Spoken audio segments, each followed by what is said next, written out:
What's going on, everybody? This is Lady Luck here again. Good evening to you all. Good Saturday evening. Hope everybody is doing well. Yeah, come on in here. We got a lot to uncover in this live in this show today. We're going to be talking about Umar. This dude named Derell, something Dempsey Spears or some sort. Let's hope he's not related to Aries Spears. And Poetic Flakko. Man, this is something else. Shout out to Lynn Honor.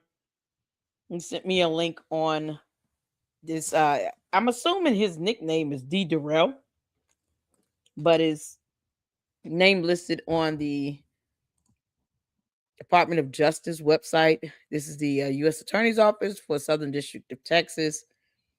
Has him listed as Dempsey Spears. So that would be his legal name. Has been indicted. And then Umar's got a class action lawsuit. Yeah, the fun is about to begin. It's high time for these fraudsters and con artists to, you know, go down with the ship. Bye, Umar. You flatching like little Debbie snack cake. So y'all come in and hit the like button. We're gonna go over this because I cannot get the court documents on Dempsey Spears because his case has been sealed. So even with having Pacer, you would have to file a request to the court to have a document or documents unsealed and give a reason why and all of that. And if it's sealed, there's a reason why it was sealed. So the only thing we have is the information that is on the Department of Justice website regarding the indictment itself. And for some reason, Poetic Flakko is just, I guess he's realizing like this is not going to work out well for me if I keep trying to kiss Umar's ass. So he did a video a couple weeks ago, talking about Umar's done sort of thing, and then talked about Marianne Lorient and what's going on with him and the now class action lawsuit that we're still waiting for. We're still waiting for this class action lawsuit documents to be posted up. So I can't wait. I cannot wait, y'all. I've been checking and checking and checking, and we're almost close to it. So hopefully this stuff will be posted up on the court website this week, because the holidays and everything. Courts they also go on break as well. So hopefully we will see these documents start to flow and get posted up in the on the court website. So until then, you all, we're trying to report on it as best as we can. Absolutely. So I'm ready to get started, you guys. Thank y'all so much for tuning in. Good. Thank you, Saint. Yay. I was trying to add you on yesterday. Thank you so much. I don't know why it won't let me just, if I type in Saint Center 13, it doesn't come up. I was like, okay, fine, I'm gonna have to use the entire YouTube handle just to put it in there. YouTube is so weird. They make things complicated for no reason. So yes, I will check that and add you this evening. I appreciate that. And any of the other fantastic mods here in the LLC, if you would like to be a mod on the second channel, by all means, feel free. And of course, I will be going live this evening with a Candace video. But yeah, this stuff with Umar is about to start picking up very soon. So I want to make sure that I have mods over on the second channel. Y'all, it's something else. This class action lawsuit is gonna be a doozy. We're here for it. So I hope you guys have had a great day. You're enjoying your weekend. I know I am. I've gotten some sleep. I got to get some more rest, but gotten some sleep and wanted to make sure I shared this information with you all. This is something else. Man, I got an old video from It is on Anti-Afro Spingala's web YouTube channel, but it's like Dempsey Spears and two other people, trying to go after Lennon Honor. Karma is a B word. They tried. But see, when you're a fraudster and you're a con artist, you're going after someone else because they're debunking Umar Johnson. That would not be to your benefit. The irony of it all, right? Like Candace, a con artist getting mad at Facebook for debunking her, and then she tried to sue them. In case no one knew that. She tried that. And it didn't work. You can't make this stuff up. Con artists never want to be debunked. They always want to be right because they're narcissists. Y'all, this is something else. So we're gonna watch some videos, couple videos. We're gonna check out the information about the Dempsey Spears case on the Department of Justice website, and then get into Umar's interview he did with Art of Dialogue. He's still talking about 50 Cent. He's mad that somebody's got married. And it's like, I don't know why he thinks that he's supposed to get some rich, wealthy person. It's not going to happen. It's not going to happen. So I want to start off with this video here. This is Lennon Honor Karma is a bad bead. Dempsey Spears TCTV paid flunkies plot with false police reports part 1. And this is on Anti-Afro Spingala's website. So there's a lot of history here. This is a part 1, and then there's a part 2.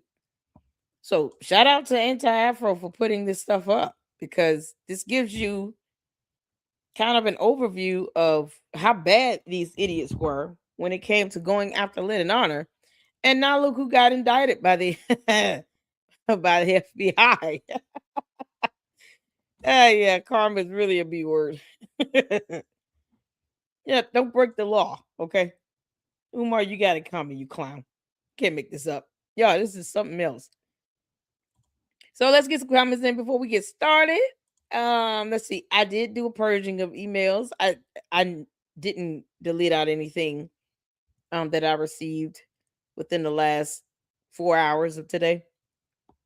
But I've read all of the emails and replied to all the ones that I could, and pulled up as much information as I could from what you guys have sent me and checked it out. Some of which I just kind of saved because it's a lot of information. And I want to make sure that when I do touch on that, I definitely have everything vetted and corroborated, and then can present it that way. You guys know how I am. I don't just show out immediately unless it's something that is already off the internet and I don't have access to it. Like, I'm still looking for the Candace live stream she did on Facebook because I don't have Facebook. Something like that, I'll play right away. But if it's like information that I need to go and actually do a little research on to corroborate, it's something that I have to have, time to do right. That's just me, because I believe in vetting the information, because you never know. You might get trolls try to troll you as well. Who knows? I know I enjoyed Candace being trolled because she don't vet nothing. But I definitely have to vet the information that I get. So you guys, I appreciate your time and patience. And for those that I've emailed and responded to, thank you so much for your information. And I replied. And listen, we make sure we share the information and get it out as best as possible. And if it's something that needs to be vetted, I'll let you all know. Listen, I'll look into this. I got to do some research on it. And that's what I'm going to do. So I appreciate you guys. And continue to email me. Email me if you got something. Hey, sometimes 3 or 4 of you all send me the same emails. And I'm like, hey, I've already seen this. I appreciate you for reaching out to me. Because we're all out monitoring and watching out for different things that come up. Especially now with Umar getting this class action lawsuit. Oh, my good Lord. He has no idea what's coming his way. Umar, you clown. You about to find out. You done effed around. You about to find out, bro. You can't make this up. Shout out to you, Francisca. Shout out to my mods. Thank you all so much for being here. and for supporting the LLC. All of you, all the members, all the Luxters. Thank you guys so much. Saint Sid is up in the house. Happy New Year to all of you all as well. Francisca, shout out to you over in the UK. Flakko has jumped ship. He has. I replied to your email. Okay, gotcha. I will send you another. See you another email. Okay, cool. What have you got? 4 live streams. I got the 2. I guess the 2 verticals. You get the vertical and the horizontal for LLC, and then the second channel.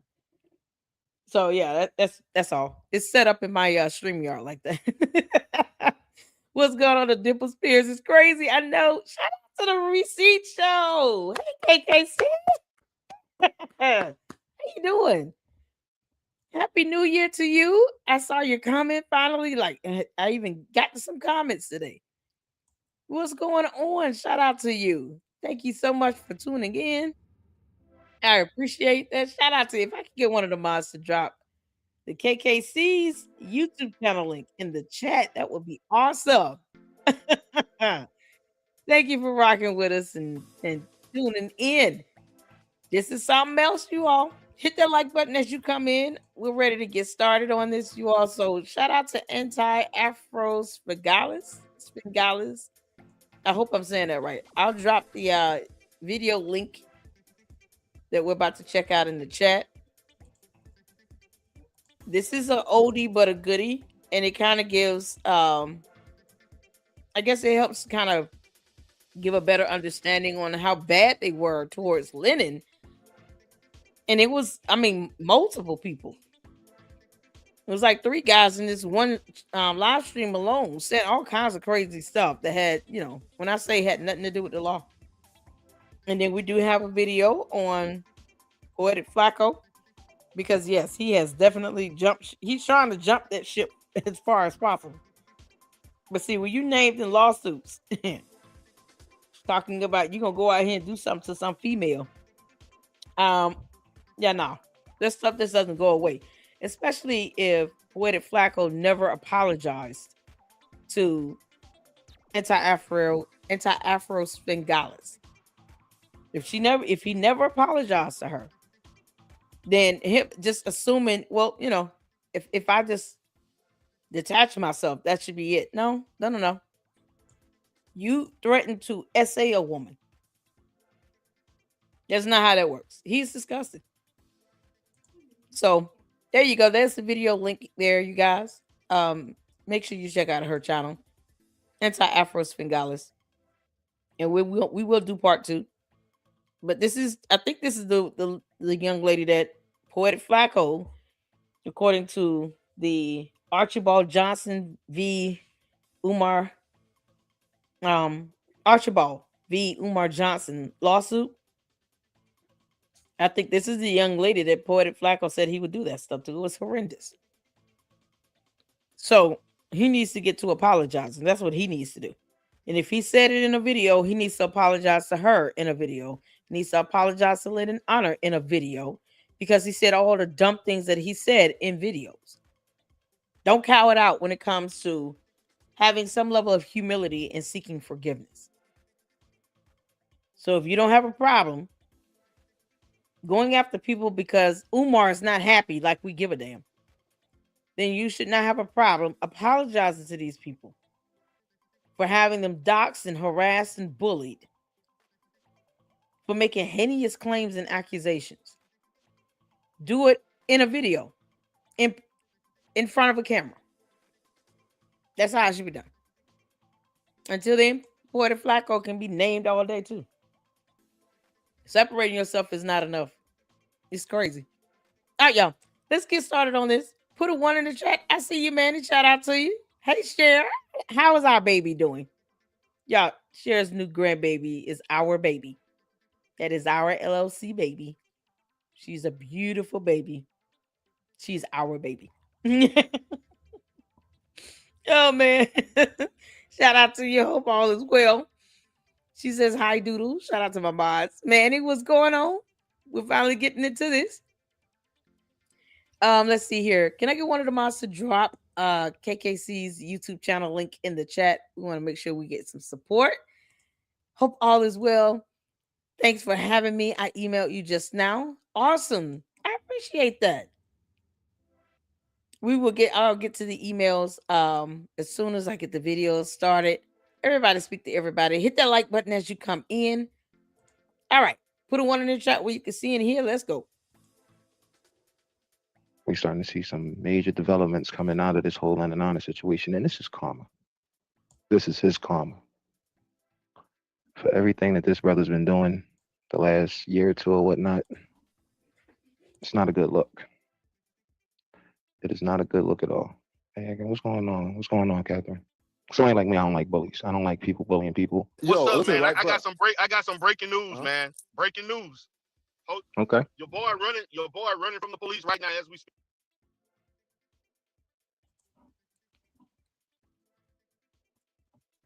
So KKC, I see your email. So I guess I can't play these, huh? Okie dokie. We will not. I don't know what's the deal, but we won't play it. We will go right on to Dr. Umar Johnson. Because I don't want to. Yeah. Listen.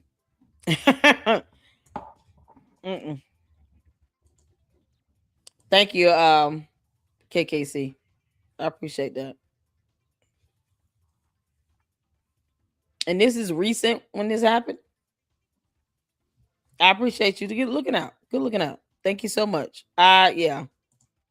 Okay, so we're gonna move on because I got the email and child, I don't give attention to nonsense. If you're a content creator, you post up content on a public platform. For me personally, I don't care if people use it. I really don't. As long as the message gets out. But if people got to worry about some backlash from you and all this other stuff, and you try to use that to get attention and all, you go out and attack people for it. No, I'm not gonna do that. So I appreciate you. Thank you so much. All right, well, we're going on to him. Poetik Flakko here is basically he did this video not too long ago. Let me see. 8 days ago. So almost about 3 weeks ago. The authorities are officially closing in on Umar Johnson. What's tripping me out is that he gets 152,000 views on this video, knowing that he used to kiss Umar's ass. Ain't that something? Y'all hit the like button and share these videos so we can get the same views. You can't make this up. He kissed Umar's ass for years. And now he wants to sit here and pretend like he has no affiliation. This is a trip. With no apologies to nobody. You can't make this up. So, he's got a lot of people apologizing. Starting with Lennon on. We'll start with that. All right. Let's check this out, and then we'll get to Umar's interview he did with Art of the Dialogue. Let's go. Johnson has made an enemy out the wrong person, and he's in some major trouble because of it. This person has already taken a lot of money from him, and now they're spearheading an investigation that could potentially lead Umar Johnson to a prison. The woman in question who's been Umar Johnson's biggest nightmare is Marianne Lorient. Now, we're going to back up to the beginning before we get to the new update that took place today. Now, about 5 months ago, she did an interview with this content creator called Lennon Honor. Now, Lennon Honor does great work on Umar Johnson. He's been covering Umar Johnson for a while now. Me and Lennon Honor has had runs in the past. I don't dislike him. I'm sure he probably dislikes me, but this really because you doxed him and you owe him an apology. Is it that difficult, boy? Is it too difficult to understand? You don't get to commit cyber crimes and think that's okay, and you should gloss over it. Now he's done great work on Umar. What was all this energy at when you were doxing him and his family? Or helping Umar to try to sing goons out, Goonie goons out, to this man's house. You could do a public apology in a damn video, you clown. And if thou not be man enough to be able to do that, Then why are you doing this video at all? I'm just curious. I'm just asking questions. This is crazy as hell. I don't have any problems with Lennon on him. Yeah, you're the one that doxed him. So, of course, you wouldn't. Funny how this stuff goes. No issues on my end with Lennon. During this interview, she tells Lennon about her run-in with Umar Johnson and how it started with her making a donation to Umar Johnson and the FDMG school. And then that quickly transitioned into them getting into business together. And that business relationship ended horribly with Umar Johnson trying to get money out of her. Well, what she would say, try to hold her hostage for some money. I believed in his vision. I loved his idea because the way I saw his concept, this is someone who's coming to breathe life within the Black community. And then the Lord has blessed me. I ain't rich, but I was able to make a contribution for FDMG. Yeah, would you like to share how much that donation was? If you're $2,000.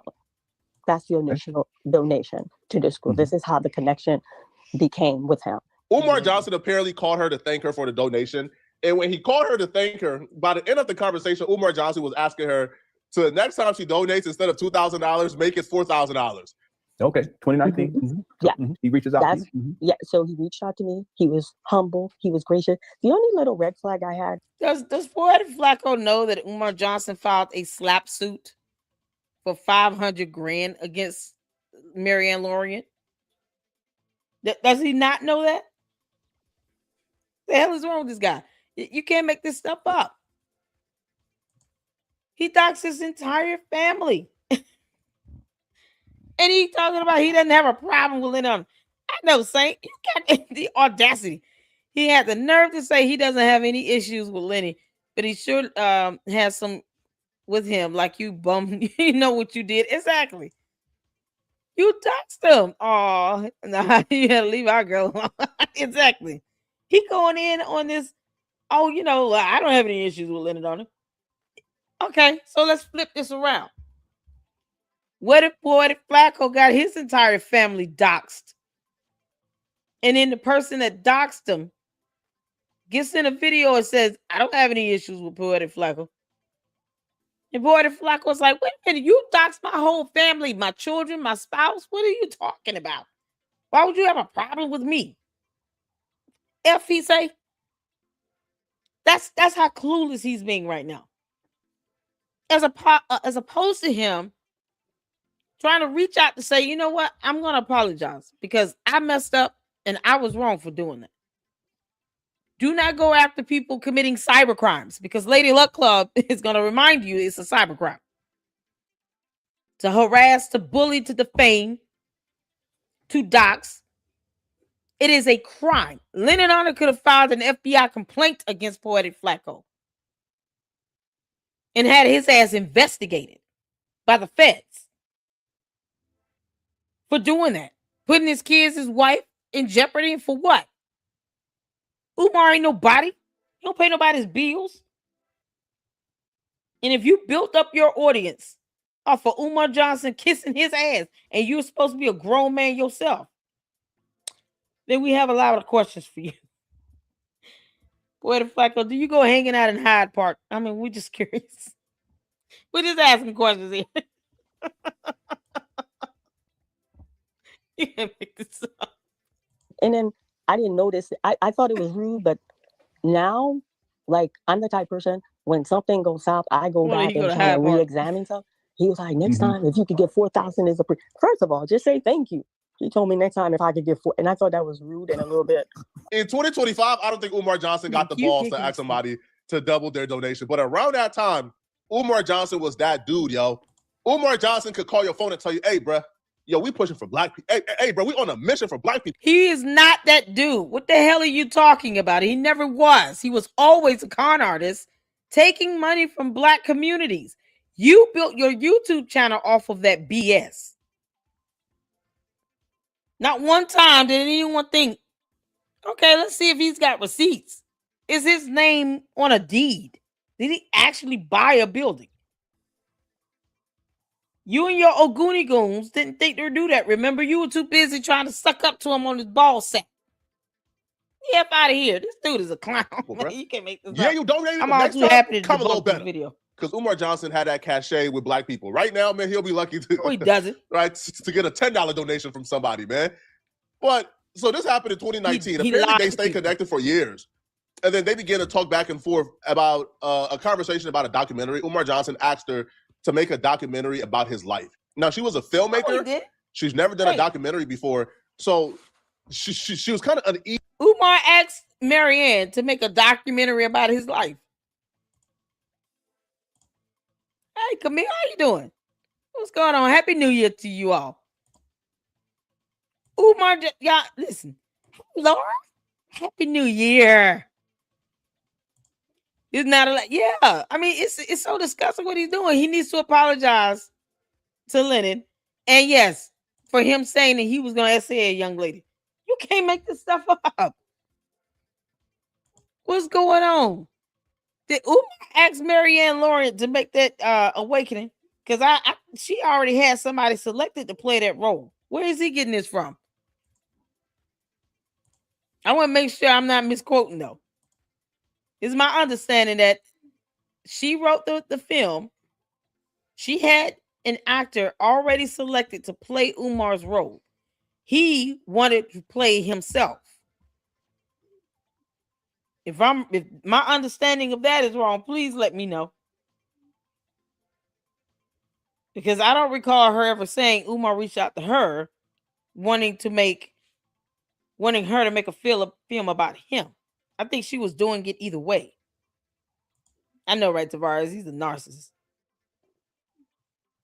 He's saying that he just said that Umar reached out to Marianne after just bragging on Umar being that dude and how he can just get money out of, middle class, low income black families because rich people know better.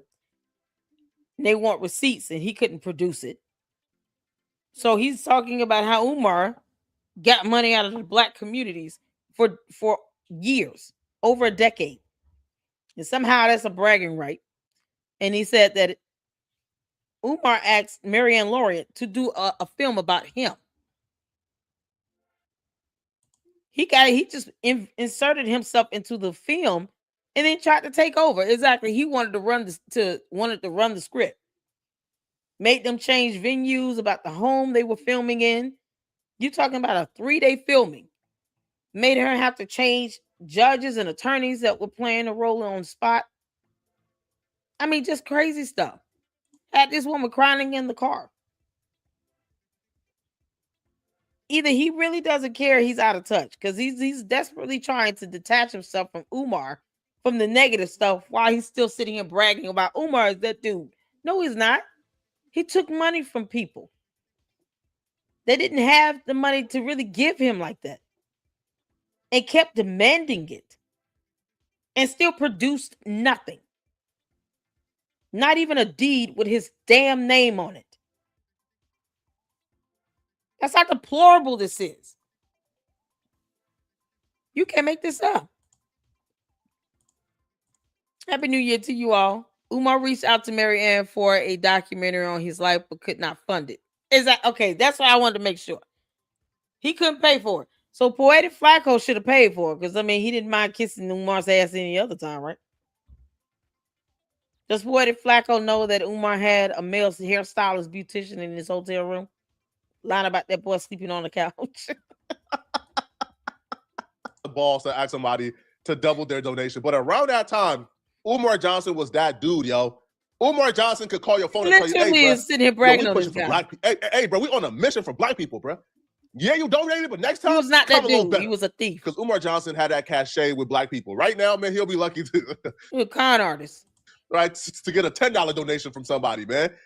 But so this happened in 2019. Apparently, they stayed connected for years, and then they began to talk back and forth about a conversation about a documentary. Umar Johnson asked her to make a documentary about his life. Now, she was a filmmaker.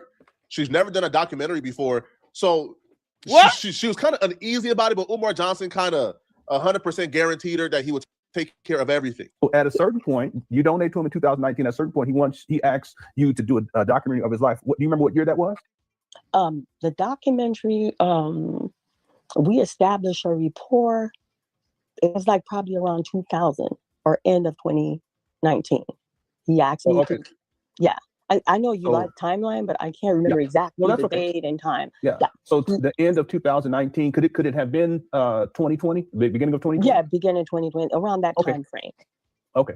So he asked me to do a documentary on his life.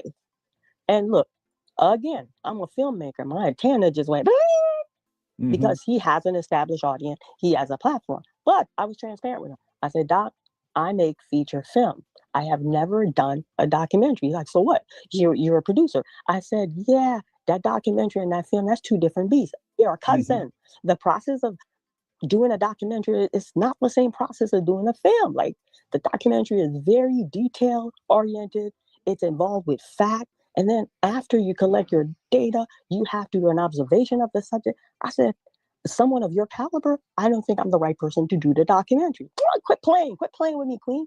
Quit playing with me. I have hard regard for you. I want you to do it. I will back you 100%. I will put my sweat into this. Yo, Queen, when I say Doc is on board for something, just say you don't want to do give it. her a damn dime. She starts putting it together. Okay, so I wanted to make sure. So I just heard her say that he did ask her, because I wanted to be correct on this. He did ask her to do a documentary. She's done other films. She's never done a documentary. And she's correct. When you're doing a documentary, you're doing a depiction of that person in their life. You have to interview people, sit down and talk to family, friends, colleagues, other people in the profession, have documentation and evidence. He didn't even want any negative issues about him to be brought to light. So how is that a documentary? People expect a documentary to be where it's nothing but sunshine and rain, cloudless skies, and all the flowers are blooming, and it's just perfect. It's utopia. That's not how documentaries work. First of all, no one has a perfect life. There are no perfect people, which is why Poetik Flakko needs to apologize in a damn video to Lennon Honor. And stop playing this game as if he doesn't know what he's done. You did the BS all over social media. Apologize on social media. So that's not how documentaries work. It's not just going to be only highlight my good stuff. All the bad stuff, nope. I need to come out looking like the victor. That's not how that works. Sometimes we make dumb mistakes and do things that might not put people in the best limelight. But the worst thing you can do is not own up to it. And they want to be a coward about it and act as if you can't recognize when, doxing people is a cybercrime. When you having to get dragged through court because you're not paying any child support, because you don't want to get a job. Umar still doesn't have a job. So I'm assuming Poetik Flakko is taking care of his ass. I mean, why not? He helped him build his whole channel up, right? It's my understanding. I don't, for him to still be sitting here talking about he was that dude. No, he never was. You just fell for that nonsense and you rode on his coattails to build up your platform. He never was that dude. He's not that dude that's going to get hit with that's been hit with a class action lawsuit. This is crazy. And Umar wanted that in the documentary. Nope, just all the good things. No, that's not how it works. So, as you can see, look what happens when Umar wants something done. And of course, it's not going to be the way he wants it because he doesn't want to admit his faults. He wants people to treat him like he's Jesus. And he's not. And then he didn't like it. Then he threatened her not to air it. Then he tried to file a slap suit against her for it. And tried to bankrupt her. Tried to take everything she had. Because he's a grifter and a con artist who refuses to take his ass to go get a damn job. That's what this comes down to. So yet again, he's trying to force some woman to take care of him. And she doesn't owe him that. Marianne Laurent doesn't owe Umar Johnson a damn thing. No one does. Maybe Poetik Flakko, but no one else owes Umar Johnson a damn thing. And we're talking about the same man that doesn't take care of his kids. So all that headache he put people through on film, on set, put the young lady at the hotel physically, then had some grown man sleeping in the hotel room with him talking about, he slept on the couch. No couch exists. All these things. And for what? He could have left Marianne Lorien alone. But he wanted to be a demon. And now look what's come out of this. Now, catching this class action lawsuit is something that should have already been in the works. Because donors and contributors, sponsors, you're talking about for over a decade about some idea of a school that he never intended on opening. That was always a grift for him. He just fooled a lot of people into believing it. But the fact that he raised all this money, millions of dollars for it, and never gave anybody a receipt, a tax statement, expense report, no proof of how the money was being spent, vendor invoices, nothing. Goes to show that his intentions were never in the right place. He would have done things the right way. You can't say, oh, well, I think he had good intentions in the beginning. So why didn't he ever keep up with invoices and receipts in the beginning? Why couldn't he show work being done on the school the right way? Why couldn't he have actual contracts with vendors to do work on the school building? Why would he block and ghost someone trying to deliver some student desk or someone trying to give him some land and property to help build the school buildings? Why would he sit here and block these people if he always had his heart was in the right place at some point? No, it never was. And people are finding that hard to believe. But Umar never had any good intentions on this. He never had any intention of opening up a school. You don't sit here and get upset with Jamar if he's trying to connect you with people to help you get the school building open. Talking about we just need the money. And you can't show with any projections, any cost estimates, exactly how you need this much money and what the money would go towards. You can't show that in writing. You can't produce a curriculum for the school. He never had any intentions of opening a school. People who are truly trying to do things genuine and do it the right way will simply do it the right way. You shouldn't have to ask them to do it the right way. He was always grifting off of this. From day one, he knew this is something that I could just grift off of, and my cult members are not going to ask me for any evidence on anything. And if anyone else try to ask about it, just like any other grifter con artist, then I'm just going to say you're not privy to it. It's the same rhetoric you hear from a cult leader or from someone perpetuating a pyramid scheme. Well, how do you know what's going on in the pyramid scheme? You're not in it. I don't need to be in a pyramid scheme to know it's a pyramid scheme. It's called case law. Many men have fallen because they perpetuated a pyramid scheme. We can read court documents. That's what Umar has. He has a scheme. No one should have to tell him to show receipts. No one should have to sue him to get evidence out of how this money was spent. If he wanted it to do it the right way, he would have done it the right way from day one. He would have worked with the people that he needed to work with, the experts in the field, to help him create a financial plan, a curriculum, a bus route, blueprints, got established with vendors. He would have done everything the right way. He never even tried. He didn't care.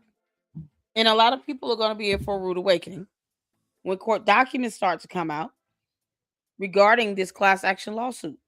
People are going to realize he never intended on opening a school. This was just something he could do for many, many years to con people out of a bunch of money. He might as well sell bridges with parts of the Atlantic Ocean. I have a bridge to sell you for $1 million. Are you interested? Like, I'll throw in the Atlantic Ocean for free. That's all this is. So hopefully you guys understand that, and it's gonna come in. It's gonna come through these court documents. Let's see here. Thank y'all so much for tuning in. I appreciate it. No, he just comes across as silly. However, much he tries to redeem himself here. He's trying. I'm really surprised Umar hasn't been tased more. Y'all, he might get tased in Hyde Park and he might enjoy it. I don't know, Umar. I'm just asking questions here. But perhaps you go to Hyde Park and perhaps you do enjoy being tased in certain areas. You know, perhaps it's invigorating for you. Who knows? All right, y'all, let's get back to it. Before she even get a dime from Umar Johnson, she's traveling to his lectures. She's filming already. She's putting it together. Now, I guess that was like preliminary stages, kind of just gathering assets, gathering a plan, gathering production team. But she still does a lot of work for absolutely free, right? Now, when it was time for them to really get the production team on board, really start filming, really getting everything in place, traveling, doing certain things, filming at certain locations, she tells Umar Johnson, yo, we got a budget. All right, now, yo, this budget consists of a lot of things, the filming, flying people to like certain places, like hotel. Bro, it's all encompassing. Now, it's going to cost a lot.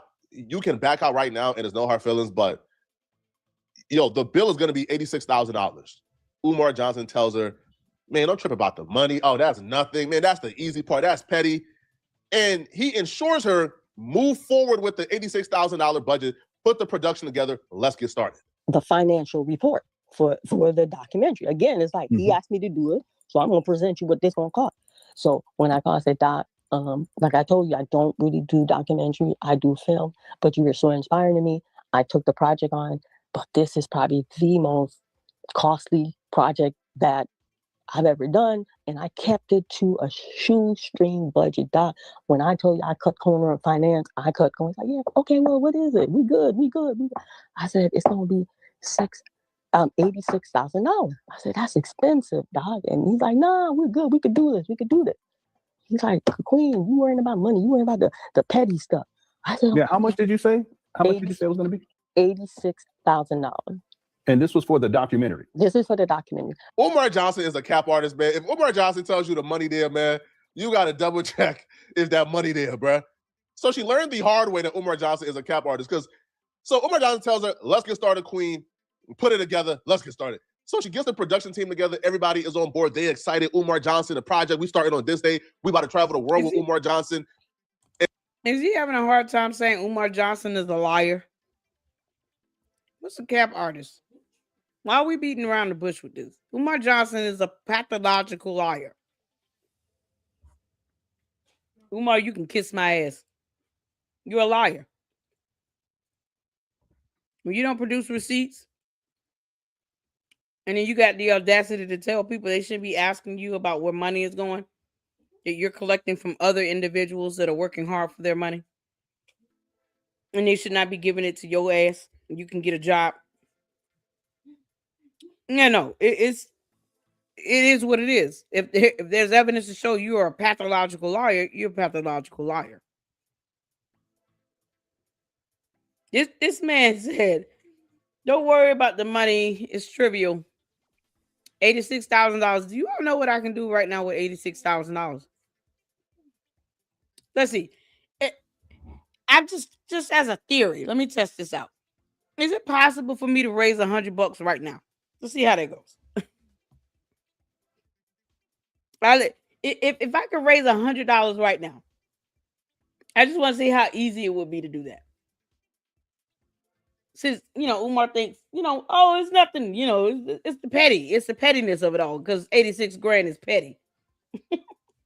But he didn't give her the $86,000 either. I can tell you right now, I can't even raise $100 on the spot. First of all, I have a conscience. I always think people have other uses for their money. It's a blessing when someone gives me a financial contribution of any kind. I don't care if it's 99 cents. It's a blessing.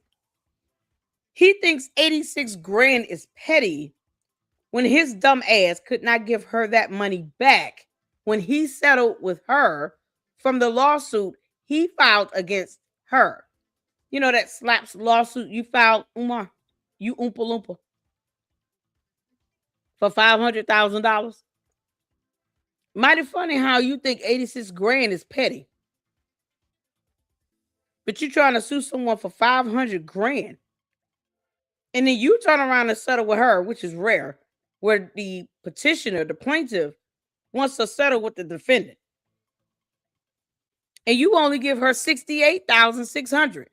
Why didn't you just give her back the 86 grand at least so she could have broke even with the actual film? He didn't even give her back the $86,000. You know, because Umar, you Oompa Loompa, you said it was so petty, right? So what happened with you giving Marianne Lorient a settlement for 86 grand? Hell, why not make it $100,000? You know, because money is no issue for you, according to Poetik Flakko. Money is no issue to Umar Johnson. So why didn't he give Marianne Lorient a settlement of $100,000? At least the $86,000 she spent on the film and broke even. No, he gave her $68,600. But money is no issue to him, though, right? Umar, once again, where did you get that money from? Because, you know, so far it came from donors. Not even the full 86 grand. 68,000. So, Umar, you shorted her, what, 10, 20,000? About 20 grand. She shorted about 20 grand. You might want to give her the rest of the $20,000 so she could be at that $86,000 that she spent on this film that you inserted yourself into, that someone else could have played that role of you. Giving her a hard time for nothing. Putting out other women out of a hotel room. You can't make this up. Give her the $86,000 back then. I mean, you know, just make her even. And we getting started. Let's run it. We about to really make the project of the year. So they have a start date. Right around the start date now, she contacts Umar Johnson for the payment so they could get everything booked up. Umar Johnson then changed up the entire plan on her and pulls the rug from out under her.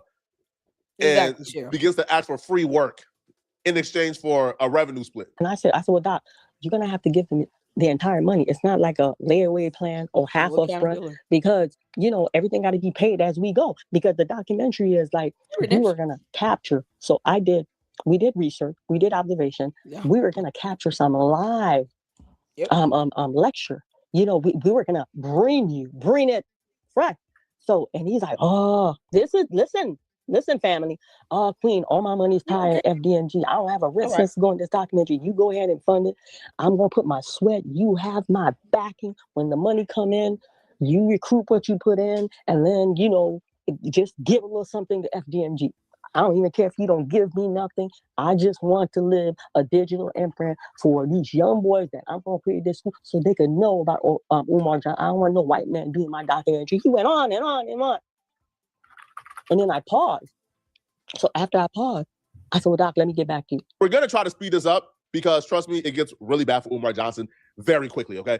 So, yeah, like she hangs up the phone and says, we're not doing this, bro. Umar Johnson isn't really somebody they could rely on. Now, maybe if this was somebody else who was serious, who was consistent throughout the entire process, but Umar Johnson had already been annoying her, right? So she was pretty much done with this. Umar Johnson calls her back 2 days later. She tells Umar Johnson, hey, bro, it's not happening. Sorry, we can't do no documentary. That's when Umar Johnson switched it up and then have a bright idea and ultimately convinces her to not do the documentary, but do another project that includes him.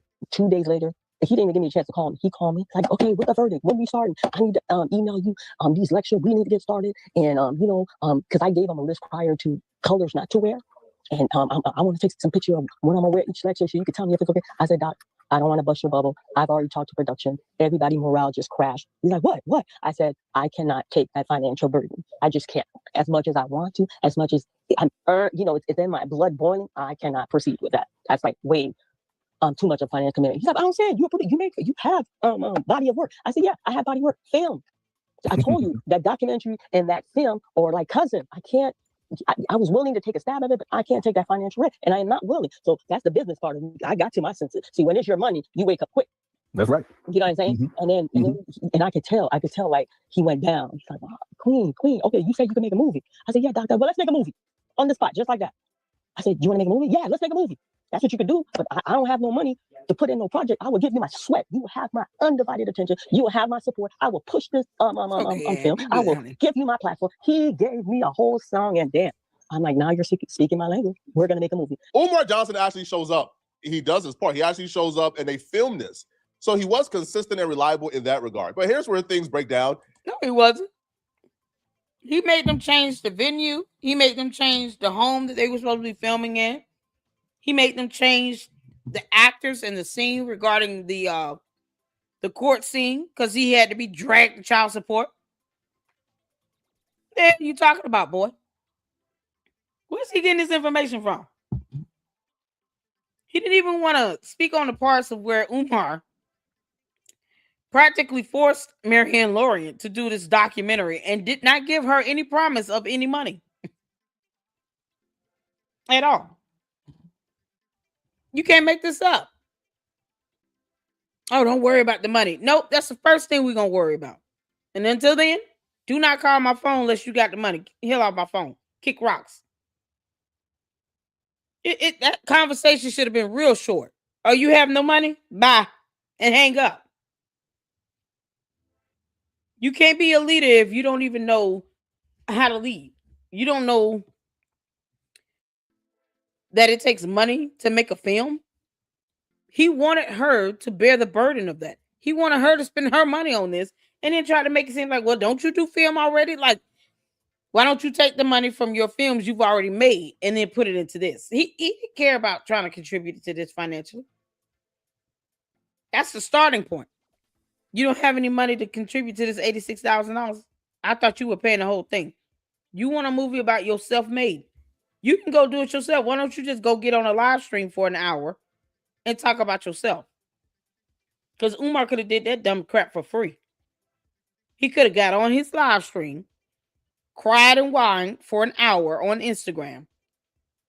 There it is, his documentary. He could have even named it, My Documentary About Me. They just go live from his mama's closet and speak for an hour and a half and talk about all the issues that he thinks he has in his life, most of which he created, and he's not man enough to face and deal with, and then just put that out there and let that be his own documentary about himself. At least no one else is involved in that nonsense, and he doesn't have to worry about, having to explain why a grown man who's a barber, hairstylist, cosmetologist, whatever he is sleeping in your hotel room on the couch where there is no couch. At least he would be spared that explanation. Umar, where the hell did that boy sleep at? Because it wasn't on the couch. And he didn't sleep in that chair. Where exactly did that man sleep? The one that, shampooed and conditioned your hair and sponged it for however long he did that for. Where the hell he sleep? And this is one of those things where you look at Umar Johnson and say, yo, you could have avoided all this trouble if you were just a reasonable person. So they film everything. She found a theater partner where they're putting like the movie and the film in theaters to make their money back. She funded everything. Now when it's time to do a screening, because obviously, the theater will give you one screening where you come and you see if everything is okay, if the coloring is right, if everything is great. And then once you do the screening, you give the go ahead and now they put it in theaters. She tells Umar Johnson, hey, the theater wants to do a private, screening for the producers. We come, we see if we like everything. If not, we can edit certain things out. Umar Johnson then blows up on her. He then blows up. How dare they do a private screening? He hasn't seen it yet. He hasn't co-signed, but he still had the opportunity to say, hey, I don't like this. Let's change this up. If you come and do the private screening and watch the movie. But he started to demand things that she didn't have the resources to do. So I said, I'm willing to pay for you. No, you send me the finished product. I said, first of all, that's not possible. It's on that film, but it's not like no DVD. And he couldn't understand the concept. I don't know if he think I was playing game with him. I said, Doc, I'm giving you an option to see it.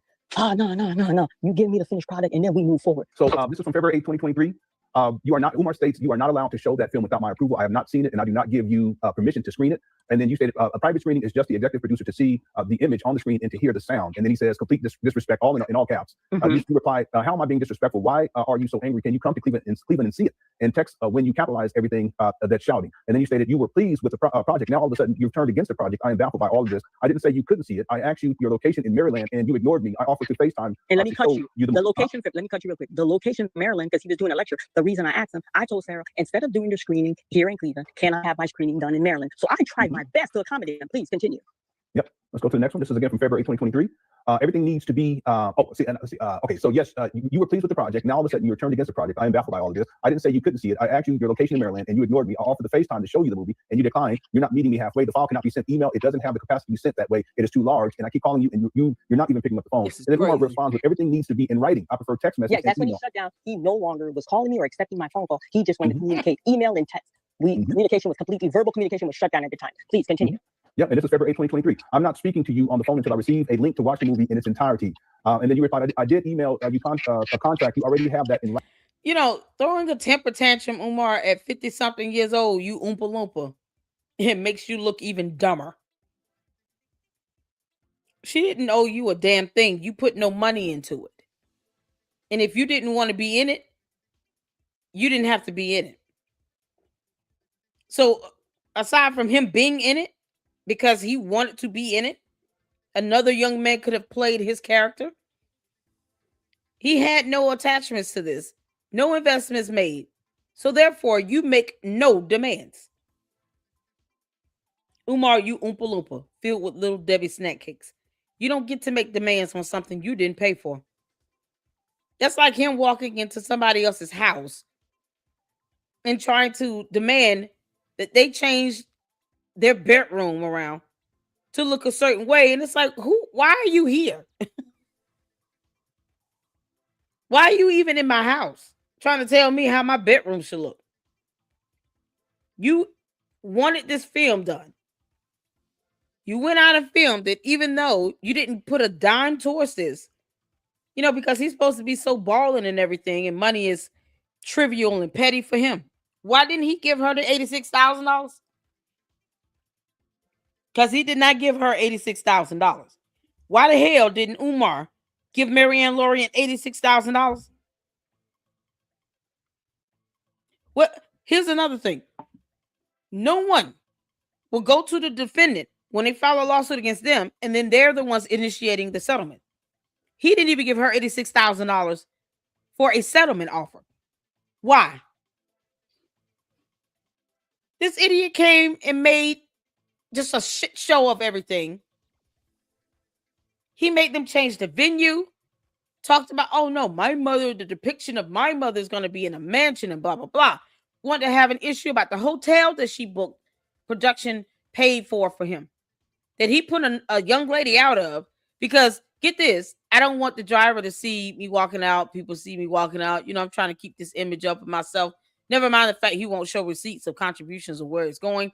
Well, he's got these contribution packages on his website that are just nothing more than a pyramid scheme. But, he doesn't want to see that. But yet, he goes the next day to that same hotel with a young man who's a beautician stylist that shampooed and conditioned his hair in that little bitty sink and sponged his hair for hours, I guess, because it took hours.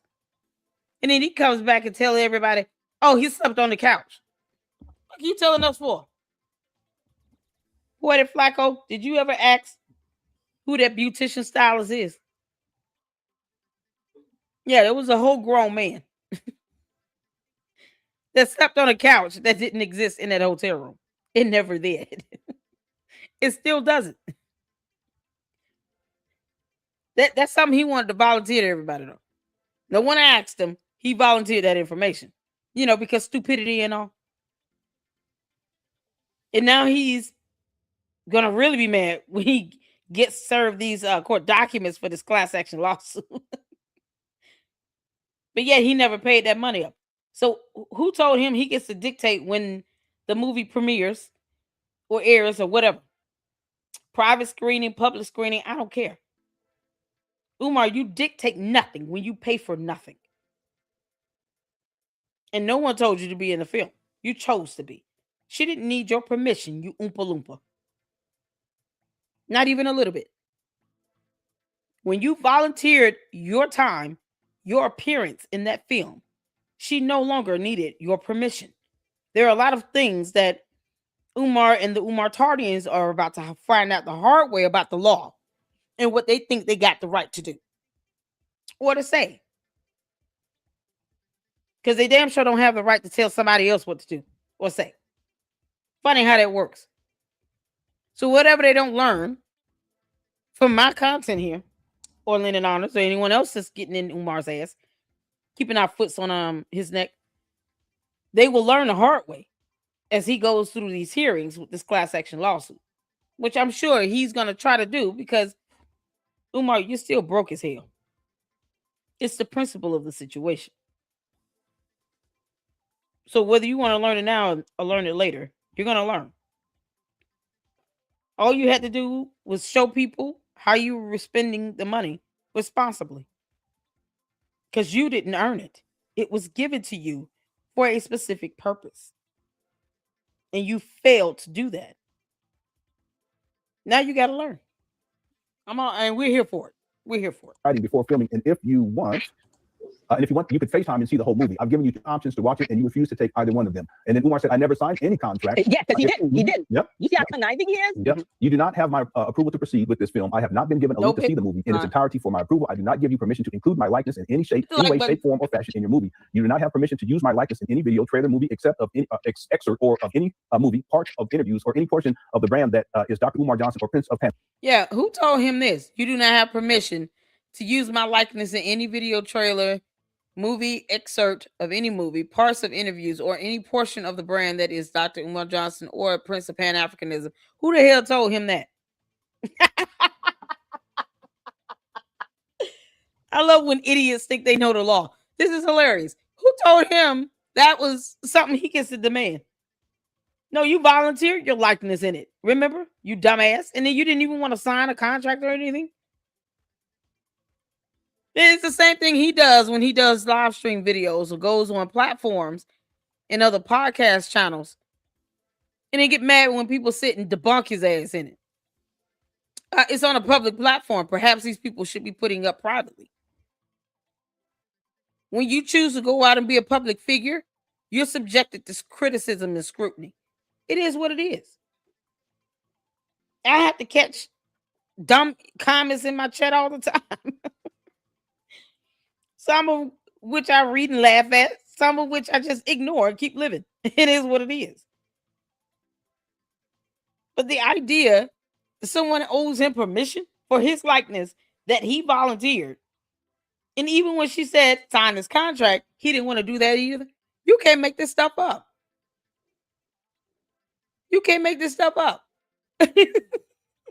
Africanism. You do not have permission to release any clips or trailers that depict the image of Dr. Umar or his related brands. You already posted a trailer without my permission. You are a deceitful, disrespectful, and unprofessional liar. I will see you in court. Now, according to her, when a movie is filmed, they have a copy of the movie, but obviously you can't email something that large. It is not uploaded, like to no cloud. And also the format in which the film is in, like the theaters have it in a specific format, so the theaters can't even email it to you because the format they have is something that's needed. So like they could play it in every theater, right? So Umar Johnson couldn't get a link to it, and she kind of felt sketched out that he was asking for a link to it directly, opposed to just coming in person and watching it, or her FaceTiming him and showing him the entire movie as they're watching it.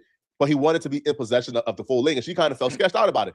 Now, here's where you begin to kind of realize that maybe this was premeditated by Umar Johnson. He never signed the contract, even though everything in the contract was things that Umar Johnson agreed upon and told her directly he wanted. But the contract was sitting in his inbox for months, and he purposely never signed it, and he knew he never signed it because the minute she brought up a contract, he already had that trump card. No, I ain't signed no contract, right? So here, yeah, because he thinks that signing something, it's the only way. No, contract per se or contract implied. And I'm not big on just verbal contracts. But if there's a contract implied, it can still uphold, in a court of law. So even if it's not signed and there's some things you agree to where there's a general consensus that you said and agreed to this with another party, like him being in this film or wanting this film to be made, because he didn't have to say any of that. He could have just left her alone. Of all the independent filmmakers on earth, why did he pick Marianne Lorient? What was the factors that caused Umar to go down a list of independent filmmakers and say, this is the person I want to make my documentary? What were the factors that he considered with this? Because it seems like he was going for someone that he thought was vulnerable and he thought would just be his flunky. He thought that was, going to let him do what he wanted to do. Because Umar, you Oompa Loompa. That's what it sounds like. Y'all let the comments fly. It's okay. Kale says dumb stuff all the time. Child, please. Just let the comments fly. It's good. But he picked Marianne Lorient because obviously he thought there was some level of weakness in her. And then she proved his ass wrong. And she tried to do it the right way. Once again, someone with good intentions are going to do things the right way. But this is how he handles business. He doesn't even want to have things in writing and sign to it because he thinks, well, if I didn't sign it, I'm not obligated to it. But you're trying to make demands on something that would be addressed in a contract. That's how stupid he is. You can't make this up. That's where things break down. So Umar Johnson then begins to ask them for money. So Umar Johnson says, hey, I don't like nothing about this. I don't want to do no revenue split no more. Give me $500,000 for the film. Or, we can negotiate a number for some upfront money. But it was never about no upfront money. No. Because be safe. Like he specifically told her, I don't even want money, queen. All right. Just make the project and then we'll split it. But now he was demanding some upfront money for whatever damages he believed that he occurred during this filming process. He None. threatened to take me to court for $500,000. I want y'all to listen carefully. He threatened to take me to court for $500,000. Now, when they put that on the table, the negotiation time, they want us to give a number. What number can you guys get from that $500,000? I will take it to my client. He would take that to Umar, and if Umar approved, or if he doesn't approve, Umar would give us a number, and then if we still are not cooperating to negotiate, they threaten to take to court. Honey, listen here. You hear me? So we're like, listen, please file the proper paperwork. And I hat off to you. File the proper paperwork with the Greater Cleveland Court. We will see you in court. We're not negotiating anything. Now, I'm not even going to lie. I'm not going to lie. I'm going to be transparent. So the ghetto came out of me. I said, tell that chatty patty jazz that he's not getting a penny from me. And then he's like, Miss Lorient's going to have that kind of language. We're ending. I said, we've been ending it. There's no negotiation. This is how Umar roll. So listen, I spent money for attorney. I had to give him another. That was the retainer fee. I had to give him more money because now we're preparing. These people are going to hit with paperwork to court. We're going to court. He's Umar Johnson. He has the fund to sue me. Okay. So when we called out his bluff, we never heard from his lawyer. Never heard from him. He is a financial in the Black community. What he does, the time that he was connecting with me, he is intelligent. He was gathering data. He was studying his subject. He gave me two options. The first option is you won't spend your money. You're going to make this a finished product. And then I'm going to take it from you. I don't share the pie. I'm eating it alone. See, he ran up on me. I am not no dummy. I said, no, there was a contract. We had an understanding. You're not going to bully me. I'm not giving you the finished product. Umar Johnson is a professional cap artist. So obviously Umar Johnson was not going to sue her. Umar Johnson was trying to scare her into relinquishing some paper to King consciousness, but she wasn't going for it. She actually became irate. And she even told Umar Johnson, okay, you want to play like this? Okay, let's play.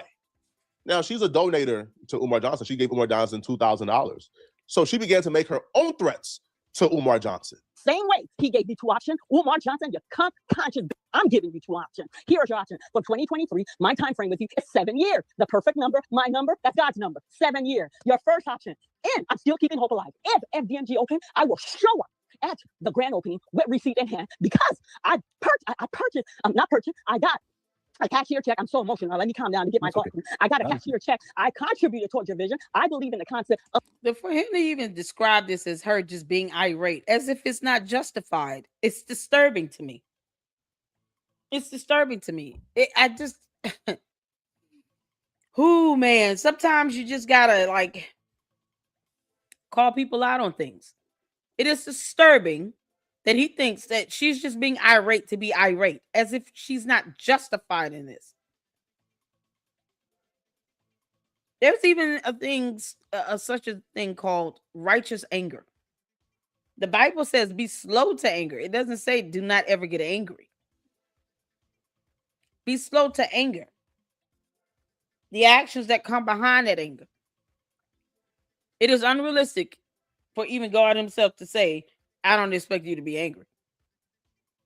It says be slow to anger. Be slow on how you carry out and execute that anger. The actions that follow that. And for him to just say this like, oh, she got so irate. What do you mean? So Poetik Flakko, I guess, will be paying Umar Johnson's court and attorney fees in this class action lawsuit. Is that what I'm hearing? I think that's what I'm hearing. Yeah, I'm hearing Poetik Flakko is going to be paying Umar Johnson's court and attorney's fees. You know, because he kissed his ass all these years either way. Yeah, that's what I'm hearing. All right, cool. So Poetik Flakko is paying attorney's fees for Umar Johnson, because that's what I just heard. Of the village. I was part of the team that made the dream work. You understand? So I'm going to show up receipts. If he would lie that day, him and I, we both going to be at 6 o'clock. Because you know what? There's consequences to your action. I'm coming ready for him. And the second option he has, the same way, I didn't go to my first bank institute. I have two primary. I didn't go to Wells Fargo. Okay, I went to Huntington Bank. The same way, willingly, you didn't put a gun in my hand. Yes, willingly, I gave you that contribute for FDMG. Your option is you're gonna give me my money back. You're gonna go to your finance institute and give me my money back. And I'm giving you the choice to give it back. Just like I said, you're gonna send it. I don't care about no other donor. But if there's no school, you're gonna defecate or you're gonna vomit me my money back. It starts to get now. Finally, we got through that. Now let's get to the good part. Okay, here's where it begins to get really bad for Umar Johnson. Umar Johnson didn't run her money back fast enough. So she began to drop videos on Umar Johnson. She began to reveal certain things that Umar Johnson didn't want out. Finally, we got through that. Oh, what a clown Poetik Flakko is. Let me tell you something, little boy. Marianne Lorian had every right to be upset. Umar hit her with a slap suit for $500,000. I don't expect you to know what a slap suit is. So I'll give you the acronym and you can look it up. SLAPP. You know. When you've had your head up Umar's ass for so many years, this is what it's like to pull your head out of somebody's ass. He even had to do a shirt and tie for this video. I guess he wants people to believe that he's serious about, I'm finally pulling my head out of Umar's ass. No longer will his cheeks be up under Umar's nutsack. You can't make this up. No more glazing the Shango stick.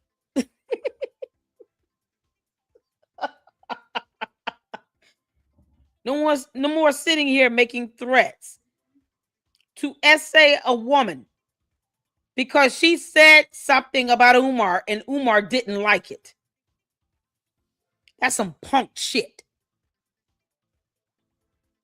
That's some punk ass shit. Marianne, don't worry. Whatever you feel like you can't say, I'll say it for you. Some clown punk shit. To merely threaten to essay someone. Because Umar, the Oompa Loompa, is mad about words. It is deplorable. The depths to hell that they reached. And he says, oh, okay, we got to get past that. During the filming process, Umar Johnson asked her to get a white woman to be in the movie. Not only did he want a white woman to be in the movie, he wanted the white woman to be bare-chested in the nude. And he wanted the white woman to press her breast up against his chest, right? And he wanted a scene where she comes and she tries to seduce him and she pressed her breast up against his chest. And he says, no, I'm a king of Pan-African. I can't do this. So like she has messages of Umar Johnson fantasizing about this white woman doing things to him in his movie. Now, I think Umar Johnson was using this movie as a veil, right, to do things with that white woman that he knows he can no longer do in private, right? So she begins to release embarrassing things about Umar Johnson. Umar Johnson eventually says, bruh, this chick is going hard, man. She's doing interviews with Lennon Honor, a couple of my enemies, man. She's going crazy. I can't do this. So then he eventually begs her to stop. She doesn't stop. So then his lawyer contacts her and said, hey, listen, we've had enough, okay? We want to settle. Umar Johnson then writes her a check for over $60,000 to stop her from releasing all the information she has on him. The reason I wanted to come out to make this video is because I received a check as a settlement from Dr. Umar Johnson. During the week, I received an email, and the email was not claiming to sue me. It was from his attorney at Cleveland Law Firm, which has a sister firm and where he's from, Philly. So they reached out. They wanted to have a dialogue. They wanted to give me a form of payment for my hardship that I dealt with Dr. Umar, for my donation, and then for my therapy. What I did say I went to therapy in one of the videos, so they did their homework pretty fairly. They wanted to reimburse me for that. And he wanted to move forward and not have me make disparaging video about him anymore. Okay, so I'm saying, I'm like, disparaging video? I don't understand. Can you elaborate on that, Ms. Sonia? You're getting on your YouTube video, you're saying he's dating outside his race, which is factual. He doesn't date outside his race. I said, okay, so we're having a dialogue. Let me put some clarification. No, we don't need. I said, you're going to allow me to speak, sir. You're going to allow me to have clarification. First of all, how do you prove that someone does not date outside their race other than them saying that they don't do it? How will he prove that? One person can't just say, oh, I don't date outside my race. So you gave a provable false statement when you said that. Because that is what defamation is defined to be by law. You're giving false statements that are provably false, meaning you have evidence to prove that it's false. What evidence will Umar be able to prove that he does not date white women? That he does not date outside of his race? That would imply he would have to give a list of every single woman on earth he's ever dated, he's ever been close to marrying, no matter where he was all over the world, since he's been old enough to date. What is the feasibility of him bringing that type of evidence? I'll wait, Umar. Unless you are prepared to provide a list of names of every single woman with their contact information where we can verify that you have ever dated, so that we can see this person and see that there's someone that is in the race or outside of the race. You can't say that is a provable false statement. You would have no way to prove with evidence that is provably false. It's that simple. So how else would he be able to prove that? She can say, well, Your Honor, based on what he demanded in this film, that, you know, he lied about me, you know, him paying for it financially and covered because he didn't pay for nothing. And then tried to force me to not put the movie out. And then threatened me with a lawsuit if I did. And now he wants me to not make more films that involve videos that he may or may not be in. You know, because behind the scenes films are behind the scenes. Some he may be in, some he may not be in. But now he wants to dictate me being a filmmaker. And he's saying that I made a provable false statement about him dating outside the race. I gave my opinion based on his actions and the words that he said, the request that he made about wanting to do a scene with a white woman, where he is touching up against this woman's bare breast. And somehow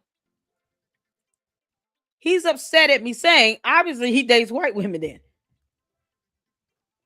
So The average reasonable person hearing that would believe that if he's willing to do a scene where he is in that physical contact in that manner with someone outside of his race, with a Caucasian woman, and he doesn't seem to have a problem with it up front, then how can he prove that is false when someone says, based on that, one can assume and opine that he dates white women? We're going based on the actions and the words of what he said in his movie.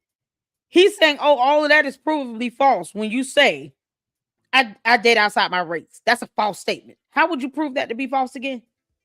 See, here's where her attorneys could have challenged his attorneys when it came down to the discovery. So I expect your client to bring evidence on every woman he's ever dated to prove that these women are not outside of the race. And we need to be able to verify and contact these women and every woman he's ever dated or had any interaction with, even of a nature, a sexual nature. So if he wants to sit here and say that, which is absurd, he would have to be completely transparent, which is something he is incapable of doing because he's a pathological liar. He would have to prove that statement to be false with evidence. He wouldn't be able to do that because it would involve him having to tell us every woman he's ever been involved with or dated or had any sexual encounters with from the earliest age of him doing this until present day, until they go to court. What is the likelihood of him producing that type of discovery to try to prove that statement false? Aside from him just saying, I don't date outside my race. He could be lying saying that. So how does that make it provably false? This is how ignorant and stupid Umar and his attorneys are. They're buffoons. That would be a daunting task. They will never be able to prove that. But they wanted to sit here and to keep her from making films because he found it to be disparaging. That's his opinion. The videos speak for themselves. So whatever goes on in the video is what we take out of it. It's what we interpreted from that. Whatever we're to see and whatever message we're to get out of these so-called videos, it would be based on our perception of what we see. For him to say, oh, it's disparaging, is based on his opinion. But he would have to prove that they're disparaging in court. Once again, Umar and his attorneys are morons. He wouldn't even be able to prove that. We have yet to see these videos. So how do we know? How would the average reasonable person or the judge or the jury know that they're actually disparaging? We would have to see them. So why does his attorneys get to sit here and dictate these videos being disparaging once again? It shouldn't be simply because Umar said so. We don't give a damn what he says. He's a pathological liar. He needs to prove they're disparaging. That's how that works. Marianne should not have to worry about not putting out film and content because Umar wants to claim everything to be disparaging. Make his ass prove that in court. He's a clown. Umar, you're a whole clown, you oompa loompa. I said, first of all, I was gracious and I was kind. All I said on that YouTube video, he wanted to see with a Caucasian woman. I said, but I took my phone because we were having the Zoom meeting on my laptop, on my Apple laptop. So I took my phone on block and I sent a text. Bleep, it went beep. I said, that beep you hear next to him, that's me texting him his own message, which is his acting number, his own message. I said, in that message, this is from Dr. Umar. He told me, Queen, this is how we're going to do this scene. I'm going to be bare chested. This woman's going to have exposed breasts and she's going to be pressing against my chest. I don't know if he thought I was doing a porn video because we told him a feature film. But moving along, and they're like, well, we don't need. I said, well, I'm going to finish. Whether you want to hear it or not, I'm going to finish. I said, that's what he wanted. And then the scene, I'm going to break it down to you, family. The scene was for him to go, he came to his senses because he had a moment of weakness. This is him typing all this garbage to me. He came to his weakness because he had a moment of weakness and he's going to go, no, I'm a Pan-African leader. I can't stoop to this level. Black queen forever, snow bunny never, and I'm going to throw her off the bed. This is what he wanted to incorporate in the movie. And I said, no, we're having this dialogue. We're going to give you 68,600. I left the check for that. I haven't even cashed the check yet. Your check is up there. But what I did do, I sent a copy of that check to Honor, because I promised Honor when I get paid, I would return back on his show, and I would do let the people know I got my money back. By the way, it doesn't stop here. But do you know the amount of information this woman must have to where Dr. Umar Johnson has been getting people making videos about it on the internet for a while now? For Umar Johnson to tell her, hey, man, here's $68,600, so you don't release the information you have on me? There has to be some terrible things that she is in possession of. I don't know Umar Johnson to be the type of man to give $68,000 of anything to anybody. So she gets the check for $68,000, right? But here's where all Umar Johnson did was just open up the rabbit hole. She then took that money and funded a class action lawsuit against Umar Johnson for the FDMG donation. So she donated $2,000 to Umar Johnson, right? She was able to gather about 40 other people who was on this lawsuit against Umar Johnson, and they funded it. And the lawsuit has finally got approved to move forward. Not only is there a lawsuit going on, but they have, I believe, like a law firm has also agreed to investigate Umar Johnson to figure out if he did anything unethical or illegal. And they're going to forward it to prosecutors to hopefully get some type of investigation going and get him prosecuted. All the participants, like I said, received a notice today. Plaintiff donors versus Janine Schmidt, known as celebrity name, Dr. Umar Johnson. This is now an official court matter. It's 40 of us. Now, the reason I'm part of it, yes, I did get a settlement, but they're using all my donation money to show that I was a supporter who did give donation. And then for the others, they all submitted copies of every cent that they gave to FDMG, and to show that they never also received any receipt. So a letter from the attorney that's representing the party of 40 will be sent to him to show good faith that we're willing to sit down and to give him a chance to give an explanation to why this school hasn't been open, or when will this school be open, and then to give explanation on how the donation money is used. Is it being used appropriately for what the donor has given the money for? The step was like to start collecting evidence, which means that we were all supposed to retrieve, like get every single proof of the money that went. And then their legal team, they obtained a lot of videos of him saying the school's going to be open, but the school has never been open. That's also an evidence to see why he's saying the school hasn't been open. So, and they sent this to us. Let me read it on for you guys. Sorry, I should know a bit more prepared. Our job. Yeah, that class action lawsuit is definitely warranted, because Umar played around for many years, not wanting to show any proof of how he was spending donors' money. You know, when you go on videos, Umar saying, I don't owe anybody any answers. Okay. That's your F around and found out moment. That right there is when it became a issue of, okay, fine, F around and find out. You don't think you owe us any money? Okay, cool. F around and find out. You don't owe us an explanation on how you spend our money? Okay. F around and find out. That's what that is.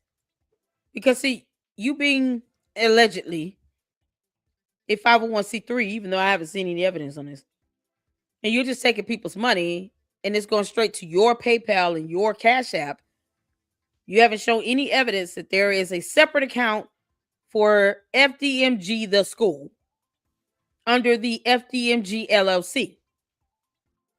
No business account, no proof of any of these things. And then you get in a video and say that any account that may or may not exist was frozen along with your personal bank account because reasons. No one even knows what this other account, like this FDMG account, is for. Like, what bank is it with? No one knows any of this stuff. So you want to sit here and say, "Oh, I don't owe anybody an explanation or receipts. I don't owe accountability to anyone." Okay, cool. So go to court, tell the judge and the jury that if you decide you just don't want to settle and you want to go all the way through this, good. Also, they'll be telling the judge that you were giving out counseling sessions in your mama's closet in the Commonwealth of Pennsylvania. I already told you to stop doing that dumb crap because it's illegal. They even gave you the law that you were violating every time you walked around saying you were a certified school psychologist. Guess whose videos they're going to pull up to look at that, Umar? Guess whose? Guess whose video? You're welcome. He's a clown. Is to solve this case. You all have submitted the proper document of what happened, what each party contributed to the known school at PMG. Putting the information in the hands of people who can investigate and who can bring appropriate prosecution. It is advised to not reach out to we're not allowed to reach out to Umar. This is how they got Diddy. This is exactly how they got Diddy. The lawsuit happens, investigation takes place, they find any type of... What the hell is he talking about? Diddy was captured on a video camera in the hallway of a hotel beating a woman up. What's wrong with this boy? Diddy is exactly where he belongs. He was indicted criminally, and he was found guilty of a charge, and he landed in prison for that time frame. And didn't even get the full sentence. You can't make this stuff up.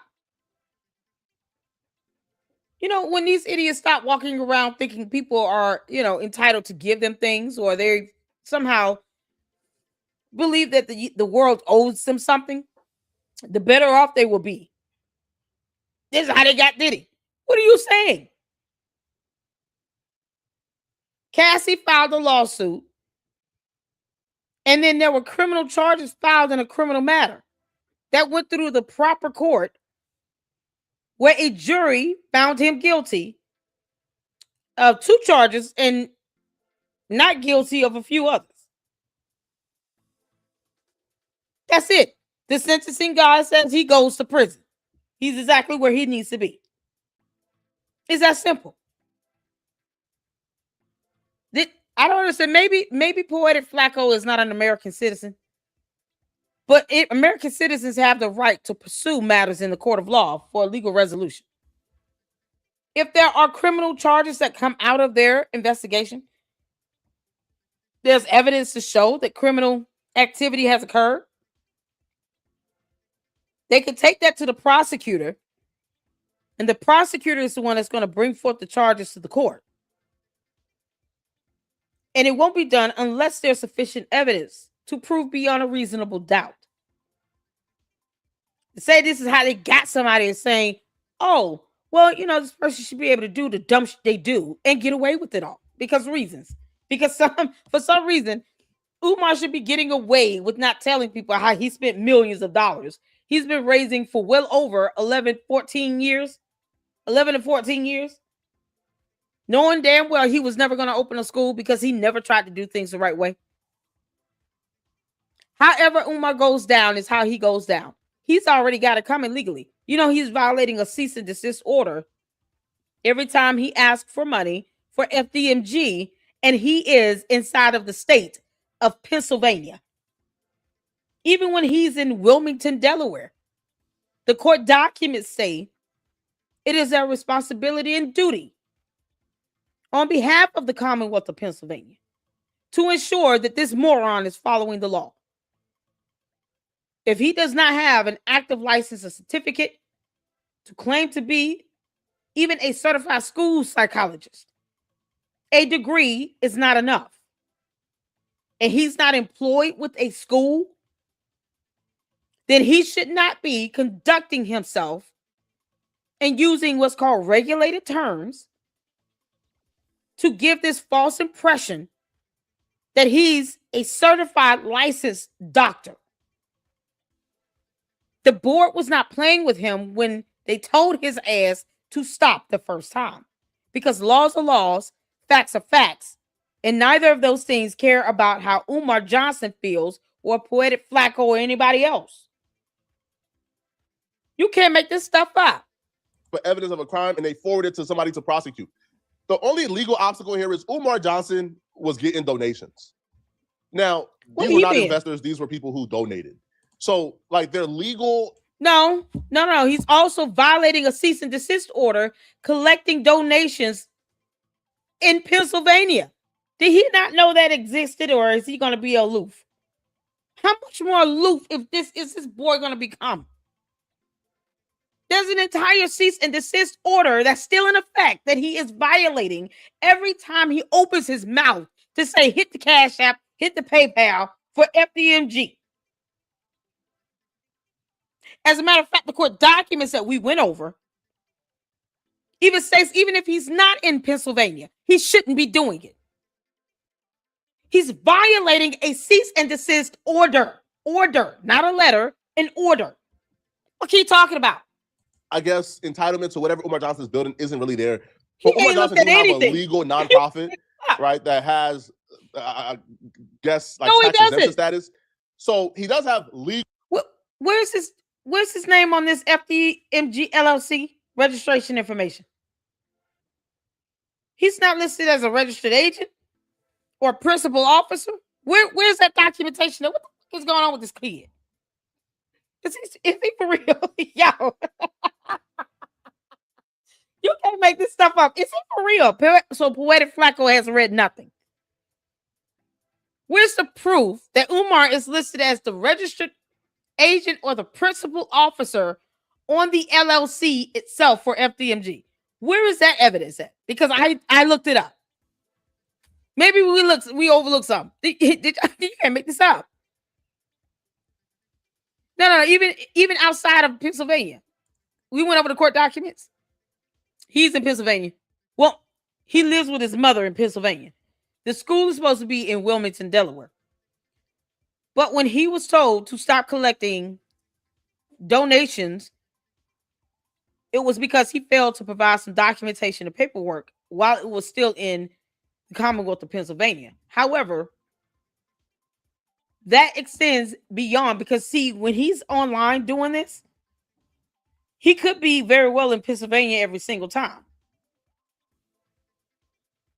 So when he's in Pennsylvania, let's just take the times he's in Pennsylvania. He is still asking for donations while he is located in the state of Pennsylvania, which would be a direct violation of that cease and desist order. And he's done it multiple times, even within the last 6 months. Every time he's at his mama's house in her closet, he's in Pennsylvania.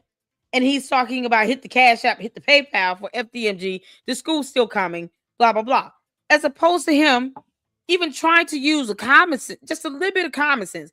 Umar, I'm not giving your flatulent ass any tips whatsoever. But if you were trying to be just a little smart and use a little common sense, you wouldn't even ask for money for the school. You would just say, can you all just send me a donation? You wouldn't even bring FDMG up. If you're inside of Pennsylvania, you would think you would be smart enough to say, I'm not asking for money for the school. I'm just asking for donations to help me out because I'm broke as hell and I'm unemployed. Because he's unemployed. But one would think he would avoid asking for money for FDMG while he's inside of the Commonwealth of Pennsylvania, the entire state. He's not even smart enough to avoid that. Poetik Flakko has obviously ignored an entire cease and desist order where he's breaking that law every time he asks for money for FDMG in Pennsylvania. You can't make this up. It's so simple. Just read the cease and desist order. He's got the audience and the supporters where he could do a video and get that information out to the masses to pull up that cease and desist order and go over. And he won't even do that. There's nothing illegal going on here. You're a damn lie. You have no idea what's going on illegally. Or him sitting here purporting himself to be a certified school counselor or to be psychologizing someone, as he put it, or giving any advice as a counselor or even therapist when he's not licensed or certified to do it. This is unbelievable for him to sit here and ignore all of that illegality happening. Dear Lord. No, Poetik Flakko. Yeah, he's in Pennsylvania, though. He's supposed to be. Who knows? Who knows where he is now? Umar could be like halfway to hell and we wouldn't even know it. Because, he's homeless and all. Umar, you can kiss my ass. Don't nobody owe you nothing. You're a grown-ass man. You won't get a job. Goal obligations to where he has to document everything. His 501(c)(3) is public. And now he doesn't list himself as receiving any type of salary whatsoever. So if he is receiving a salary to run this nonprofit and he's taking money, but it's not being disclosed, well, that's a crime, right? That's something you... If he's taking money that's from donors and he's using it for himself and no proof that it's going towards the school, even the IRS has a tax form you can fill out, a complaint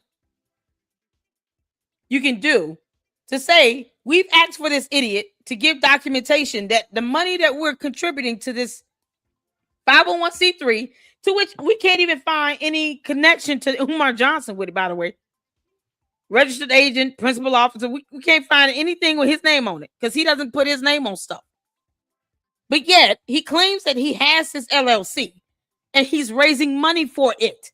If he can't even prove he's the registered agent or the principal officer of the FDMG LLC itself, the LLC, then he's asking people to give him money for him to put in his pocket.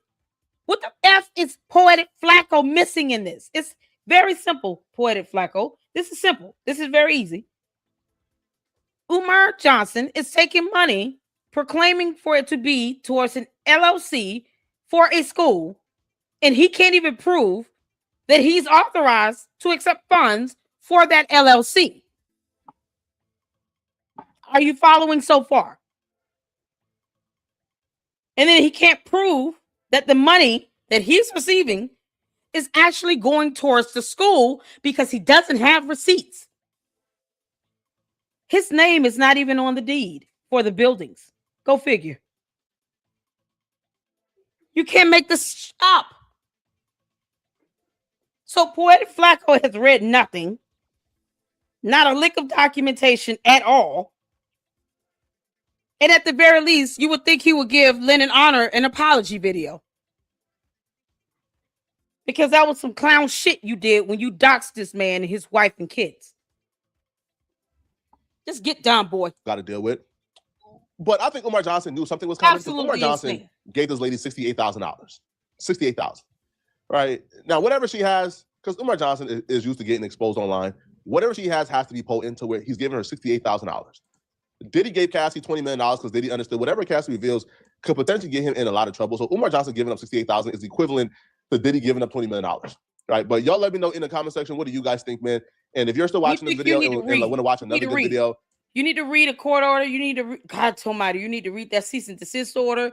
You need to read those court documents when the board of psychology came for him and what they said in the final documentation as to how he should not be walking around saying that he's a certified psychologist of any kind, regardless of whether he's in Pennsylvania or not. Because that would be the standard across the board. He's certainly not licensed anywhere else. He's not licensed at all. And they went so far as to say that they would not even recommend that he gets licensed or certified because he keeps lying and perpetuating this false narrative as if he is. He just did a counseling session in his mama's closet around Thanksgiving. And then another one after a week later, 2 weeks later after that. And was bored out of his mind. And then was asking for money in the state of Pennsylvania to go towards FDMG with this cease and desist order still in effect. I mean, literally, I can point out 2 laws that it was broken right there. And the entire video is evidence of that. You can't make this up. This is ridiculous what he's just done.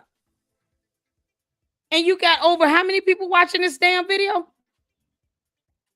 152,000 people have seen this video where he provided no facts. Just recklessness. He's not a lawyer or an attorney, so he can't speak to the legality issue either. You can't make this stuff up, man. Oh, okay. Bye, Felicia. Is he done? They click on this video here somewhere on my screen, somewhere here, or here. Yeah, boy, bye. You can't make this stuff up. You can't make this stuff up. I can't believe this. Like the willingness to sit here and do videos, get views, and you can't even pull up. Here's the cease and desist order. Umar violated this. He should not have been asking for money. Whether he thinks he's putting it to the school or not is irrelevant. He shouldn't even be collecting it inside of Pennsylvania. He should not be giving counseling sessions. He's not licensed and certified to do that. If he's not getting a salary from the school he claims he's opening, he can't prove that he works for a school. Therefore, he can't say he's a certified school psychologist either, because one of the legal requirements by state law is for him to be employed with the school. So you're combating your own argument you think you were making, Poetik Flakko. But because you haven't read the law on this stuff, you don't know. It's so ridiculous. Well, that was a headache.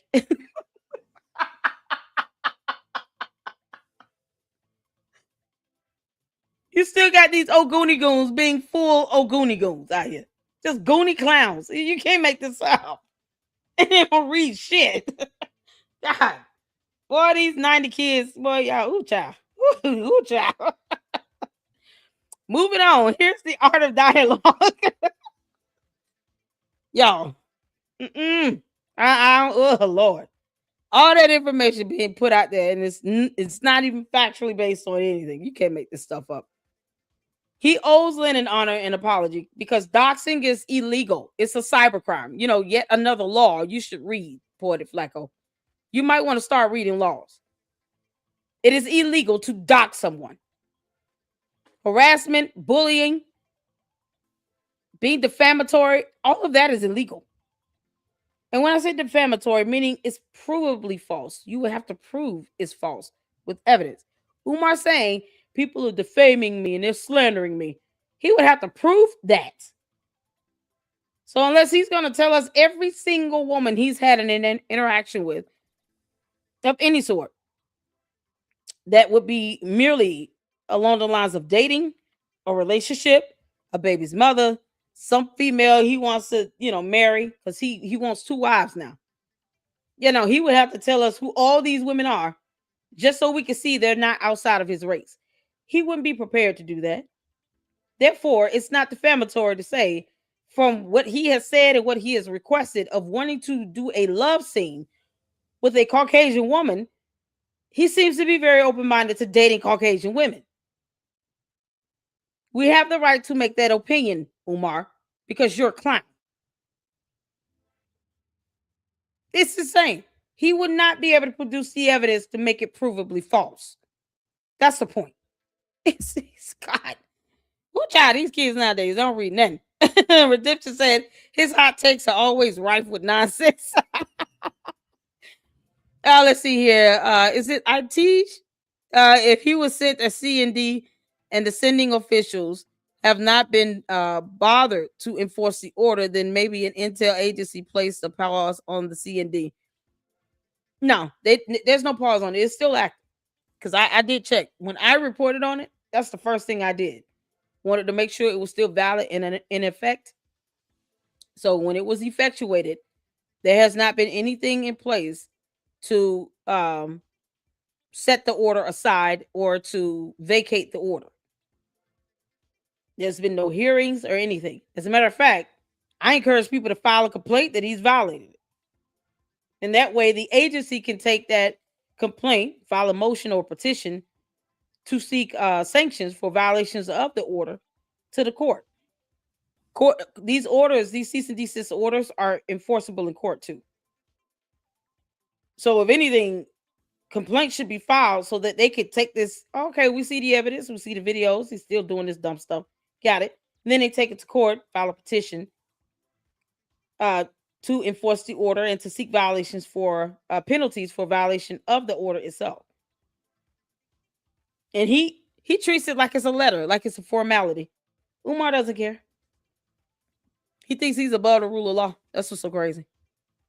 Shell said Tavares start.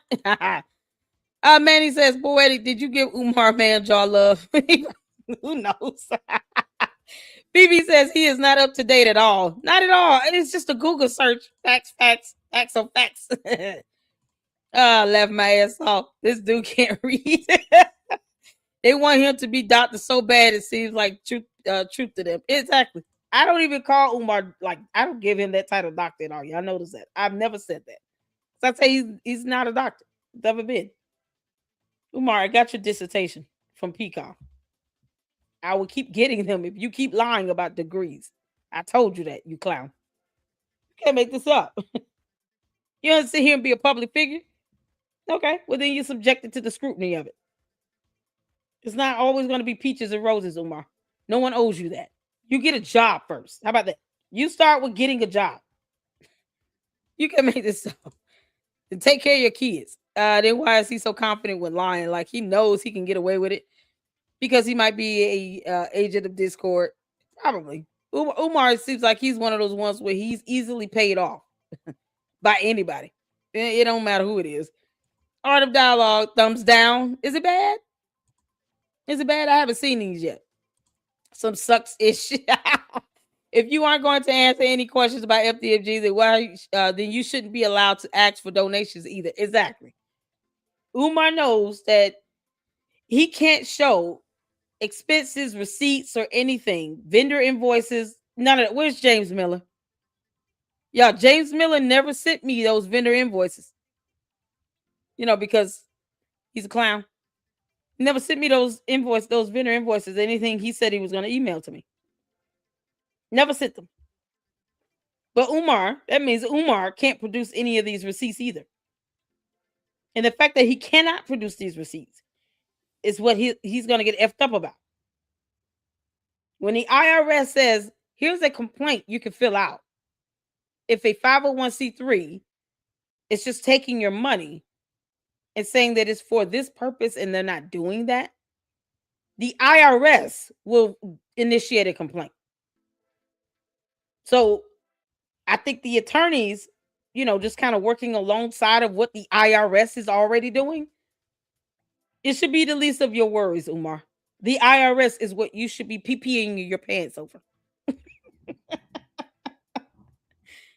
Umar, if you want to sit here and get mad about something, yeah, you should be mad at yourself about putting yourself in a situation where you've pissed off at least 40 people who probably all filed those IRS complaints against you as well. You know, they locked up Al Capone and he murdered people. You can't make this up, y'all. Great show. Thank you so much. I appreciate you all. Make sure you guys are hitting that like button. Thank y'all so much for tuning in. Let's get to this right here. This master of art of dialogue, whatever this is. Umar breaks his silence on Nicki Minaj. Oh, God. He got something to say about this? All right, let's go. Put a one in the chat where you can see in here. Dr. Umar, man, happy to have you back. It's been a while, man. I mean, I haven't had you on here in a while, man. Yes, sir. Peace and Pan-Africanism. It's been 6 months. Christmas Day would make 6 months. Yeah, man. It's been forever, man, since me and you did an interview. But, you know, we here now. It's a lot of what I asked you and get your take on. Nicki Minaj, how you feel about the backlash she getting right now? Yes, indeed. Yes, indeed. You know, Nicki Minaj, I have always felt, in my opinion, is one of the most lyrically gifted female hip-hop artists that we've had this century. Very talented artists. As you know, she used to date Meek Mill at one point. And, you know, he's a phenomenal artist. And her lyrics were not far behind his in terms of quality. So she's a very talented artist, very talented musician, a very beautiful woman. When I saw her interview with Erica Kirk, Charlie Kirk's widow, it almost blew my mind because I was not aware that she had joined the Donald Trump bandwagon. So this past Sunday, December the 21st, she was in Phoenix, Arizona. It was Turning Point's USA Amerifest conference. So this is the conservative think tank, foundation, organization, and movement that Charlie Kirk helped to co-found. So she was interviewed by his widow, Erica Kirk, for about 30 minutes. And some of the stuff that Nicki Minaj said out of her mouth left me flabbergasted. She said things like Donald Trump and J.D. Vance were heroes, that they were role models for our children. She said that when they speak, she can tell that they're speaking for us, that they make us feel proud to be American. She said that they have given us a chance to beat the bad guys and win. The 40 people are recognized game is asked, who are the 40 people where it's a class action lawsuit? So based on what we saw in Marianne Lawrence's video, the court documents are not up and available yet because I would have already did a formal reading. I'm actually going to do that as soon as they are available. But there are 40 people. They weren't named. They were just kind of grouped as complainants or donors. It's a class action. So I don't even know. I have to look and see if they, I would assume they must be named, but I'm sure they're going to have the list of all of the petitioners named in the actual court document.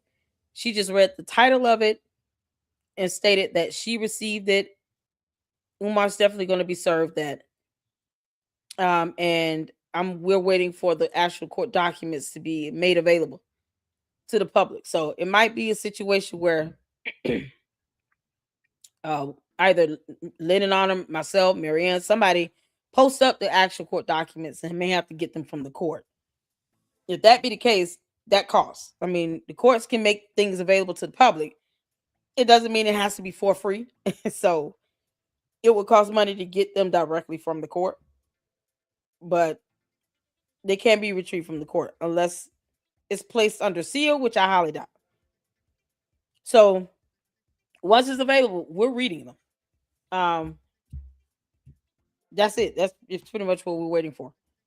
But I'm surprised it's not more, because more people have given money to him, and it's high time for people to stop being scared of him. Umar is not. He's a clown. He's no one to be scared of. Days to be safe. Have a good one. Nobody cares about that art. months. I know, right? Blah blah blah. Days take care. He's a clout chaser. Dumb topics. Like he's talking about Nicki Minaj and stuff, but he's not talking about FDMG, the school. Like every time he does a podcast now, he goes out of his way to avoid talking about the school. Goes out of his way. So it's crazy. I think he's supposed to be going up to the Breakfast Club again next month, which will be absolutely ridiculous. If they're not going to ask hard-hitting questions about the school, it's like, why is he here? That's kind of my whole thing. We hear him talk about this in his live streams. But the idea should be get some answers. Ask questions and get answers. And because Umar acts like he has no spine and he's too delicate to answer simple questions, then what's the point? You're paying him to come on your show, and for what? Look how he's dressed and acting. Y'all, he look like he's stuffed with a turkey and dressing. Can't make this out. Oh, dear Lord. He's so disinterested with this weird ass jacket on. He done stuffed himself in this jacket, y'all. It's so tight. She also said something to the effect that really bothered me. Nicki Minaj said, it's not just that, and I'm paraphrasing, I want to try to get it correct, but she said something to the effect that it's not just that we tell Black children to feel proud of themselves, but it's like we're doing that, and at the same time, we're telling other children not to feel proud of themselves. And so I guess she was alluding to this false narrative that the conservatives are putting out there, that teaching Black children Black history and teaching white children the true history of America is somehow going to make white children feel bad about themselves. That bothered me because she's a Black woman, or at least I thought she was. She clearly has Black children. So are you saying you don't mind your children growing up in a society where they cannot be taught Black history or the true history of America because some people feel it offends the self-esteem of white children? And this is so hypocritical, Art, because we've been in America 400 years at least under British North American control. And look at how the self-esteem and self-worth and self-value of Black children has been and continues to be compromised for the benefit of the white child. And yet you're telling me that to implement a curriculum of corrective history where you're not insulting white people, you're not denigrating white people, you're simply making sure white children understand that the foundation of this country was laid and built and cemented on the genocide of Native Americans and the enslavement of African people. And not just the enslavement of African people, the dehumanization of African people. What a lot of people don't get, Art, is that although the United States of America was somewhat late to the international slave trade, even though they joined it rather late, the Portuguese had already been in it. The Swedes had already been in it. The British had already been in it. The Roman Catholic Church had already been in it. America was kind of late to the party.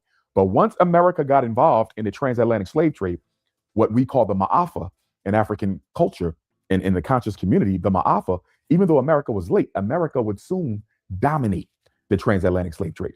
I don't think people understand, Art. Many of the streets and back roads of America were created so that they could traffic. Maybe I'm misunderstanding your question here. Should we be mad at who asking what question? I'm gonna just, for full disclosure for those who are new, I'm apolitical. That I don't lean to left or right because God will not be asking me about who I voted for on Judgment Day. And Democrats nor Republicans pay my bills or buy groceries or pay my rent or anything like that. So I believe in having beauty and the freedom of speech is not being beholden to one party over the other. Quite frankly, I believe we should have more than two because get to a point where it's too polarizing. However, I'm not sure what you mean by being mad about something. I wouldn't be mad either way. Umar takes this as if Nicki Minaj was talking to him, and no one even cares that he's walking the earth right now, apparently. That's on her level. I don't know why he thinks that Nicki Minaj will even come second to Meek Mill. And we're talking about the same Meek Mill who allowed his cheeks allegedly to get clapped by Diddy. So, quite frankly, she can stand on her own when it comes to lyricism and all of that. Her going on to AmFest, whether anyone agrees with it or not, she had the right to go. They invited her. She went there. It is what it is. Now, he's speaking in terms of, her saying something about a curriculum and all these things, but yet, he doesn't have a school. So, stuff like this, to me, it just shows and proves that Umar's a clown. He can't even get a school open. So he wants to speak on issues regarding a curriculum. But yet, when he was asked to produce a curriculum, he got mad and upset about it, because he knows he doesn't want to do that. So if he's not going to create a curriculum and put it together and put it out to the public to see what the school curriculum would look like, then what the hell is he complaining about, to be honest? That's how I see it. Until Umar produces an actual curriculum to show what the kids are going to be learning in this fictitious school in his mind that was never going to come to fruition. Why is he even talking about a curriculum? He's not competent enough to even create one himself. That's kind of how I see it with this. Everybody's entitled to their opinion. I just ask that you guys stay respectful of it. If you don't want to talk to politics on this, you don't have to, because it doesn't have to be political. Think about it from the stance of what these kids would be learning if he were to open the school up. And he's getting upset at whatever Nicki Minaj said when he can't even produce a curriculum. So, him running his mouth is just all that he's doing. But he's got bigger fish to fry. He needs to be worried about that class action lawsuit. Umar need to be worried about this class action lawsuit. Not worried about, why is somebody saying something about not bashing somebody? Like, it's like, dude, you can't even, first of all, I don't know if he's jealous that these women not giving him attention because he wants a woman to take care of him. Let's be honest about this. Umar doesn't want to work. He doesn't want to take care of himself or his children. He wants a woman to take care of him. And it's like he's not getting this attention from all these people that got a lot of money that I guess he thought he would be getting attention from because he's not hot shit. So no one cares about what he's doing. And Nicki Minaj will never care about what he has to say. She probably laugh at this if she would have seen it. Then she'll turn around and say, when is he going to open that school again? And he wouldn't be able to say. So lip service is all he's giving, where he still doesn't brush his teeth. Umar, you're a clown. You're such a clown. All right, y'all, let's get back to it. Black people during the domestic slave trade. A lot of people don't understand that. When you see these small streets in front of big streets and all of your 13 colonies and subsequent states that joined the Union as slave territories, those small states, those small streets are in back of the large streets were created so you could sneak the slaves in the alleyway and traffic them in the alley and sell them in the alleyway. So yeah, thank you for clarifying for that. Okay, he said, my bad, I meant the interviewer not asking about the school. Yeah, I mean, that's the thing. We're all of these podcasters are, completely being a disservice. And I'm sure Umar's telling them, well, I don't want to talk about the school, so don't ask me any questions by FDMG. Before he even gets on a plane or go wherever he goes to be on their show. He probably tells them up front he doesn't want to talk about the school. But yes, it is irritating, especially to those who have given money and donated and contributed to the school, where he talks about everything but the school. Yeah, and that's one of the reasons why these 40 people have been prompted to file this class action lawsuit, because they're not getting any answers. They're not getting any information out of him. And when they ask, of course, he gets an attitude and throws a temper tantrum like, a 5-year-old child in a candy aisle. And he gets upset about that. So that's one of the reasons why this class action lawsuit is absolutely necessary. Even if discovery is compelled out of him, or he's forced to say he doesn't have the evidence, which is what I'm sure he's going to say often. Your Honor, my client does not have the evidence to produce this. My client does not have that evidence. My client does not have receipts. My client does not have vendor invoices. He doesn't have that information. The only thing they might be able to get, probably through a subpoena, are all the transactions from PayPal and from Cash App, as far as they can go, under the different aliases or the profile names that he used to create those PayPal and Cash App accounts, and any other method that he collected money for. So if he used 3 or 4 different platforms to collect money, however far back they can go, I'm sure that the attorney's office representing the petitioner is going to get a subpoena to get that information, because it speaks directly to, how he collected this money, and then where did it go after he collected it? It went to his personal accounts that had nothing to do with it, FDMG. So, I wouldn't be surprised to see some sort of money laundering coming out of this. I mean, he's definitely misappropriating funds here, but I wouldn't be shocked if they were able to discover some evidence that, showed something like that. But otherwise, Umar doesn't have any evidence or anything. He has nothing to say about the school. He doesn't care. He never meant to. He was never going to open it. And now people are like, okay, well, hell, what did you do with all the money? Of course, he's spending it on himself, but he's going to be forced to have to show that and prove that. Or he's going to be forced to have to say he never kept the evidence. He never had receipts. And he spent the money. And that's, something he's not going to want to admit on his own. So it's going to take the power of the court to do it. That's what you're looking at, Umar, you clown. He's such a Oompa Loompa. For example, we're in Philadelphia. In Philadelphia, you have Market Street, you have Broad Street. Those are your 2 major streets. You also have other major streets, but you have a lot of small streets. And sometimes when you go down these streets, your car can barely fit down these streets.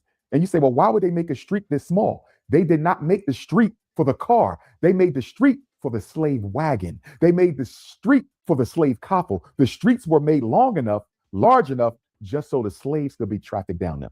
A lot of people don't even know that the layout of many of America's major cities that were slave states, that existed in slave states, those cities were laid out to benefit and accommodate the domestic slave trade. Because after 1808, 1808 is when America outlawed the international slave trade. They did not outlaw slavery. They just outlawed the importation of Africa. You're such an idiot. Umar, how does that explain any streets that were developed after 1865?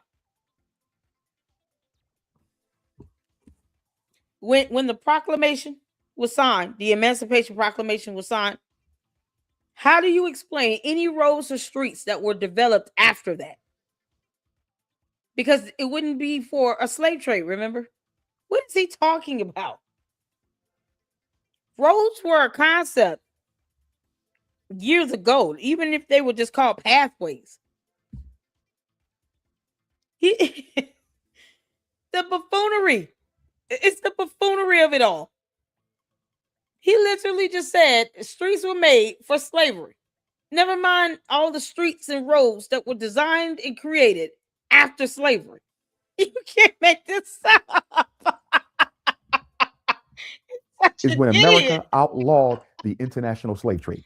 They did not outlaw slavery. They just outlawed the importation of Africans. So from 1804 until 1865, how did they get more slaves in America if you couldn't ship them in? They moved to a domestic slave trade, which means what? It means that they had to birth and create their own domestic slave system. And this is where you get the breeding farms. This is where you get the breeding farms where they would get a dozen. Because all those midget horses had to have a mommy and a daddy. Black women, one black man, and his job was to keep those black women impregnated constantly. They were called the bitches. Yeah, it's something you shouldn't be doing because you can't afford them or you don't care. All right, either way, he doesn't take care of his own kids, y'all. You can't make this up, but he wants 2 wives because of reasons. What is he talking about? And he was called the buck. And unfortunately, we still refer to each other in those same pejorative terms. We call our women bitches, and we call the men bucks or the N-word. We use the same term. Didn't he dog out Lene Stacks? He did. He dogged out Lene Stacks. He dogs out his baby's mothers. He dogs out his own daughters. He tried to go after females that criticized him.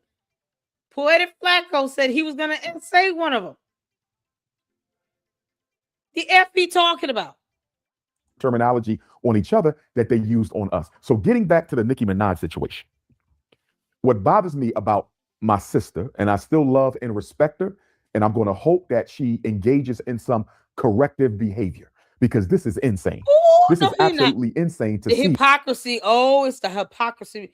Umar, you are the biggest, fattest, hypocritical oath to sit on a couch. You can't make this up. With this hoodie on that's too little and too tight. Why does it not go all the way up past his wrist? This hoodie, the sleeve doesn't even come up to his wrist. I mean, you can't make this up.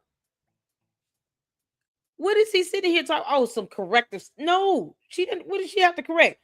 Umar, start with yourself. Show receipts of how you spent money that you've been receiving for 15 years in the name of some school you claim you were going to open. Because see, Nicki Minaj is not saying she's going to open a school up and never did it in 15 years. You did. I'm not even trying to defend her. I'm just saying the obvious. This is coming from someone that said he was going to open up a school for 15 years and never did it. Good grief. Such a talented, beautiful Black woman build her career through Black culture by way of the hip hop movement, become a multi-millionaire, one of the top selling artists of this century, and to use Black culture to build your career and then turn around and use the platform that was created through Black culture and hip hop. And now you're going to use your platform and your prominence within our culture to work against the progress of Black people by joining Donald Trump, JD Vance, Erica Kirk, Turning Point USA, against the best interests of Black people. It's bothersome. And the issue about this, Art, is, to me, this is the Candace Owens effect. This is the Candace Owens effect. What did Candace Owens do? Back in 2007, Candace Owens and her parents, along with the NAACP in Stamford, Connecticut, sued Candace Owens' school district because Candace Owens was receiving threats from some of her white schoolmates. They were calling her racist names. They were leaving racist voicemails, sexist voicemails. There was threats against Candace Owens, and the school district in Stamford, Connecticut sat by and did nothing. So Candace Owens and her parents, with the NAACP's help, rightfully sued the Stamford, Connecticut School Board, I believe it was, to a tune of $37,500. So you have Candace Owens, a Black woman, another very articulate, intelligent, attractive Black woman, just like Nicki Minaj, who benefited from civil rights, okay, and used those civil rights that our ancestors. She's not intelligent. Like you, Umar, she grifts and cons people out of money while presenting no facts and lies like hell. Now, I'm sure you are cool with her lying like hell on any and everything that under the sun. Be reminded, she would never give you the time of day. It's like he wants these women to pay him some attention because they got money. Because he gets mad when these women aren't giving him attention. They're not responding back to him. They could care less that he walks his earth. I'm trying to tell you. And he called this girl intelligent. She's being sued for defamation by the president of another country because she too lies like hell. You can't make this up. And I don't condone anybody being harassed. But Candace has now become the bully that harasses others, whether they're Black or white. So is he going to speak on her going after Kimberly Klacik or any other beautiful Black articulate woman that actually is intelligent? Is Umar going to do that? Is Umar going to put his foot on Candace's neck when she goes after other Black, intelligent, and articulate, beautiful Black women? Is he going to do that? Because I don't think he gives a shit. What y'all think? You really think Umar cares about the stuff he's talking about right now? Because I don't think he cares. I don't think he cares. I don't think he cares one bit. 1 in the chat if you think he cares. 2 in the chat if you don't think he cares at all. 3 in the chat if you're saying Lady Luck Club, why the hell are you asking us this stupid ass question? Put a 1 in the chat if you think Umar actually cares about the stuff he's saying here. 2 in the chat if you're saying no, he doesn't give a damn. 3 in the chat if you said Lady Luck Club, why are you asking us this dumbass question? We all know he doesn't care. We all know it. If anything, he just wants Candace Owens' attention and maybe get some money. Candace, Umar has child support too. Can you give him a couple $1,000?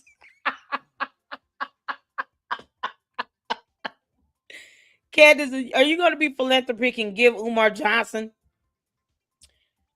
$250,000 because he's got some real legal issues coming up?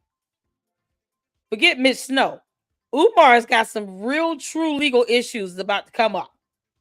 He's got a class action lawsuit that's about to pimp slap him in the face. Y'all, that lawsuit is going to do a double backhand pimp slap. And then give him 3 seconds and then do it again. He about to get pimp slapped with the right hand from this class action lawsuit. Okay.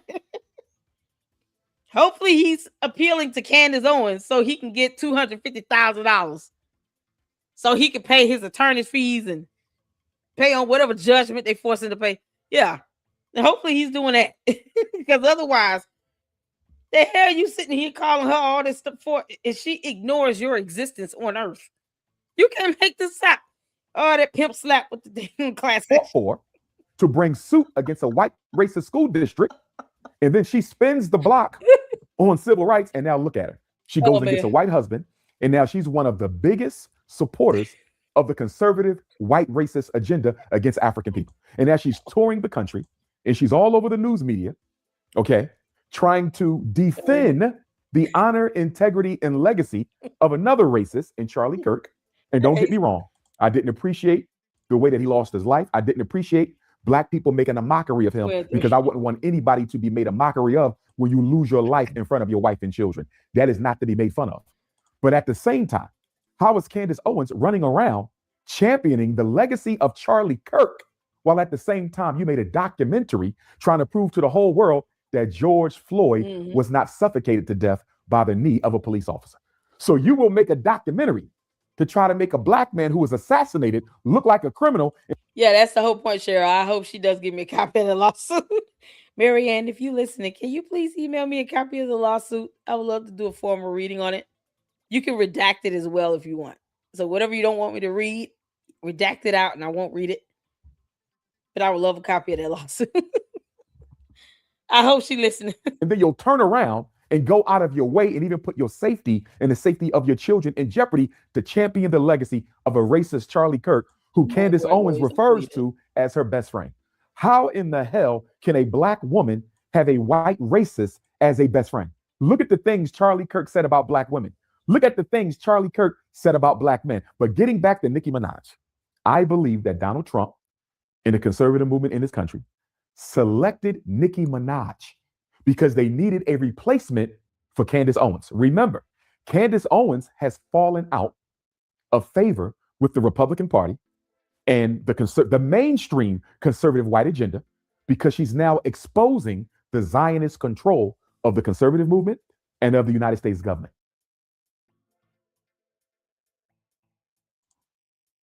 Hold on 1 second. Hold on. He's sitting here talking about falling out of conservative party, conservative movement. Was she ever in it? That would be my question. Was she ever a part of this movement? Because Candace acts like she's not even Christian anymore. Who knows? She acts like a raw demon.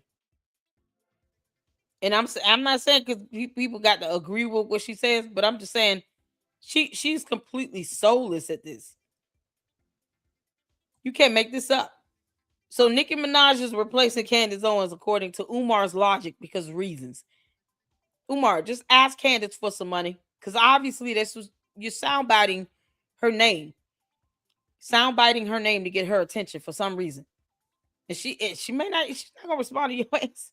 And if she does, it'll be strictly for content. Nicki Minaj, because they needed a replacement for Candace Owens. Remember, Candace Owens has fallen out of favor with the Republican Party and the mainstream conservative white agenda because she's now exposing the Zionist control of the conservative movement and of the United States government. In fact, Art, I would argue that Charlie Kirk was assassinated, I believe, by the Zionist movement.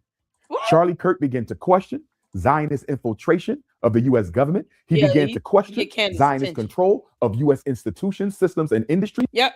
I told y'all he's trying to get Candace's attention. Candace. Huh, girl. You clown. The Oompa Loompa wants you to give him some money or respond so he can, use that content. So I guess you'll be doing a video about the Oompa Loompa. Umar, let her know you're trying to get her attention because that's all you're doing here. Candace, the Oompa Loompa wants your attention. I'll make sure to give her a heads up in the live stream we do. You can't make this up. Candace, you're bad at this. The Oompa Loompa is sitting here soundbiting you and saying the same thing you're saying with no evidence. He wants you to give him some money, girl. And he began to get a little bit out of hand with his rebuke of the Israeli agenda. I believe that's why Charlie Kirk was assassinated. I believe that because he was becoming so unapologetic in his criticism of the Israeli influence in America, along with the Zionist influence of America, that he was unalived. And because Candace Owens followed suit behind Charlie Kirk, and she started exposing the Zionist control of the United States government, they had to distance themselves from Candace. So if we're going to distance ourselves from Candace, and this is Donald Trump, the Republican Party, and the mainstream white conservative movement, we got to find another Black woman. We got to find another Black woman who can compete with Candace Owens nationally and internationally to bring attention away from Candace Owens, who is highlighting the Israeli influence on American politics. And so who better to use than Nicki Minaj? Now, I don't know why Nicki Minaj is doing this. I don't know if she's getting paid. I don't know if it's a favor. I don't know if it's an exchange. Well, I mean, seriously, let's think about this rationally for 2 seconds. Would they actually need Nicki Minaj? He makes it seem like there are no other black women who are true conservatives in the conservative movement. Why Nicki Minaj? I mean, there are other black women that are conservatives that have been conservatives for a long time. And they actually support Donald Trump.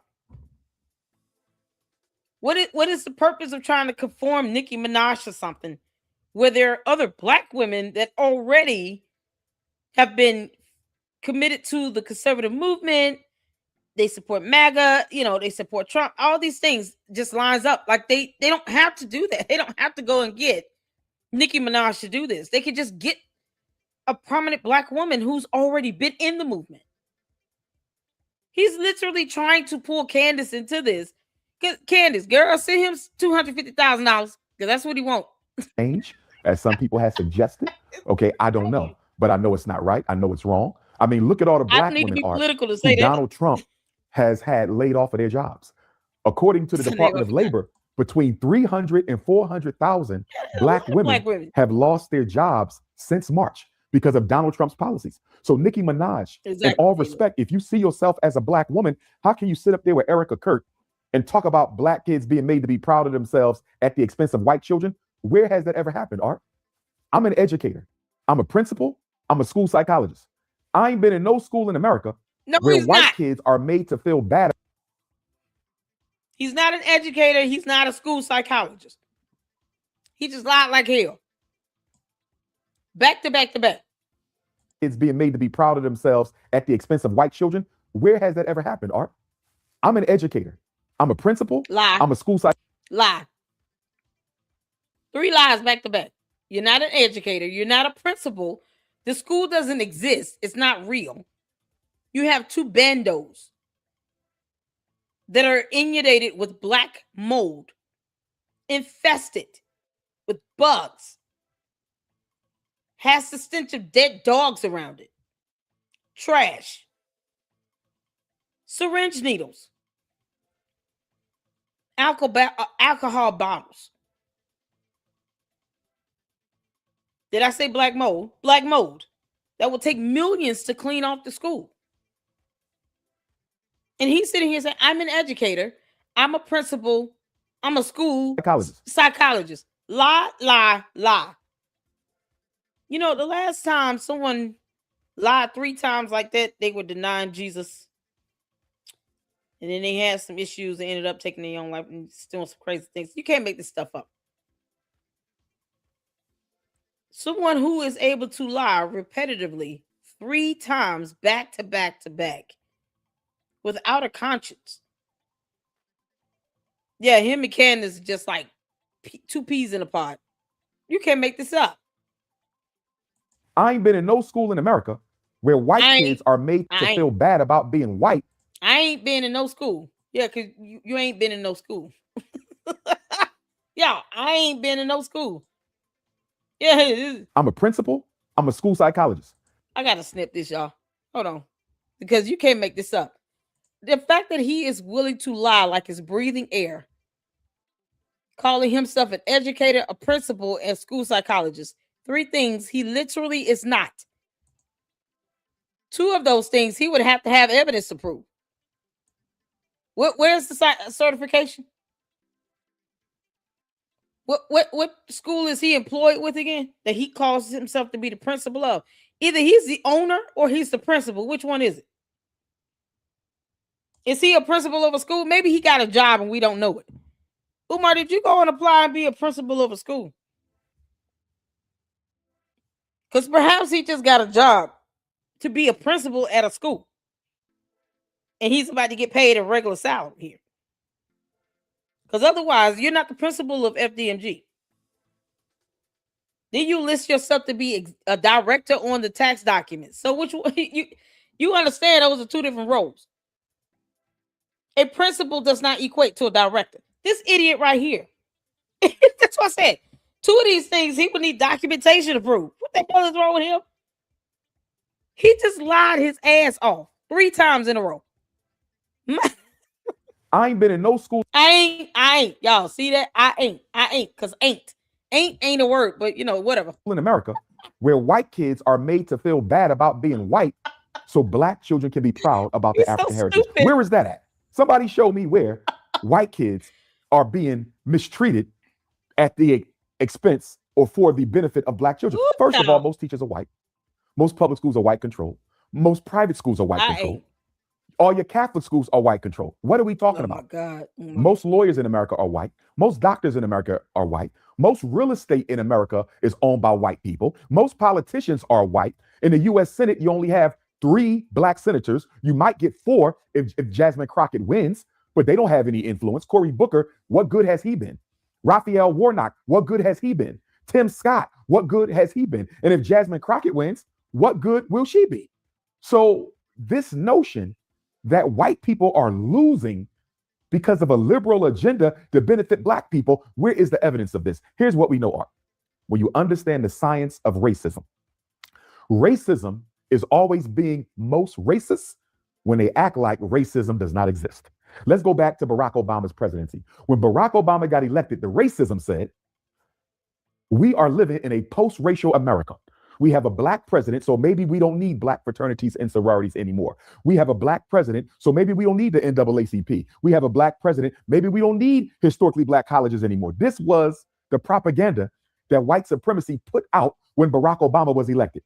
And what happened during Obama's administration? We saw a white police brutality and assassination campaign against the black community like we've never seen in recent history. Whenever they try to act like race don't matter, that's exactly when they're about to become more racist. Now, I want to draw a parallel to this, Art, because right now, Donald Trump is waging war against Venezuela. Even though war can only be declared by Congress, Donald Trump has taken it upon himself to wage war against the Venezuelan government. Now, how does this relate to Nicki Minaj? I'm going to tell you. Nicki Minaj, her parents and herself, they're from Trinidad and Tobago. If I'm not mistaken, Nicki Minaj may have been born in Trinidad or Tobago. If she wasn't, at least her parents were. At least her father was. Rest in peace to him. Oh God, he just gave a whole word salad about Jasmine Crockett, Barack Obama, a former president, by the way. Umar, something you've never been and never will be. I thought he was moving his ass to the continent of Africa. When is that going to happen? When is he moving to Africa? When is he going to go to Africa?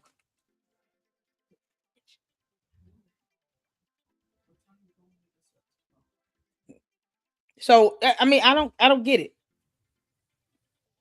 I don't get it. All these people he named off, none of them stunned him. Y'all notice that? Former president of the country, he's not stunned him. He's been attacking Barack Obama forever. It's mighty funny, Umar.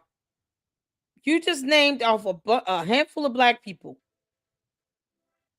And I think Tim Scott is Republican. So you name Republicans and Democrats that are all black.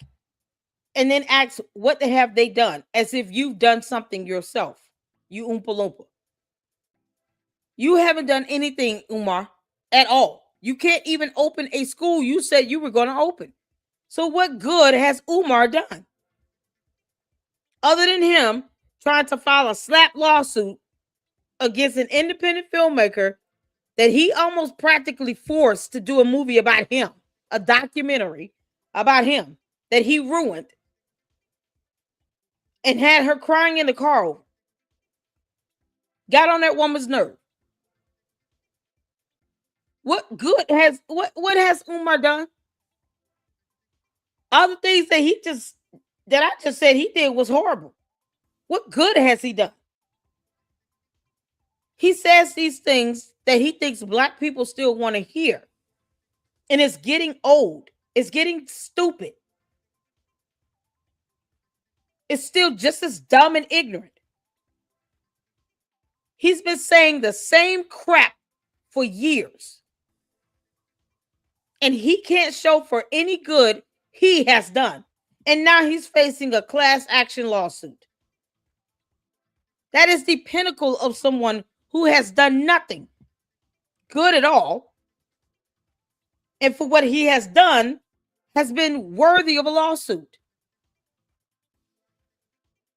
All he is doing is bashing Black people, regardless of whether they're Republican or Democrat, and demanding everyone else give their resume, show their deeds out on the table. But when he's asked to do it, you got to send somebody to serve his ass with lawsuit documents.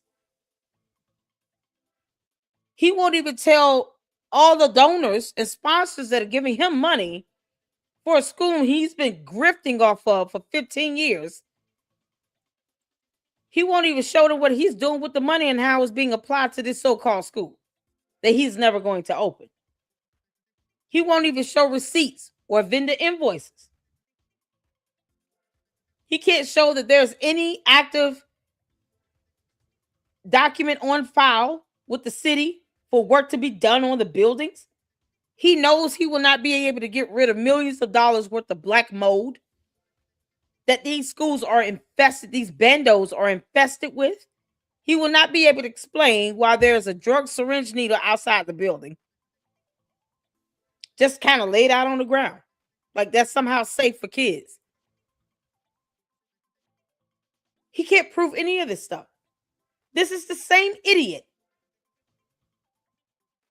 that has to be sued to give up receipts,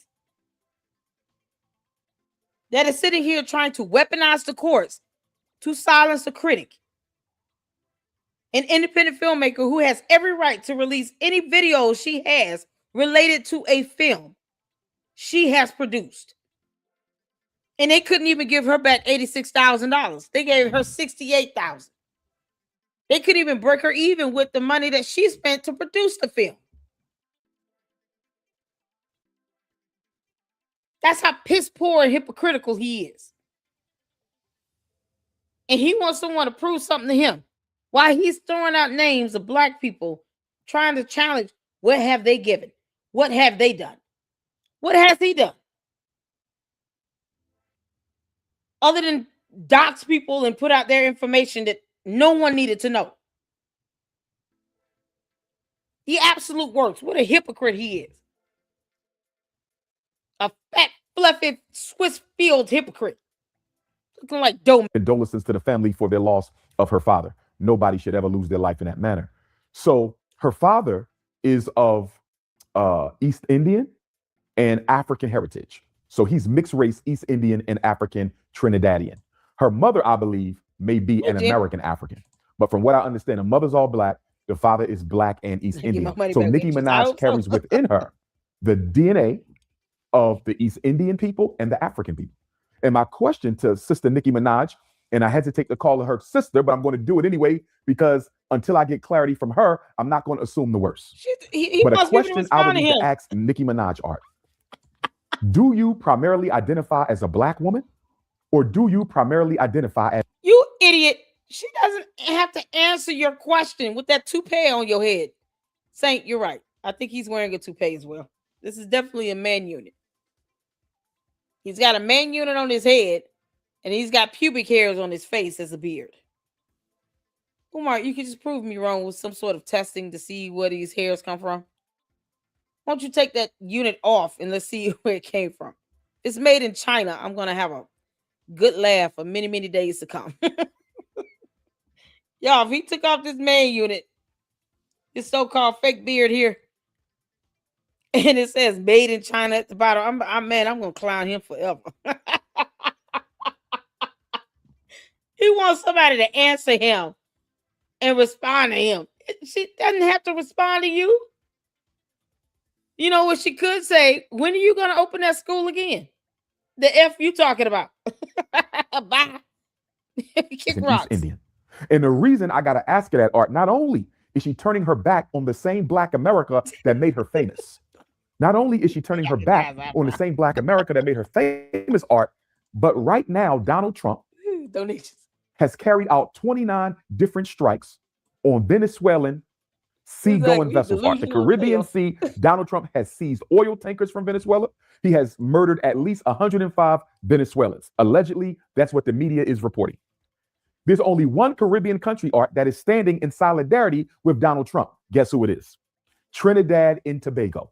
The Prime Minister of Trinidad, the Prime Minister of Trinidad and Tobago, Nicki Minaj's ancestral homeland. Well, technically, your ancestral homeland is Africa, okay? But the birthland of her parents and maybe herself, Trinidad and Tobago, they are the only Caribbean country, or should I say the main Caribbean country, standing in solidarity with Donald Trump's unilateral and illegal move to declare war on Venezuela without the approval of the U.S. Congress. Now, Art, you might ask the question, why is the Prime Minister of Trinidad and Tobago going against the entire Caribbean? But why does he have to go with the entire Caribbean? Maybe he believes in preservation. Perhaps a president is looking out for its country and its people by saying, we're not going to sit here and do the same exact thing everyone else is doing if it leads to this type of result. So maybe we should not go along with that if it means us being preserved and not invaded or having a missile launched or anything like that. Let me at least get time, to put up a countermeasure and maybe get people out of here before I sit here and just try to say, no, I'm not going to go along with it. Like, otherwise, self-preservation. Why is that not the answer to the question here? This is crazy. Why is he talking about that, but not FDMG, the school itself, or that lawsuit he's got coming? Caribbean community and standing with Donald Trump. You want to know why? Most Caribbean islands have a Black president and or Black prime minister. Trinidad and Tobago is unique, Art, because the Prime Minister of Trinidad and Tobago, a woman by the name of Kamala, first name Kamala, okay? Not Kamala, not to be confused with Kamala, but Prime Minister Kamala of Trinidad and Tobago is an East Indian. So even though the population of Trinidad and Tobago is 40% Black, it's also 40% East Indian. And it's 20% mixed. And I've been to Trinidad and Tobago. And do you know what I was told by the Trinidadian and Tobagan Africans there? Our Black brothers and sisters, they told me that Trinidad and Tobago is dominated by the East Indians. They told me that they are racist, that they control the import and export. They told me that they control the drug trade. They told me that they control the used car industry. I was even told in Trinidad and Tobago by our Black brothers and sisters, our Trinidadian African brothers and sisters, that if an ethnic war broke out, if a race war broke out in Trinidad and Tobago between the Blacks and the East Indians, we would probably lose. Because even though we're 40% of the population and they're 40% of the population, they control the entire infrastructure, Art. So when I say I would like to respectfully know whether or not Sister Nicki Minaj identifies as an East Indian or an African, that's not just for American African purposes, Art. That's for Trinidadian African purposes, because I need to. No one in Trinidad or Tobago is questioning her on that. I don't. What the hell is he missing here? Who is asking for this? No one is asking for her to verify anything regarding her ethnicity or what she identifies as. No one is asking of this from Nicki Minaj. He's the only idiot that's doing this. I don't think anyone else cares. Like he thinks that he would be able to help people in Trinidad and Tobago, even if he had money to help them, he wouldn't. When he gets his hands on money, he goes to Cinnabon in the airport and eats Cinnabons from Cinnabon. You don't see him being philanthropic. The idea of him giving his friend, some homie, some money to help that homie out is laughable. Umar doesn't give any money to groups or anything. He won't even put money in his own idea of a school. He can't even show proof that he's donated any of his own money. He's living off of the donor dollars. So he can't even prove that he's earning a separate pot of money. And whatever he's earning, he's putting a percentage of that back into his own idea for this school. He just has everybody else doing it and taking care of his ass while he wants 2 wives again.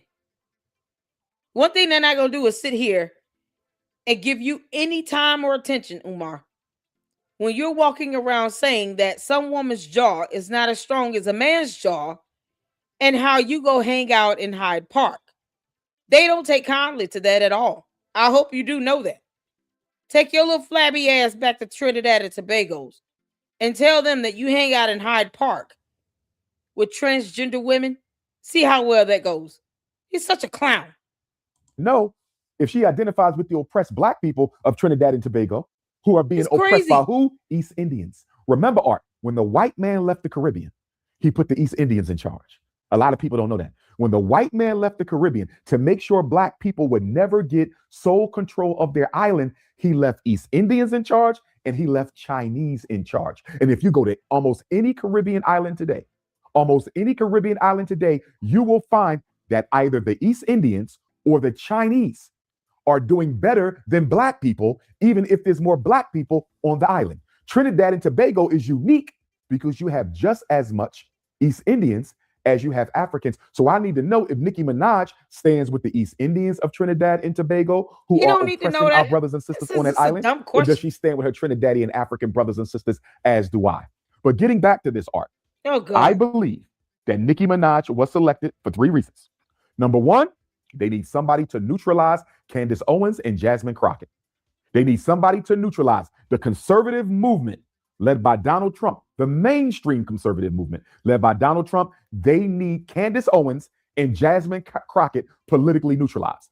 They're hoping that Nicki Minaj's status in the hip hop industry and her popularity, not only in America, but around the world, will be enough to take care of 2 birds with 1 stone. That's the first reason they chose her. The second reason they chose her is they wanted to show Trinidad and Tobago that if you support us, we will support you. Nicki Umar is the Kris Jenner of the scammer community. Umar, they will whoop your ass out there in Trinidad and Tobago. The East Indian or the African side, both of them. At that moment, they probably will come together hand in hand and whoop your ass. If you went out there demanding anything from these people with your broke ass, and you can't even give them $5 to help feed a child. You can't make this up. That'll be the day that they actually come together. Umar Johnson, yeah, we come together. We work together. No, we beat the shit out of him. Let's go. He united all of Trinidad and Tobago at that moment. It is, especially if they get wind he hangs out in Hyde Park and his male beautician / stylist allegedly slept on a fictitious couch in a small hotel room where no couch exists. Yeah, Umar, go on out there to Trinidad and Tobago so we can give them a heads up that you are quite possibly sharing a bed with a grown-ass man. We want to see the expression on their face when they find out. Minaj is one of your fellow country persons. Her ancestry is from Trinidad and Tobago. She has a mixed race parent from Trinidad and Tobago. So because you're standing up for Donald Trump's imperialist agenda against Venezuela, we're going to put one of yours in the limelight for us. This is geopolitical art. Now, let me go a step further. Some people ask the question, why is Donald Trump doing everything the Zionists are asking of him? The reason Donald Trump is doing everything, Art, that the Zionists are asking of him, because Donald Trump is in those Epstein files. Donald Trump is in those Epstein files. Congress. Now he just repeating everything Candace is saying because, you know, he can't come up with a thought on his own from reading shit on his own. Umar, start with Dr. Seuss books. Just read a book. You're literally saying what Candace Owens says. You want her to give you a shout out. We get it. But it's not going to work out in your favor the way you think it is. Because see here, when it comes to Candace Owens, both of you are narcissistic idiots that are uneducated and unlearned. Both of you want to feel like the smartest person in the room. So at some point, either you or Candace would have to bow down to the other. And you're both incapable of doing that. I don't even understand why you're trying to repeat her soundbite. She's not going to raise any money for you. But we'll just sit back and just, wait and see as you're disappointed every day. It's funny that he thinks that she would give Umar Johnson the time of day. This is crazy. You don't have to repeat everything she says. Have a thought on your own.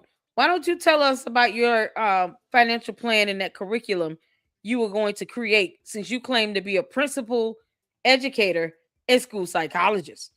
You can't make this up. Has already ordered the Department of Justice, Art, to release all the Epstein files by Friday. Congress ordered the Justice Department, Donald Trump's Justice Department, to release all the files by Friday. Just today, Art, they released some more today. And guess what? Donald Trump's name is mentioned in those files allegedly hundreds of times. There is clear proof that Donald Trump was on Epstein's jet multiple times.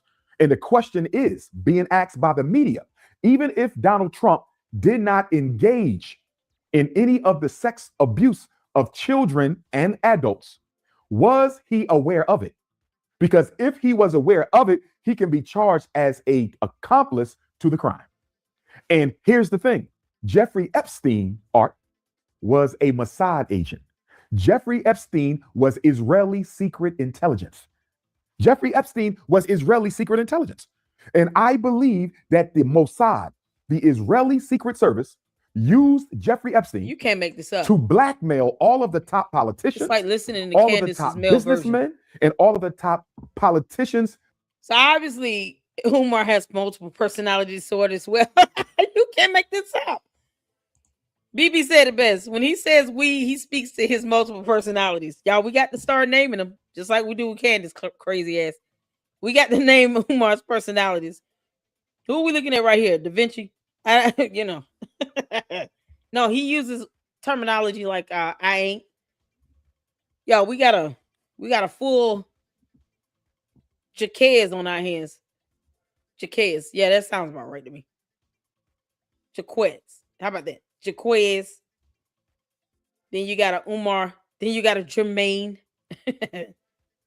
I'll let y'all know when we see Jermaine. This ain't it. This is Jaquez.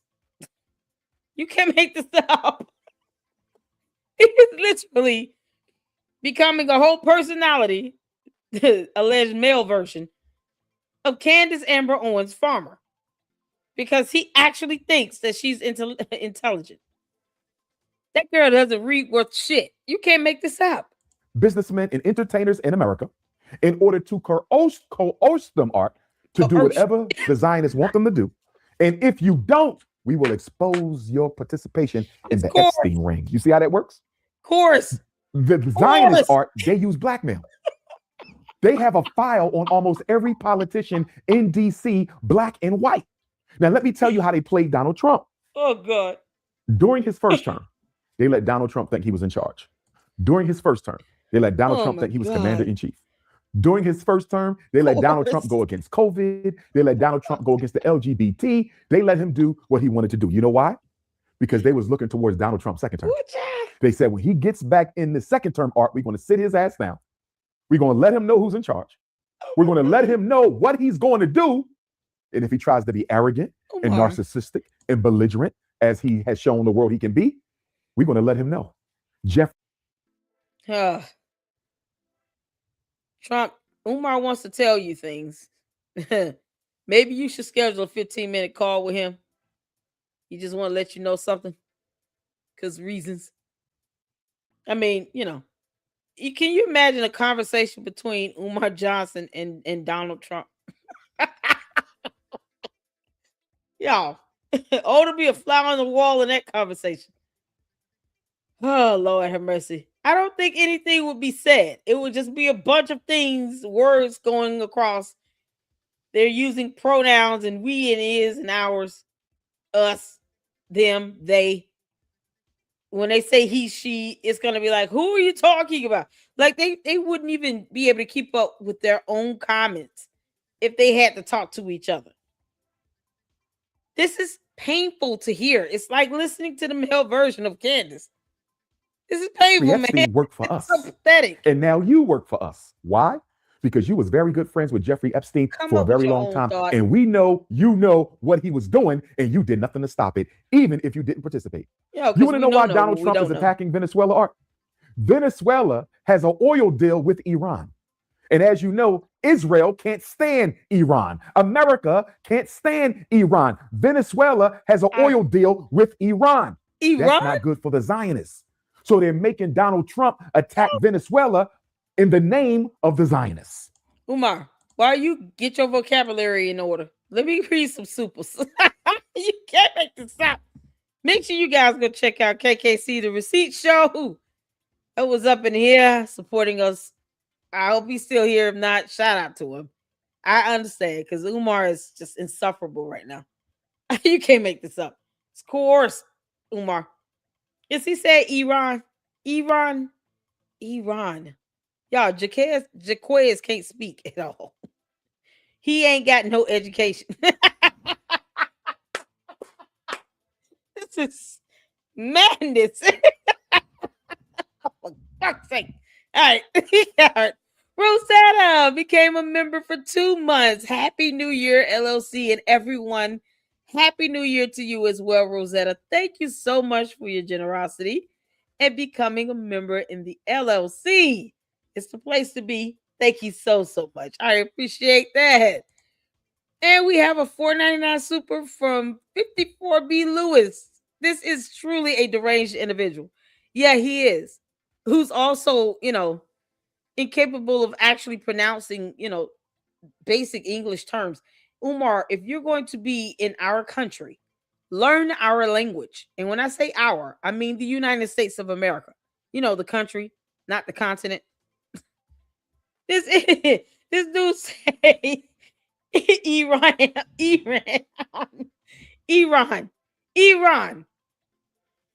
All right. Shout out to you for the $4.99 super. Thank you for your generosity. It's an absolute blessing and I appreciate it. Y'all, thank you so much for the financial support here in the LLC. I appreciate that. And it does go towards the expenses of the channel. StreamYard bill is due is $70. Like, Xfinity is $70. StreamYard is now like $54, $55. So there are expenses related, but I appreciate any support you guys provide, and it takes care of those expenses. And I thank you all so much from the bottom of my heart. So thank you for engaging in the chat. Make sure you guys are hitting that like button. And Umar still say Iran. Truth, user logic. What's going on? I know, right? Iran. 2 big narcissists that can't speak or read. Can you imagine? Candace can't read and Umar can't speak. This is crazy. Iran. He's saying Iran so comfortably. This is insane. So Umar Trump bomb jury, which Nicki Minaj spoke about. When are we getting to the slaughter of Christians in Nigeria? Exactly. Where's the guys in the white lab coats when you need them? Iran is not a bad pronunciation. He said Iran. He said Iran, y'all.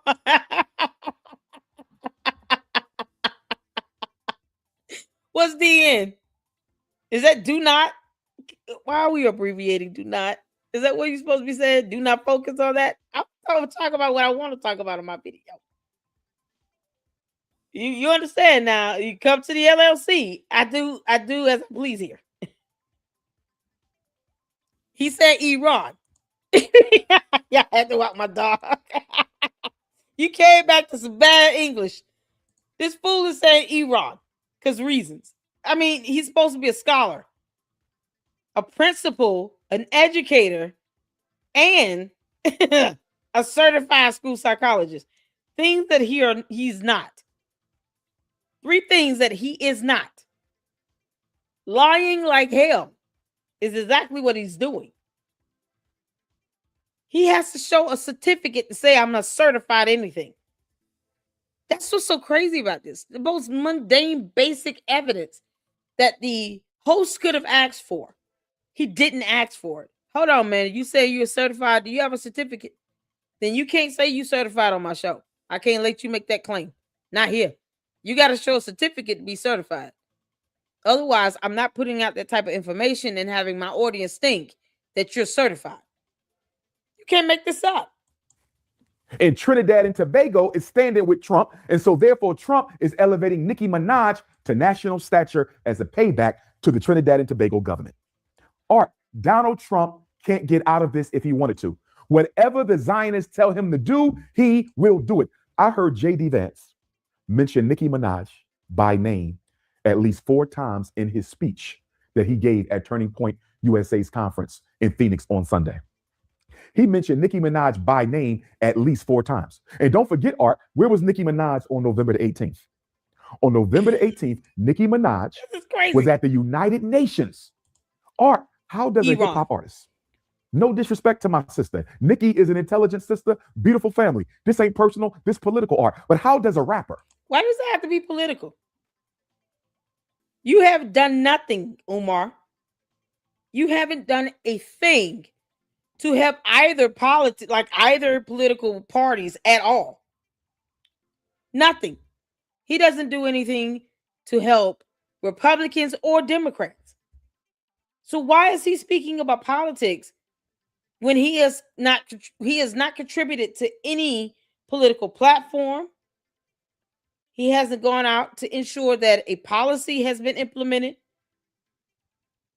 He can't even open up a school that he claims he's tried to open for 15 years. Why is he making this political? Because Iran. I'm going to keep saying that shit because he shouldn't have mispronounced it. He's supposed to be an educator. He is supposed to be able to pronunciate terms correctly. Pronounce and enunciate these terms. He's not doing that. Iran? Seriously? How does a hip-hop artist go from rap to giving speeches at the United Nations? And on November the 18th, Nicki Minaj gave a speech supporting Donald Trump's intervention in northern Nigeria on behalf of the Christians. Let me ask you a question, Art. Since when did Donald Trump start caring about black Christians?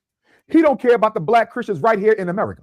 What has Donald Trump done about miseducation for black Christians in America? What has Donald Trump done about police brutality against black Christians in America? What has Donald Trump done about homelessness and gentrification against black Christians in America? What has Donald Trump done against economic apartheid waged against black Christians in America? Since when did Donald Trump? Well, who has Umar Johnson done about black boys in black communities where they're being raised in homes with no fathers?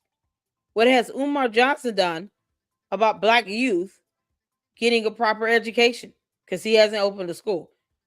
What has Umar Johnson done to help bring up the black communities other than talking about black queens forever, snow bunnies never? What has he done? What organizations has Umar Johnson donated money to help kids get school supplies and backpacks?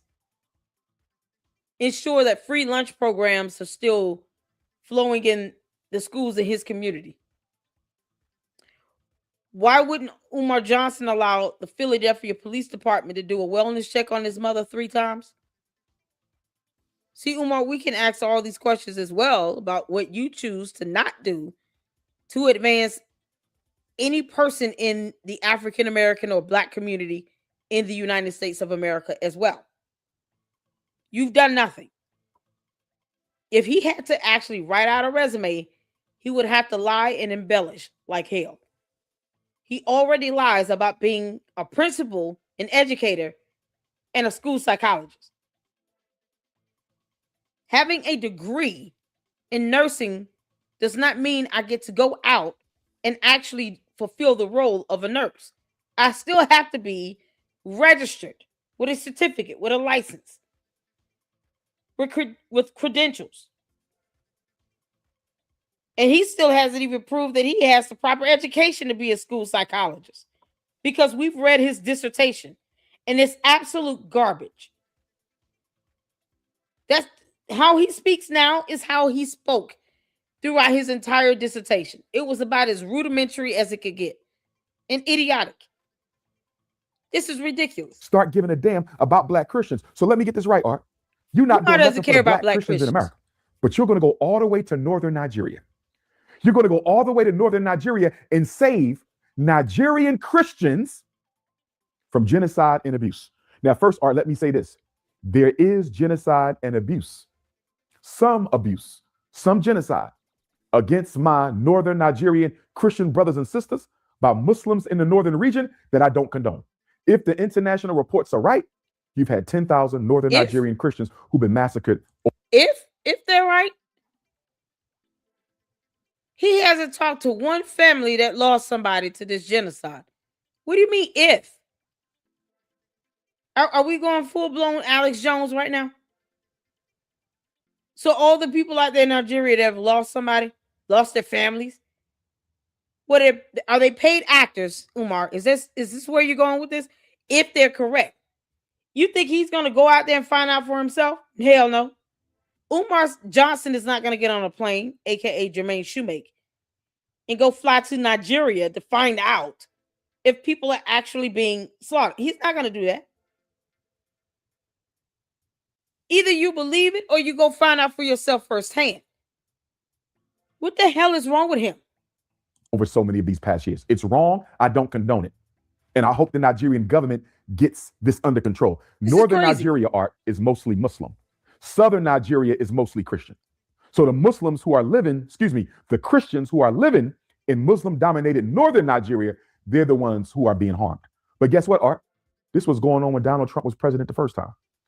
If this was going on when Donald Trump was president the first time, why didn't he do something about it then? Because he's not threatening military invasion in Nigeria because he cares about Christians. Because if that were the case, Art, why don't he do something about the South Sudanese who are being genocided right now? Why don't Donald Trump do something about the Sudanese who are being genocided right now? Why is he ignoring the Sudanese genocide, Art? Why is he ignoring the child slaves in the... Okay, why are you ignoring it, Umar? Go out there and do something. Go help them however you can.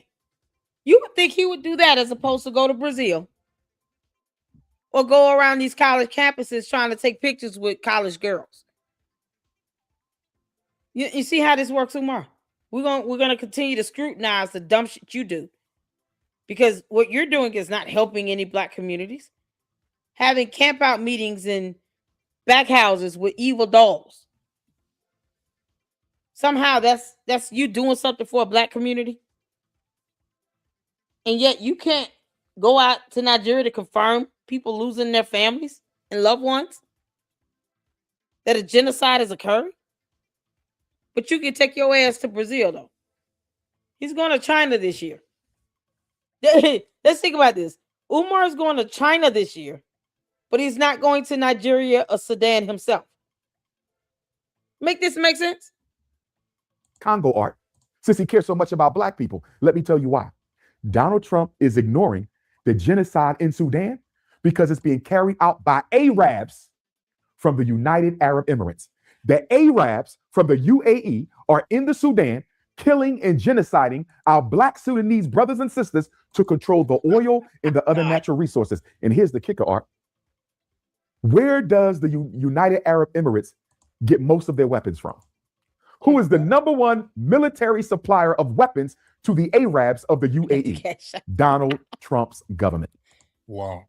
Listen to this, Art. Ain't that crazy? You're talking about you're going to invade Nigeria to protect my Christian brothers and sisters in the north, but you giving weapons to Dubai. You're giving weapons to the Arabs and UAE so they can come into Sudan and genocide black people in the name of natural resources, but you care about the blacks in Nigeria. Give me a break. And what about in the Congo, Art?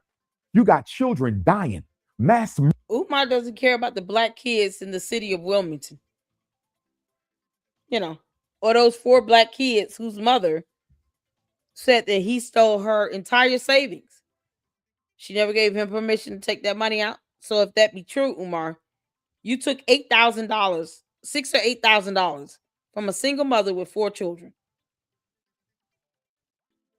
And didn't think twice about that. So while you're actually hurting Black families and Black communities by raking people over the coals, by taking money from them, wanting them to hit up your PayPal and your Cash App, and then you turn around and say you don't take money from Caucasian people. It's funny that he thinks that only Black people are really donating, as if he can just somehow oversee that process. How does he know where this money is coming from?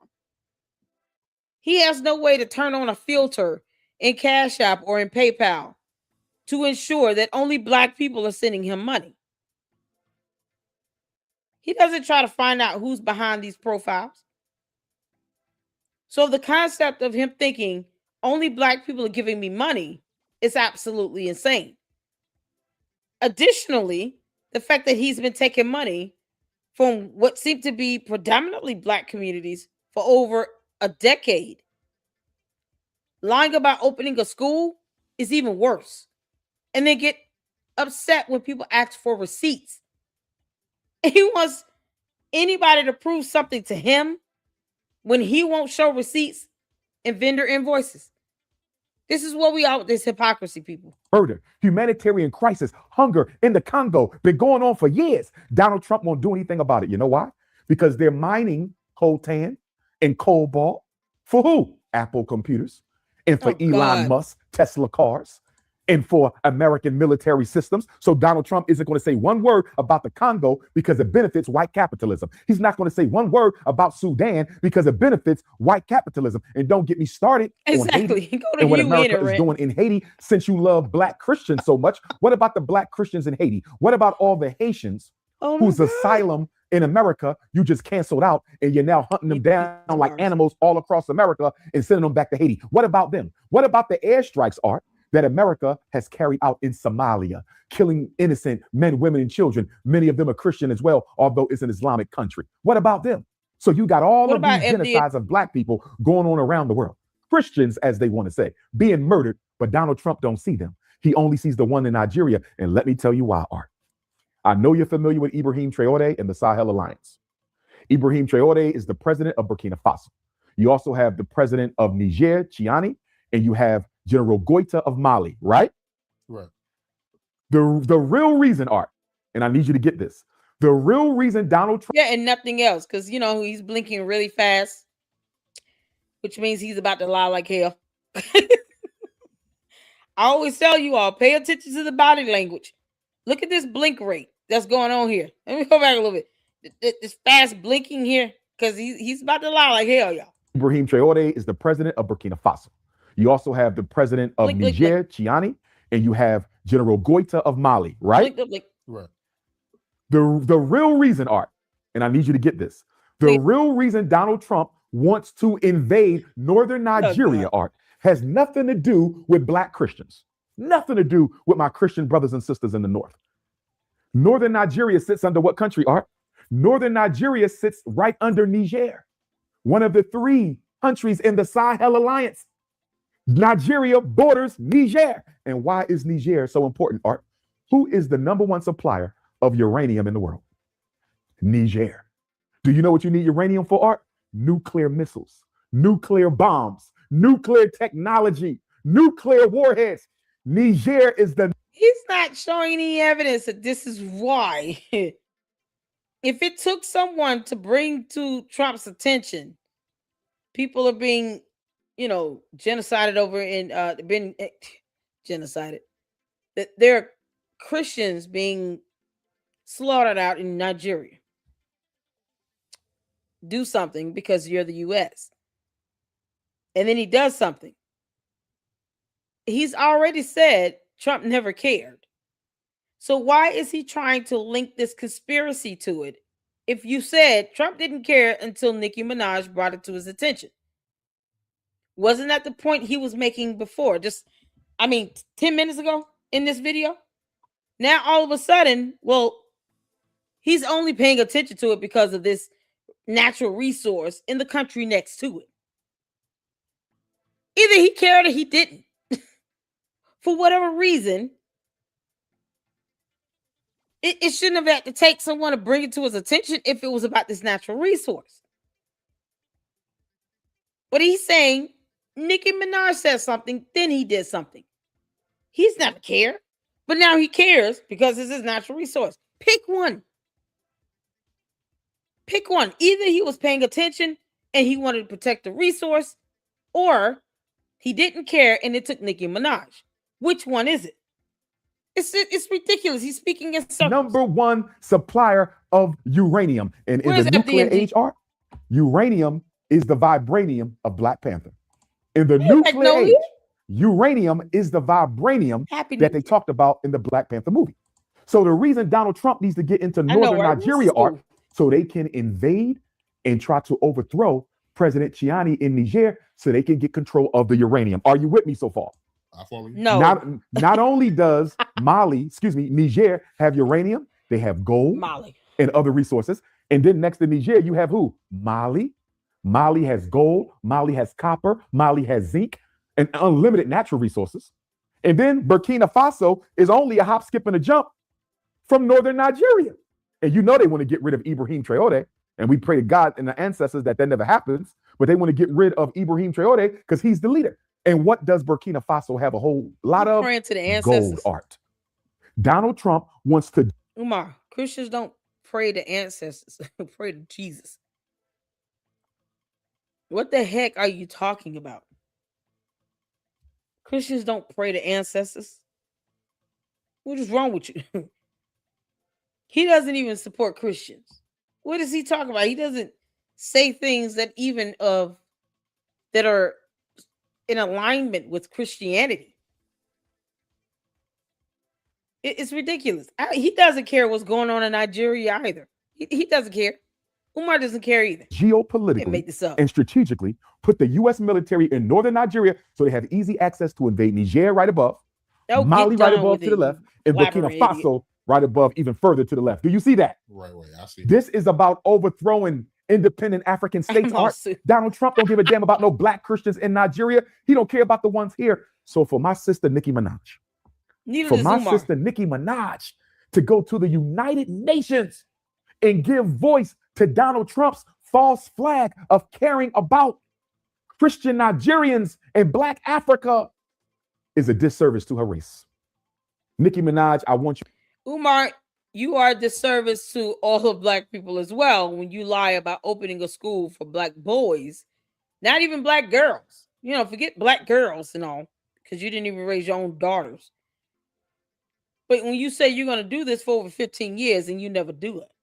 And then when people say, show us the money, you say, I don't owe you that. And you must be an enemy. You must be attacking me because, you're throwing a tantrum like a child. His epic man baby tantrum has led to him getting a class action lawsuit where 40 people said Umar can kiss our ass, collectively speaking.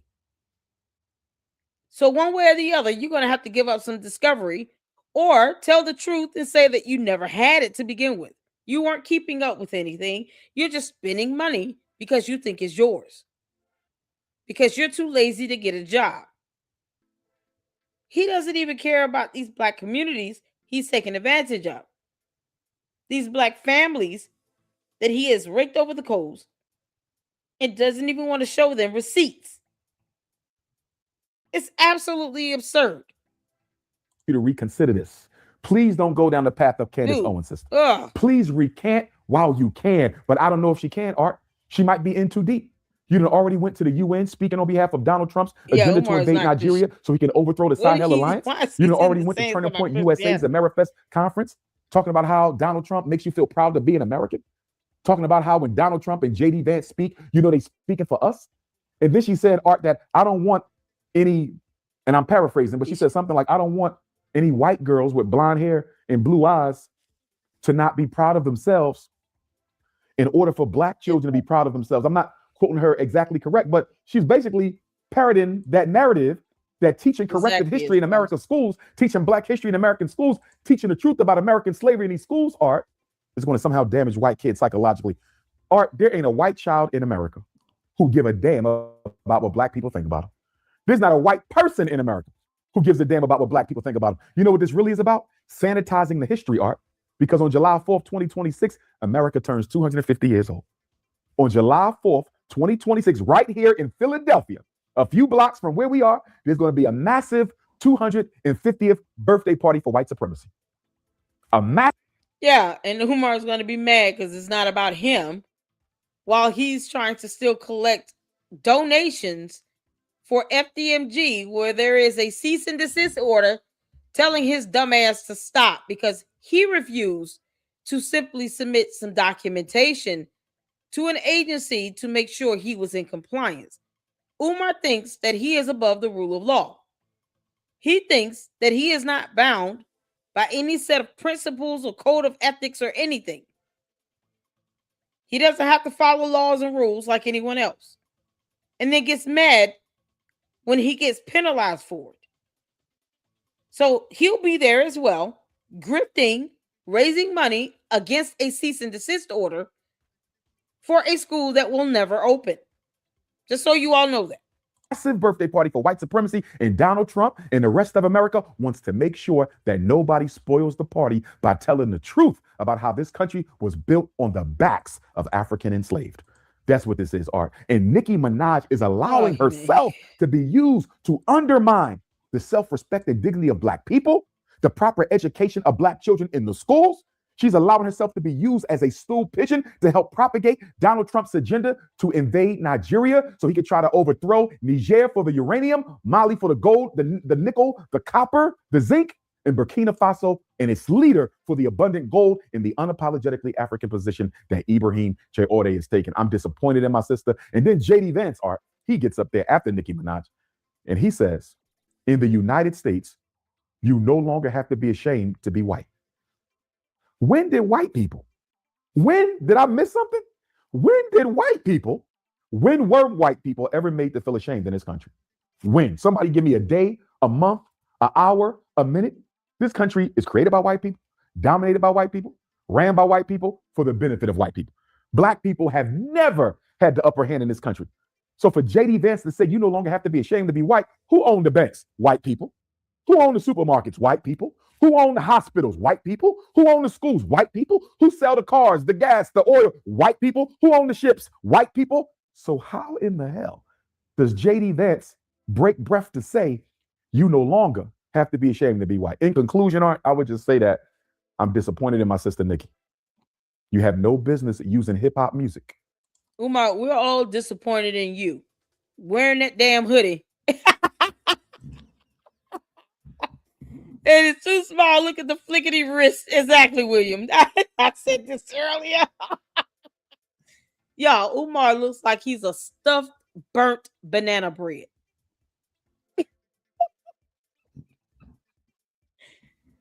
He's a burnt loaf of banana bread stuffed in that yellow hoodie. You can't make this up. With pubic hairs that mix up that man piece on his head and his face. This is so ridiculous. The Umar Tardians, boy, they hate my guts. I don't give two shits. You can't make this up. He has done nothing for black people at all in his own community. He won't even allow his own relatives to see their mother and their grandmother. He won't allow Philadelphia Police Department to do a wellness check. He won't allow his sisters to go out and spend time with their mother. He won't even get his own place and stop being a burden on his mother. He will not show proof of life. And that's just related to his mother. He definitely is not trying to open a school. He's not trying to make any strides to help black people in black communities. You have young ladies that speak of how bad he has hurt them, taken advantage of them, used them for their money, took $8,000 out of someone's savings account. She had 4 kids and she's a single parent. And then tried to use that against her to say, well, you don't know how many baby daddies she's got. Who gives a shit how many baby fathers he has? Why do you have 3 different baby mothers? He's so hypocritical and so narcissistic about it. He doesn't even care that he's being hypocritical. But he wants to sit here and to talk about another woman's body parts stinking when his ass doesn't even look like he brushes his teeth. And if you say something about him that's critical even, and very well truthful, or your opinion, all of a sudden it's slander and libel. When his ass tried to sue someone, tried to sue Lynn Honor, and failed to even pay the court costs or do a waiver to waive the court costs. Had to turn around and settle out of court with Marianne Laureate because he realized he was not going to get his way. And they would have wore his ass out in court. When she told them, you all are not going to swindle me out of any money. You can kiss my ass. I'll see you in court. Now they want to settle. Because he knew he filed a slap lawsuit. He doesn't care how he treats black women in America. He doesn't care how he dismisses his own black daughters in America. How one of them feels like he's trying to come after her and have her harmed. Taken up out of here. He doesn't give a damn about that. He doesn't respect his baby's mothers. Nothing. He relentlessly attacks black people who speak out against him, debunk him, criticize him. And he wants somebody to give him an explanation. Umar, the only thing she's going to tell you is either you open in that school or you can kiss my ass and shut the hell up. Nicki Minaj doesn't care that you're breathing. Candace Owens doesn't either. And he's soundbiting them. That's how pathetic he is. He has to soundbite Candace Owens to try to get some attention. He's sitting here asking questions and demanding Nicki Minaj gives him a response. You can't make this up. To build yourself in black culture. Very talented sister, very articulate sister, very intelligent sister, tremendous lyricist. Few sisters I could put in front of her in terms of lyrical talent. But how dare you build a comfortable life for you and your beautiful family? How dare you use donors' money to pay for your bills? And then turn around and use that success to help Donald Trump leverage his military agenda against Black Africa, the Black Caribbean, and Black America. I need her to understand, Art, Sister Nikki, you are being used against the Black Caribbean. You are being used against Black Africa, and you are being used against Black America. Is what Donald Trump is offering. Okay, so can the same be said about Umar? Is he going to go to court saying, I was being used against Black America to take all these people money for the school that was never going to open because white people? Is that what his excuse is going to be? This is his excuse right now. Is he going to say this in court? You know, I was being, misguided and influenced by white America to take money from Black communities, knowing that these families were low-income families. They probably didn't have father figures in the home, and the ones who did have no idea what they're doing, or they, feel like the baby's mother's out to get them. It's more based on some sort of custody issues, never anything about a school, but blah, blah. Here's some video evidence to prove it, but whatever. So is he going to go to court saying that someone tried to force and manipulate him to go after Black communities in the United States of America? Let's just start with the state of Pennsylvania and Delaware. Is he going to use this pathetic excuse to try to justify why he raised almost $2-3 million for an idea, knowing he was never going to open a school, especially when he said one of the buildings was certainly not going to be opened right away either way. Regardless, he was not going to open both schools, only the smaller school. He said that in an interview that we covered here in the LLC for that reason. Because that video can be used against him in the court of law to prove he never had any intentions on opening both buildings, just the smaller one. That's why the bigger school building, that Bando, is so infected with black mold, because he had no intentions on even bothering with that. But he doesn't tell anybody this stuff. You have to come across it in a video. And you pay attention to what he says, you actually hear him say things that people don't often think about and ask him of. They don't ask him, was it your intention to only open one school? None of these podcasters, none of these content creators, these YouTubers he's talking to are asking him those types of questions. This whole thing was about him and his so-called thoughts about Nicki Minaj and Candace Owens trying to soundbite them in his nonsense. But not one statement about the school. Not a one. But he wants a lot of people saying that he's an educator, a principal, and a school psychologist. You can't make this stuff up. Is it worth that? Is it worth the turning back the clock of African people in 3 separate regions are? You got the Caribbean. He's pushing that Venezuela military agenda. You got Nigeria. He's pushing that fake save the Christians in the North agenda so he can access Ibrahim Traore. And of course, you see what he's doing to black folks. I hope my sister rethinks what she's doing. I got nothing but love for her and her family. But Nicki Minaj, please, please, please, sister, do not go down in history as one of the greatest queens who ever lived in the 21st century. You can't make this up.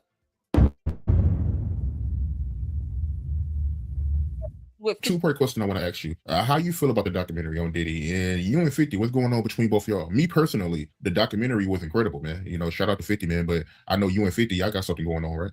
Indeed, indeed. So originally, when I heard about the reckoning of Sean Diddy Combs documentary that was produced by 50 Cent, I wasn't going to watch it. And I wasn't going to watch it because, quite frankly, I had grown a little tired of the Diddy case. You know, I had followed it. I had studied it. I had researched it. And at this point, he didn't study shit. He just didn't want those same accusations to be thrown his way. And he kind of figured, well, if I know exactly what's going on in this case, I know what to look out for if it comes down to me. Because, you know, Umar doesn't mind hanging out with somebody named Polite, who looked up to a man who's now sitting in prison for 135 years for doing similar acts, but to children. Yeah. So the men that Umar looks up to, they have a lot in common. You know, it's mighty ironic how it always comes down to some encounter of some sort with either the opposite or same sex. And then it's always against somebody's will, or they're too young to give consent.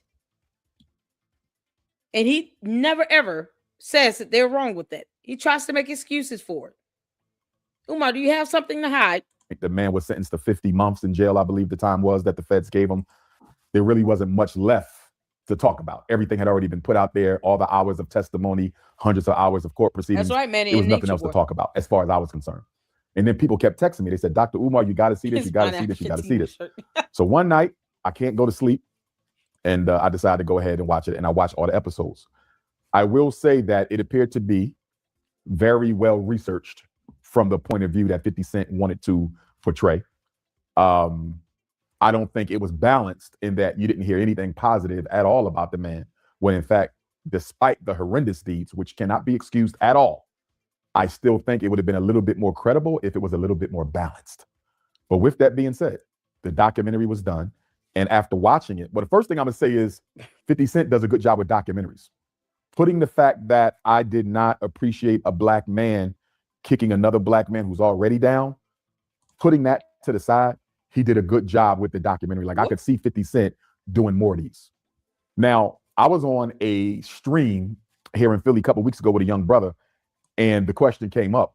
And I said that, in my opinion, watching that documentary was an exercise in self-hatred, because it was. Whenever black people tear down black people, especially when they've already been torn down, it's self-hate, because we never show that energy with no other community. We have been done wrong so much and so often by Caucasians, and yet we never do a documentary. Umar, white people aren't making you take money from other black people to lie to them about a school you will never open. Caucasians aren't making you do that. You're doing that on your own accord. And you claim that you're doing something so great because you're not taking money from the government or from Caucasians, but yet you don't care about taking money from low-income black families and communities. I mean, this is ridiculous. So he gets to take advantage of the black communities, and he expects no one to say anything to him about it or sue his ass over it, because that's not going to happen anymore, Umar. And if your little Ogoonie goons want to get, nuck if they buck if they want to, they can be named as co-defendants. We don't even care. It's time for some accountability here. All he is seeing himself in this Diddy documentary. That's what it is. He sees himself as that, as Diddy. You can't make this up. He knows if women start coming out of the woodworks and start really telling it like it is about the things that Umar Johnson, aka Jermaine Shoemake, aka the dum-dum who wants gum-gum, about what he has done to them in any encounter sexual, it probably will be enough women to create another documentary. So hopefully 50 Cent gets with Marianne Lorian and they can do a real documentary on Umar Johnson. That would be epic. Because Umar, that's what you're really scared of. You're scared of all these women coming out of the woodworks, telling it like it is when it comes to you. That's why he hates Lene Stacks so much and why we love her. She's going to tell the truth. That's why he keeps sending other women that kiss his ass and sucks his left nut to go after Lene Stacks every time she speaks the truth about what she experienced. And then they try to create issues that don't exist. As if somebody wants his old sloppy, nasty, unemployed ass. Girl, bye, Felicia's. Y'all can have him. But it's not going to stop other women from coming out and speaking out about him either. Because you don't get to dictate that. Especially when you're not paying anybody's bills or mortgages. You don't get to dictate that. So when these women start coming out in droves, talking about how Umar took advantage of them, and how he tried to play them, and how he mistreated them and misused them, and abused them, it'll be enough to do a documentary on him. That's what he's scared of. He's scared of it happening to himself because he's guilty. A hit dog will holler every time, Umar. And a burnt banana bread, a burnt loaf of banana bread will stink every time too. You can't make this up.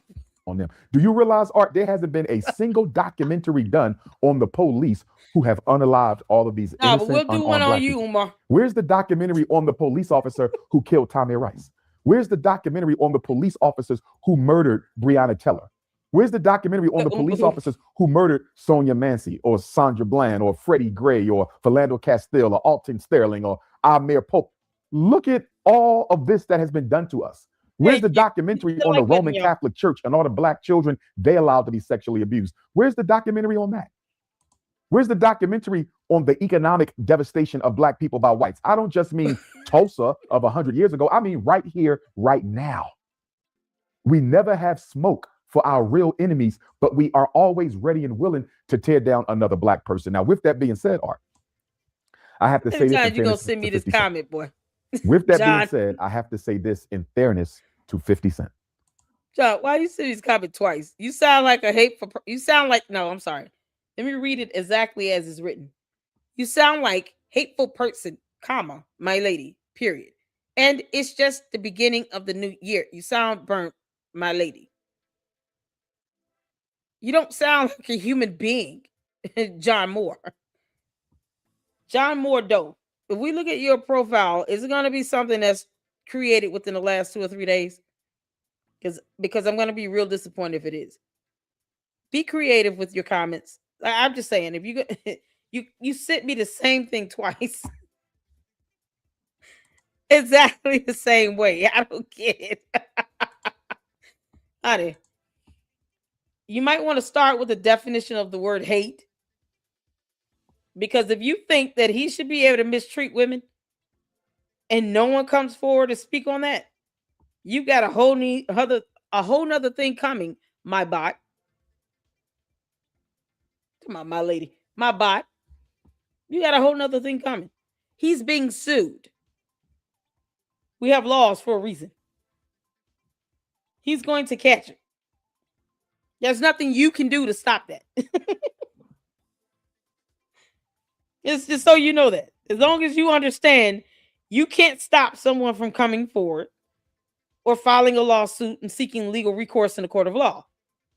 No matter how you feel about that or how many times you post the same comment, it's not going to stop that happening in the courts.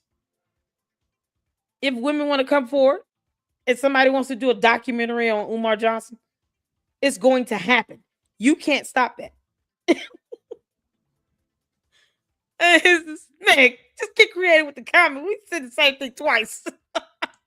You can't make this up. When I learned, allegedly, that Sean Combs had seduced, allegedly, and sexually exploited, although with her permission, when I learned that Sean Combs had seduced and sexually exploited one of 50 Cent's ex-girlfriends, possibly even a mother of one of his children, when I learned of that, I said, you know what? You didn't care. As much as I didn't appreciate the documentary, if I'm going to be fair and honest to Mr. Curtis Jackson, Art, he had a right to do the documentary. As much as I did not appreciate another slander doc on a famous black person. It's not slander if it's true, you moron. This is the idiot that can't even give the definition of defamation properly. It's not slander if it's true. Slander is provable false statements, you idiot. This is why he would not be able to pursue a full lawsuit in court against Marianne Lawrence. This is why he had to settle, because he nor his attorneys could define the word slander. It's not slander if it's true. If they have evidence to show what occurred, their experiences were true and backed up with evidence, documentation, proof. It's not slander. Cassie Ventura was not lying when she said she was being physically abused by him, because we saw video evidence of him abusing her in a hotel hallway. Video evidence, documentation, proof. That was not slander. Umar is as stupid as it gets. You can't make this up. He's supposed to be somebody's educator, but he refuses to define the word slander. If it's true, it's not slander. You just don't like it, and we don't care. Umar, we don't care if you don't like it. But it's not slander if it's true. Maybe you shouldn't do the dumb things that you do and people wouldn't come out and put you out on blast for it. Perhaps start with an apology. Take some accountability. Be a grown man for once. You walking burnt bread, Oompa Loompa, filled with Little Debbie's Swiss roll snack cakes. I can go in. Take some accountability in you being a deadbeat. I want you to be honest and say, you know what? I didn't even want kids. The end. Because you damn sure don't take care of them.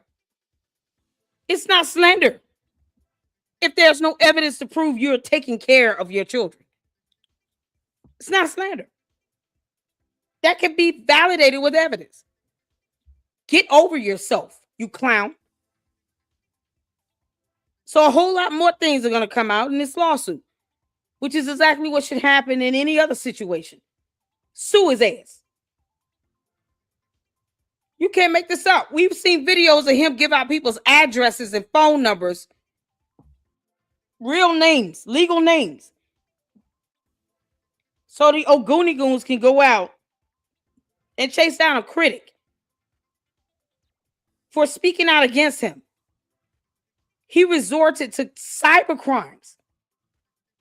Doxing is illegal. He doesn't have any leg to stand on, like the chicken that he is. You know, big body, small, skinny legs, just like a chicken. He has no legs to stand, no chicken legs to stand on. When he goes out here and commits cyber crimes by doxing people and harassing and bullying people, Poetik Flakko sitting here saying he's going to essay a woman on his behalf. And he says nothing about that. You don't have a chicken leg to stand on. So whatever happens with you and whatever consequence you have to suffer, Umar, you're going to suffer. It is what it is. It's called karma. That's it. Bottom line. If people weren't saying things that were not true, why wouldn't he just keep taking them to court? You would think that would be the case, right? I mean, if he felt like Lene Sachs, Marianne Lauren, if he felt like they were truly lying on him, why would he just not follow through with the lawsuits? Lynn and Anna, why would he not follow through with that lawsuit?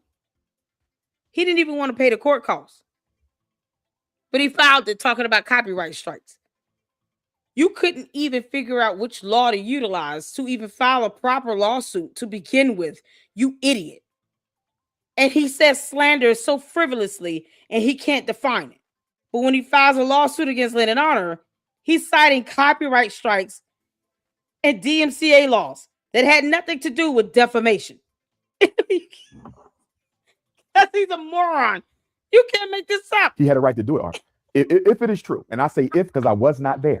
If Sean Combs, you don't need to be there. You seduced and sexually exploited and took advantage of, he abused the woman in the hallway of the other hotel men to take advantage of, even with her permission. If Sean Combs, with her permission, knew that was 50's baby mom or ex-girlfriend, if he knew this and seduced and exploited this woman, why would you not say that he probably knew? If we saw hotel video footage of Diddy beating up a young lady in the hallway and throwing objects at her, kicking her, forcing her to come back to the hotel room, as opposed to just letting her go and leaving her the hell alone. The F is wrong with Umar. This is why a documentary should be done on him.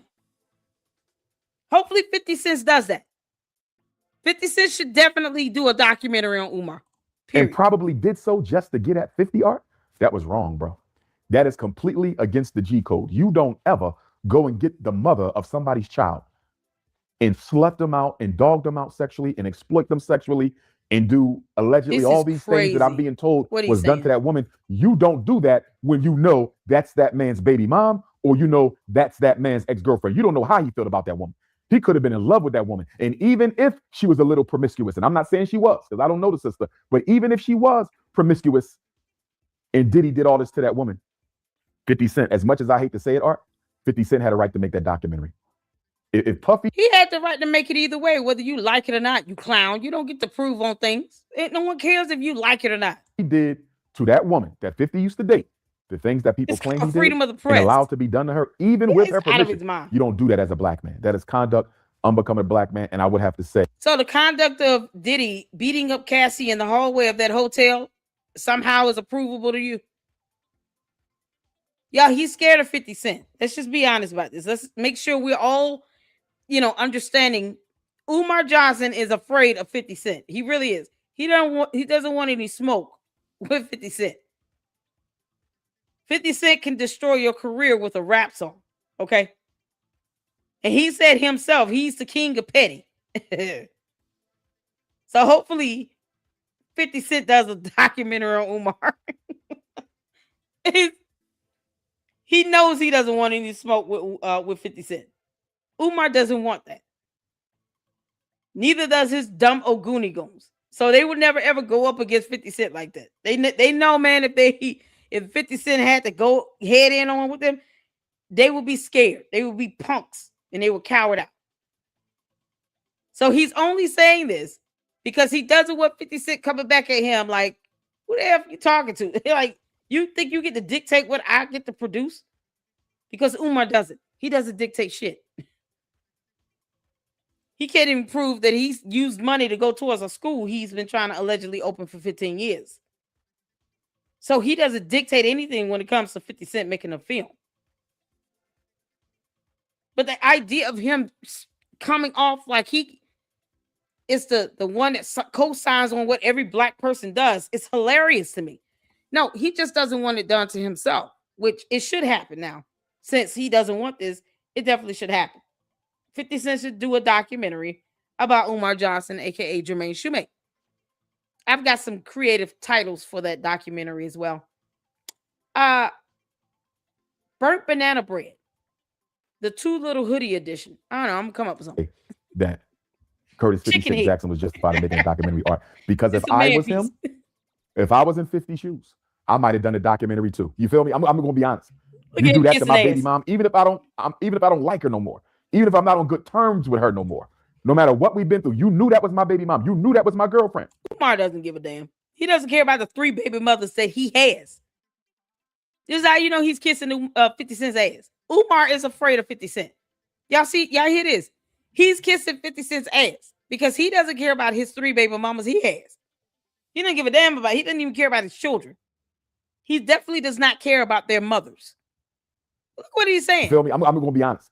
You do that to my baby mom, even if I don't like her no more, even if I'm not on good terms with her no more.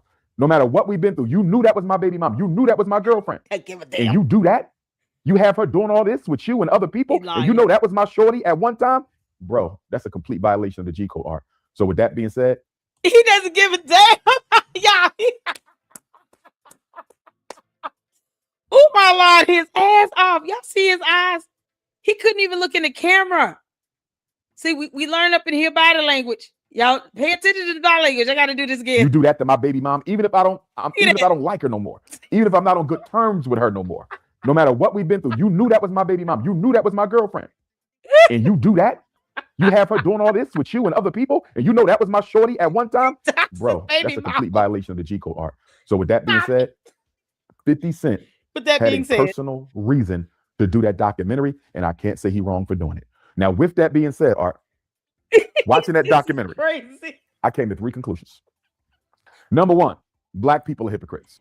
You are too. Umar is literally telling himself, you can't make this up, y'all. Tavares, thank you so much for saying this. He doxed them and sent his supporters after them. Exactly. Umar, you chicken. You burnt, crispy chicken. You doxed your baby mothers. At least one of them, for sure. And got mad and sent your Ogoni Goon tribe after them. You know, the idiots that are now trying to back away from you because lawsuit. You're so hypocritical. Why even lie? Just say, I don't want any smoke with 50 Cent because I'm scared of that dude and I don't want to get shot or something. I don't want to whip my ass. So I'm just going to leave that alone and keep living. Why is that hard to say? Yeah. You can tell he lied so bad. He made this face like he was farting and he know it stinks. He giving out that heavy, silent poot. Where it's all air and it's, it's so bad. It almost has this little burn to it where it's coming out. One of those poops where it's just so quiet. There's no sound with it at all, but it's, man, you're like, wow, why did I feel that?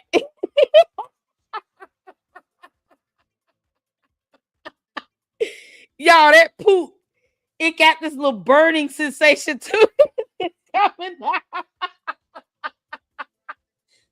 He had one of those poops after you've eaten collard greens, cabbage, beans, and black eyed peas, along with extra crispy fried chicken, just because he's one. Taking that down with a Schweppes ginger ale. And he's like, oh my God, he's realizing it stinks. Y'all, look at his face. Wait a minute. Yeah, I'm gonna show y'all. Look at his face. I might have done a documentary too. You feel me? I'm gonna be honest. You do that to my baby mom, even if I don't like her no more.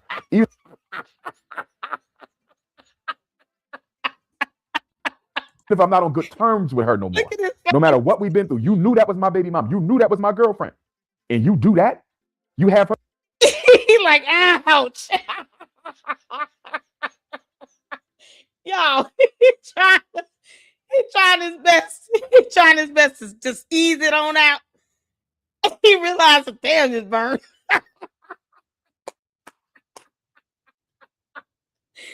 Woo, child, he gonna need some cooling butt cream when he done with this interview. Doing all this with you and other people, and you know that was my shorty at one time, bro. That's a complete violation of the G code, Art. So with that being said, 50 Cent had a personal reason to do that documentary, and I can't say he's wrong for doing it. Now, with that being said, Art, watching that documentary, it's like, oh man, I can taste it.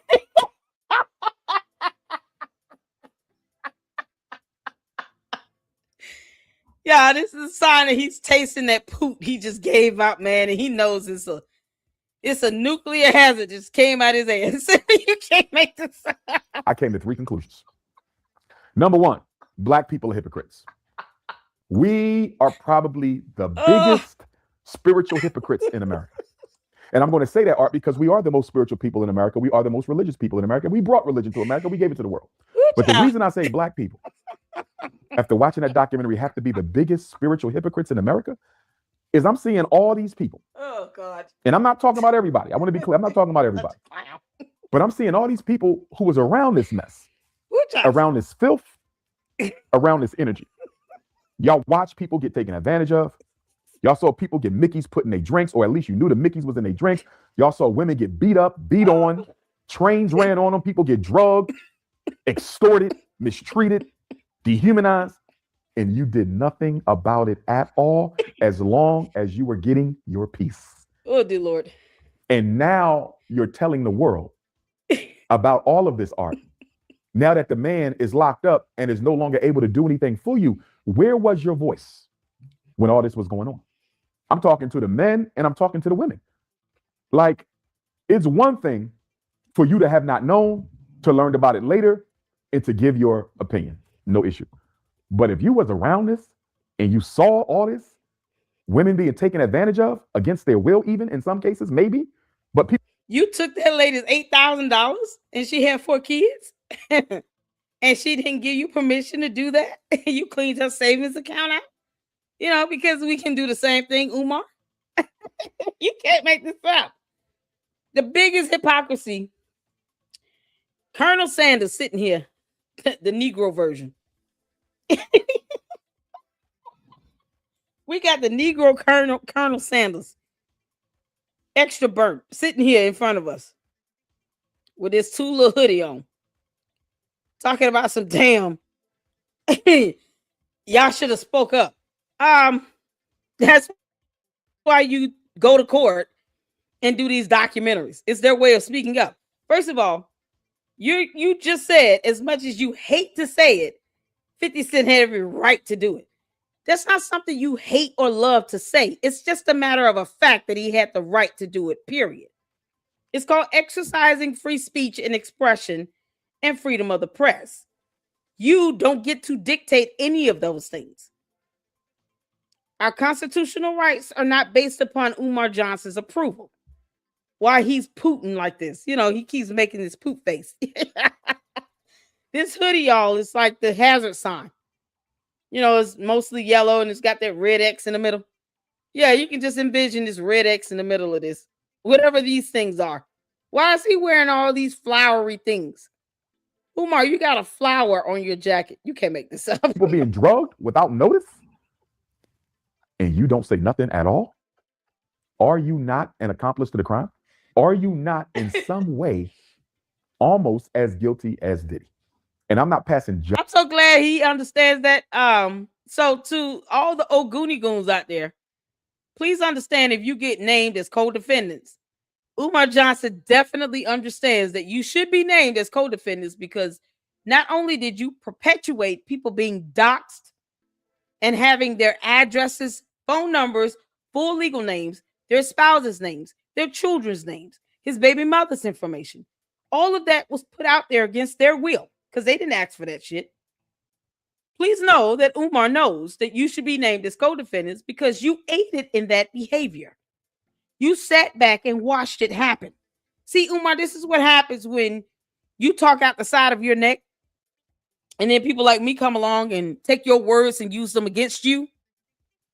I'm so glad you did this video, because now this video can be used against you in a court of law too, with this class action lawsuit. Can we get an amen in the chat? Amen to the fact that this video can be played in court to show that he understands that co-conspirators can be named in lawsuits. Hallelujah. I'm so glad he realized that. So when we name all these Ogoonie goons in these lawsuits as co-defendants, don't get mad at us. Get mad at Jermaine Shoemake, a.k.a. Umar Johnson, a.k.a. the Oompa Loompa, wearing these flowery jackets and stuff that are too little for him. You know, he just stuffed himself with gingerbread cookies, and then he stuffed all of that inside of this yellow hazard jacket with flowers. Yeah, it's too little. It's too little. So don't get mad when your name shows up as co-defendant on a lawsuit. Umar said it should happen because you stood around and watched him dox. You were on the phone, Poetik Flakko, where he was giving out someone's address and then saying someone should go by this person's house. Go do harm to this person. Don't sit here and act like you didn't do that with Lynn and Honor. Nope. Don't get upset when you get named. It's all your fault. And then you can get mad at Umar for reminding you in this video that you can be named as a co-conspirator or a co-defendant. So he can't go to court and say, I didn't understand that. I don't know what that means. What is a co-conspirator? They're going to play this video. There you go. Because Umar, you're still an idiot. Judgment on nobody, because Art, I am drawing a larger parallel to Black America as a whole. So for me, this is not just about the people who were interviewed in the documentary. This is about us.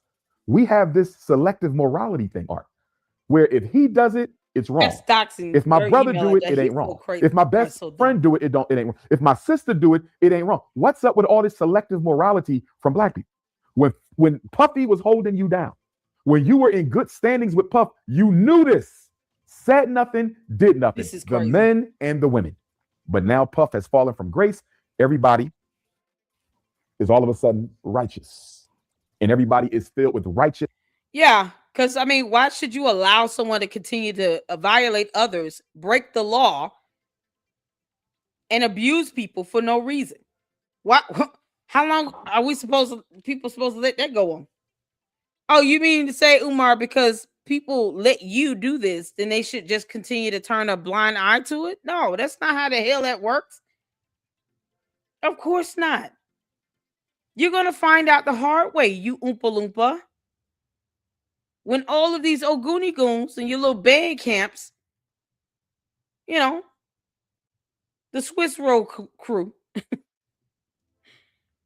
the Kentucky Fried Chicken gang, start getting questioned. They have these attorneys sending out information, get a subpoena to come in to testify. Guess what's going to happen? They're either going to cooperate and testify against you, or they can run and hide from it. But then it's going to speak volumes to their character. And then it'll give this appearance that they're affiliated with you and they're defending you and backing you up while you're being taken to court in class action lawsuits. You won't be able to run from that. So wherever you're going, trust me, they're going to hire some people to go find you and serve your ass. You might as well make yourself available and take the service. You're not going to be able to avoid that because then you'll be a coward, right? And Umar, are you a coward? Are you a coward, Umar? Because we can say yes right now. For once, are you going to accept the service? One way or the other, this class action lawsuit is going to happen. You can make it over quick, or this can go on for however long you try to dip and dodge and duck from it. But it's going to happen. He thinks people should just turn a blind eye and never say anything at all. But then said, where were all those people at when this was going down, and why weren't they speaking up? So when they speak up, now all of a sudden they're being self-righteous. This is the hypocrisy of an idiot that got it coming. Of someone who has done the same thing, if not probably worse. And he knows that he has it coming. He knows these men are finally catching their day in court. And he has done the same thing. He's running from it. And he wants to try to get ahead of this by making it seem as if you say something, though, you're being self-righteous. But if you don't, then why aren't you speaking up? Wouldn't that make you a co-conspirator? Pick one. Either they're self-righteous or they're a co-conspirator. Either you want them to say something or you don't. But at least we all know he understands what a co-conspirator is. He knows what it means to be a co-defendant. He knows that people shouldn't be looking the other way. So he's already told on himself with this. So for him to say, oh, you're being self-righteous, no one gives a damn. That stuff won't fly in court either. You will not be able to go to court and say, well, Your Honor, I think that person's being self-righteous for coming in and telling on me. How dare they come in and testify against me? I can't believe it. They're self-righteous. The judge is going to say, sir, you keep speaking out of turn, and I will hold you in direct criminal contempt of court and lock your ass up. Please go to court and show your ass, Umar. Please do it so you can be held in direct criminal contempt of court. This indignation for what Sean Diddy Combs did after the fact. He's Art, in that's prison. like me. I work in schools, Art. That's like, No, God he forbid, doesn't. I know of a teacher That's a lie. that's sexually abusing children. And I don't say nothing because me and the teacher cool. Or the principal. Umar, are you giving us a life experience here? It sounds like, that happened to you or you perpetuated that. Sexually abusing children. And I don't say nothing. Yeah, because the principal keep giving me extra children to evaluate. And the principal giving me overtime pay. And the principal giving me my own parking spot and a new computer. Like and let me take days off without even notifying the district. I know he's doing wrong. Or I don't say nothing. But the minute the principal gets caught by somebody else, is charged and convicted of a crime and sentenced to 50 months, now I want to tell my story. Now I want to tell the world what I saw. Now I want to tell the world what he did. Art. Yeah, because your dumb Ogoonigoons be going after people trying to dox them. Diddy had money to silence people. He intimidated witnesses all the time. It's called witness intimidation, you dumb. But yet, if they don't say something, then they're a co-conspirator. Because, yeah. So it's best that they speak up and get ahead of it. Yep, that should happen. So make sure to all the Ogoonigoons and the Umar Tardians, don't wait till the last minute to say something because you know he's got it coming. Say something ahead of time. That way you can go testify in court and not be a co-conspirator. Because that's exactly what Umar is calling you if you don't. It's funny, because words matter here. I am almost as guilty as the principal. I knew he was doing it. I was aware he was doing it. Yeah. Even if I wasn't there when he was doing it, I knew the details because I heard about it. People talked about it. I saw evidence. Oh, whatever man, the case may be. Good. I knew he was taking advantage of these kids. And I don't say a word until he goes to jail. And if he never goes to jail, I may have never said a word. Or if he never stops taking care of me I may have never told my story. As far as I'm concerned, Art, it's just like with the R. Kelly situation. Why is Sean Puffy Combs the only person in jail? Why is R. Kelly the only person in jail? And of course, we know the answer to that. Are you serious? Didn't they lock up Bill Cosby? They locked up plenty of people. Andrew Weinstein's still in prison.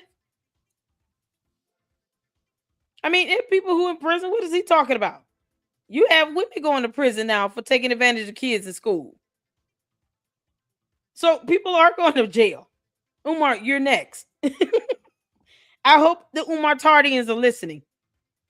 Umar believes that you are a co-conspirator if you don't speak up. If you don't say all that he has done wrong, if you sit back and allow him to do what he did, and you don't report it, he's saying you're a co-conspirator. So before you get added to a lawsuit as a co-defendant, you might want to speak up in advance because Umar said so. The answer is they were targeted for other reasons. Sean Combs is not in jail because of what he was doing. Clearly not. This up. Clearly not, because there's people who's part of the Epstein ring ain't seen jail yet. Look what happened with Amber Khan being Fitch CEO, Art. Look what happened to him. They gave him a mental health thing. They said he was going through mental health crisis.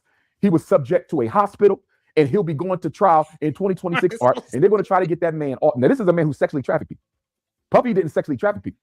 Puffy may have drugged people without their knowledge, which is wrong and unacceptable. He may have paid people for sex, which is a crime across borders. Okay, interstate trafficking, the Mann Act. But to my knowledge, he didn't sexually traffic anybody against their will. But the CEO of Abercrombie & Fitch did, and guess what? He was given bail. He was given bail. This man was engaged in international sex trafficking, Art, and he was given a bail. It was sent to a mental health hospital because they're claiming that he's going through psychological crisis. But Puffy never got bail, and Puffy doing 50 months. I don't condone any wrong that Puffy did. I don't condone no wrong against women or children at all. I'm not condoning it. I'm simply saying. You're defending it, you idiot. You're defending it. You're trying to give credence to it. You're trying to literally say he's not in jail because of what he actually did, what he was charged with, what people came in and testified to, what he was deemed guilty of by a jury. You're trying to defend it to say that's not it. We're not willing to go to your alternate reality. As long as you understand what co-conspirator means, that's it. Because ignorance of the law is not a defense either, Umar. You can't go in talking about willful stupidity or tactical ignorance or willful ignorance or tactical stupidity. That's how it is. You can't decry willful ignorance. You can't say it's tactical stupidity. I didn't know about this specific thing because I was too busy learning about this specific law. Nope. You can't go in and say, I didn't know this was a real legal concept, Your Honor. I was just running my mouth, talking stuff.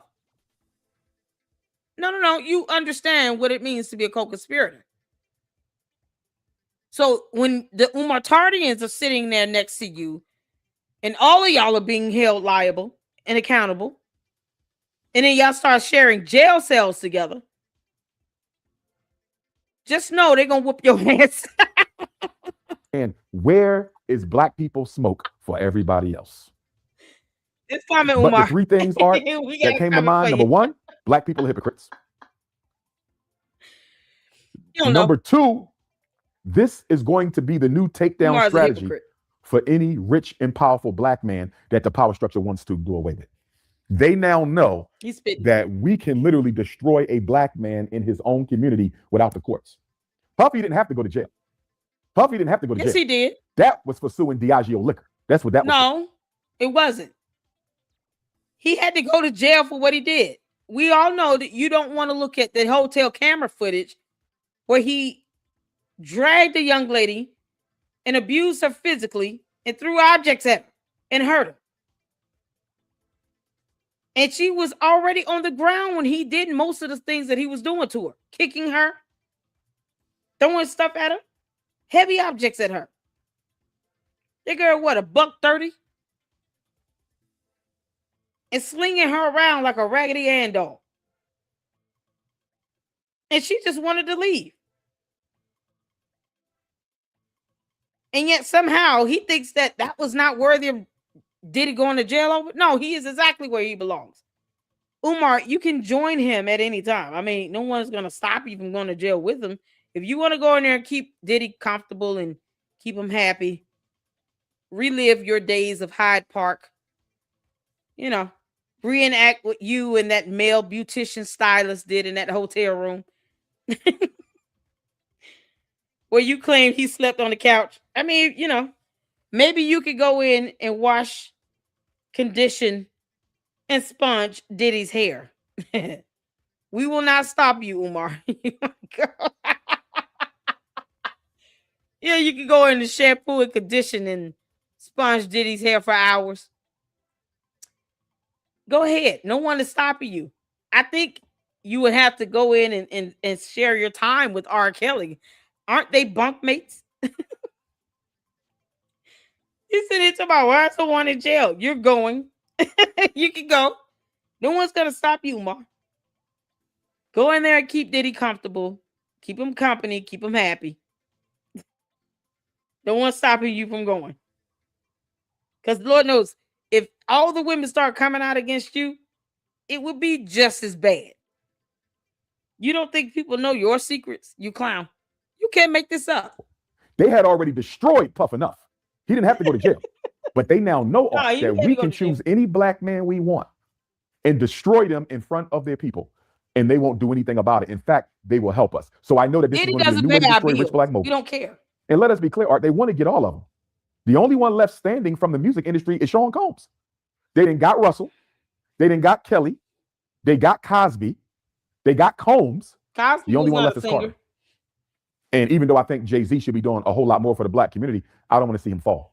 I don't want to see him fall. But of black male moguls, Art, he's the last man standing. And I pray that he continues to stand. And 50 got to be careful too, Art. Okay? To my knowledge, he ain't got no scandals or nothing, but 50 is up there. And I respect 50 Cent because he's done some good things for some people. You know, I've heard somebody spoke of how allegedly he produced Pop Smoke's posthumous album after he was unalived, and they say 50 didn't charge any money for it. I've heard 50 take care of other artists. I heard someone say that 50 helped Dr. Cheyenne Bryant get her book deal. So 50 is not a bad guy. And if I had to guess, Art, using my psychology lens, I think the reason why a psychology lens that you still aren't licensed or certified to use. You can't make this up. Why are you trying to even do this with 50 Cent? I thought it was school psychology. Is it not school psychology? Does 50 Cent look like he goes to FDMG Academy? Does he look like he's of age to be a student of Umar's? 50 Cent has to be looking at this, laughing his ass off. Yeah, keep on talking, chump. I got something for you. Be doing a documentary on Umar Johnson next. That is exactly what he's got to be saying to himself. 50 Cent, I want to be in your documentary called Marianne Lorient. She's got a lot of videos. 50 trolls people is because there might be some unaddressed pain in him from his own traumatic past that we know about. No, and I think 50 might need to sit on Dr. Cheyenne Bryant's couch. And if they don't have a personal relationship, if there's no romance involved, I think it would be a good thing for Dr. Cheyenne Bryant to do a couple sessions with Fifth and help him process whatever he need to process, Art, because when you're that rich and that famous. Dude, you're mad and jealous because he's rich and that famous. You can't do what he do because you don't have the talent or the brains. You can't even get people around you to help you open a school. One building, not even two. And then you turn them people away, you turn the help away when it's offered to you. Jamar lost nothing trying to give Umar some assistance in this. I'm sure his father-in-law still has that school open, and Jamar's still doing well. So Umar not taking Jamar's advice and getting people around him to help him open the school, get professionals around him that are specialized in certain areas to help him get at least one building open. That's Umar's fault. And this is why he's being sued. Because people are tired of him asking for money. He somehow thinks he doesn't have to be held accountable and show receipts on how it's being spent. And he thinks that these people are supposed to be taking care of his personal needs. Umar doesn't pay anybody's rent or mortgage. No one owes him shit. And yet he carries himself like people owe him something. No. The audacity to sit here and to say somebody shouldn't be in jail because he doesn't want to go. That's all this is. This is self-projection. This is what you call somebody projecting. He wants to be given grace should the time come where a documentary is made about him, where people are actually telling the truth, coming out and saying, this is what Umar Johnson did to me. And if Marianne Lorient has at least 2 or 3 stories she could tell of young ladies who can say flat out, here's the pain and grief he's caused me, and here's some evidence to back it up. Can you imagine if 10 or 20 come out the woodwork saying the same thing about Umar over the last 20 years about what he's done, including the baby mothers, and on top of that, Lene Stacks. Just imagine. That's why they attack her so much, because they don't want her truth to get out. And the women that sit here and still defend and protect him, like he said, you can be co-conspirators. So understand, he doesn't even give a damn about you being named as a co-defendant in a lawsuit. And you're not smart enough to pick up on that. Umar Tardians are just as dumb as he is. You don't have a lot of people you can go and talk to. Kanye West. You can't tell me Kanye West don't belong on somebody's couch. But when you rich and that famous, who can you trust to tell your deepest secrets to? I think 50 Cent is a good dude because he's done too much good for me not to think he's a good dude. But I think he still carries pain that no amount of wealth and no amount of money can extinguish. And so I hope that, you know, he just get a couple sessions with somebody he can really open up to, because I think if 50 Cent can get over that pain that I think he still has, I think he can change the world, bro. I think he cares enough to where 50 Cent could change the world if somebody could just help him process a little bit of that pain. But I'm proud of what he's done, because a lot of rappers they leave the hip hop industry, they don't land on their feet. Think about it. Most rappers, when they're done, no matter how successful they were in music, they don't land on their feet. 50 not only landed on his feet, this guy's broken records, you know what I mean, with some of the miniseries that he's put out there, some of the viewership that he's put out there. Now he got his own movie studio that he's working on. He's slowly becoming another Tyler Perry, you know, without the, you know, obviously without some of the controversy that surrounds Tyler Perry's name. Shout out to Tyler Perry. I hope he wins that case against the Rainbow Bunny that he's dealing with. But I respect 50. I like 50. Tyler Perry's a Rainbow Bunny. Umar, you go out in Hyde Park. I mean, seriously. You told a grown woman her jaw is not as strong as a man's jaw. I've always been a fan of 50. Don't agree with some of the trolling, you know, but like I said, if 50 can process some of that pain he's still carrying, 50 Cent can change the world. I do think he cares. And as far as the documentary goes, Puff did. Umar hates black women. He says that as a trope. He uses black women to defend him, but he also attacks black women at the same time. You can't make this up. He's willing to dox women and put their lives, their safety in jeopardy because they're saying things he doesn't like. Not that it's provably false.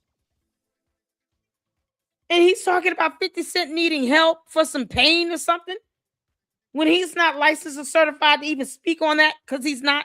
To his baby mom or ex-girlfriend, whatever people are claiming he did to his baby mom or ex-girlfriend, he had a right to do the documentary. As much as I don't want to admit it, Art, he had a right to do that documentary. You said it 5 times. I mean, if we're keeping it real, you know, Diddy, he could have had any woman he wanted, yo. That was intentional. He knew that was 50 baby mom, and come on, man. I agree. That was wrong. Bro, I'm going to be honest with you, Art. In my opinion, because to my knowledge, Sean Combs didn't do anything to any underage children. That didn't come out in that documentary. That didn't come out in any of the other documentaries, any other miniseries that was done on him. None of the interviews I've seen. It doesn't appear that Sean Combs took advantage of any children. So with that being said, Art, exactly. I'm almost ready to say people are now that what Puff did to 50 baby mom may be worse than anything in the documentary. Like from a man-to-man respect perspective, from a man-to-man G code perspective, from a man-to-man honor and integrity perspective. Seeing Cassie get abused physically in the hotel hallway by Diddy is not as bad as the idea that Diddy went after 50 Cent's child's mother. So you mean to tell me that a woman should endure physical abuse before one dude picks up another dude's ex? 50 Cent should definitely do a documentary on Umar Johnson. You know, he's got a lot of skeletons in his closet. We're still waiting for proof of life from his mother, too. 50 Cent, please go out there to Umar mom's house and see if she's there and do a wellness check. You can't make this up. If what is alleged of Sean Combs to have done to 50 Cent's baby mom, if that is in fact true, that crime, although it wasn't technically a crime in the white man's world, it's a crime against your manhood.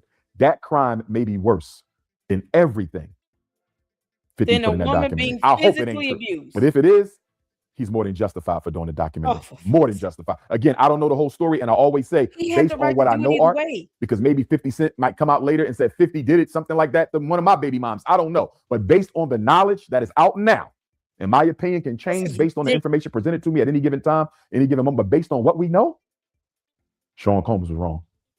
For that was wrong. And for that, he had a right to do the documentary, man. Still wish he wouldn't have. I'm just tired of the negative energy in our community. But you tired of being held accountable for the dumb shit he does. Yeah. So Umar has already said he understands, you know, if you don't say something to the Umar Tardians, once again, you are a co-conspirator. That's exactly what Umar said. His words, not mine. So we're going to treat you like that. So to the women that wants to continue to defend Umar, he called you a co-conspirator because you're sitting back allowing him to break laws and take advantage of other women. To sit here and take $8,000 from some woman's savings account to go after Lene Stacks, to try to go after Marianne Lorient.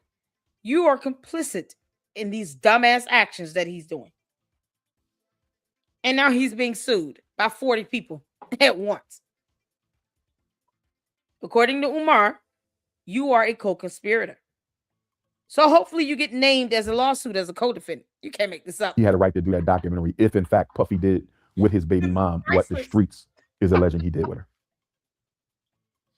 Dear Lord. Oh, God. Oh, no, I'm not going to do it. So that was it. Because this one is about Venus Williams. And once again, he gets on a black woman marrying a white man, and he doesn't like it because that black woman won't marry his sloppy, lazy, unemployed ass. But the black women he's chasing after somehow allows him to do this because they defend him and they attack Lene Stacks all the time. You can't make this up. Even though he doesn't even have a job and he can't pay their bills. Somebody find out how that works. So the fact that they allow this to happen makes them co-conspirators, because of reasons. Yeah, this is something else. Umar is a pure fool. Just a fool.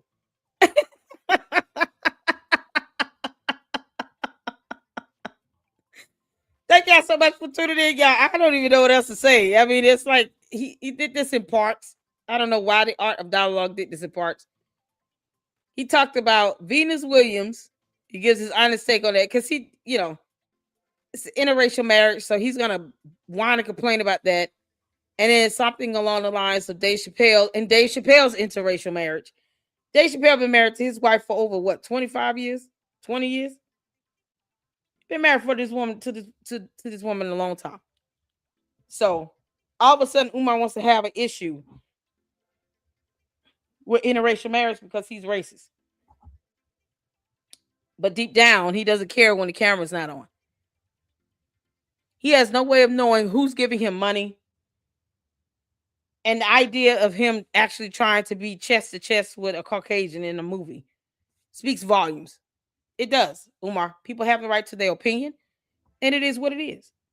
And unless you are prepared to defend with evidence all the women you've ever dated and to prove to us that they are all within your race, we don't give a damn about you calling it slander because you can't prove it to be false. You're such a moron. It's so crazy. Y'all, I've had fun. Thank y'all so much for tuning in. Shout out to Black Anonymous. How you doing, honey? What about when Umar slept with a married woman? Exactly. He slept with married women. He sleeps with, he would go with anybody. And he says, "Oh, it's slander if you say that." We don't. That's a false statement. I don't mess with women outside my race. He can't prove that. That's what's so. His attorneys weren't even smart enough to think twice about that before they told Marianne Lorient this. Before they said, "Oh, that's slander because he doesn't date outside his race." I don't give a damn what he says. He would have to prove that. So if you guys are prepared to prove that in court, come on with it. They wouldn't be able to. It's so stupid. I appreciate all of you all, man. This is something else. Black Anonymous, Umar, he just said if you don't speak up and you see someone doing something wrong, you're a co-conspirator.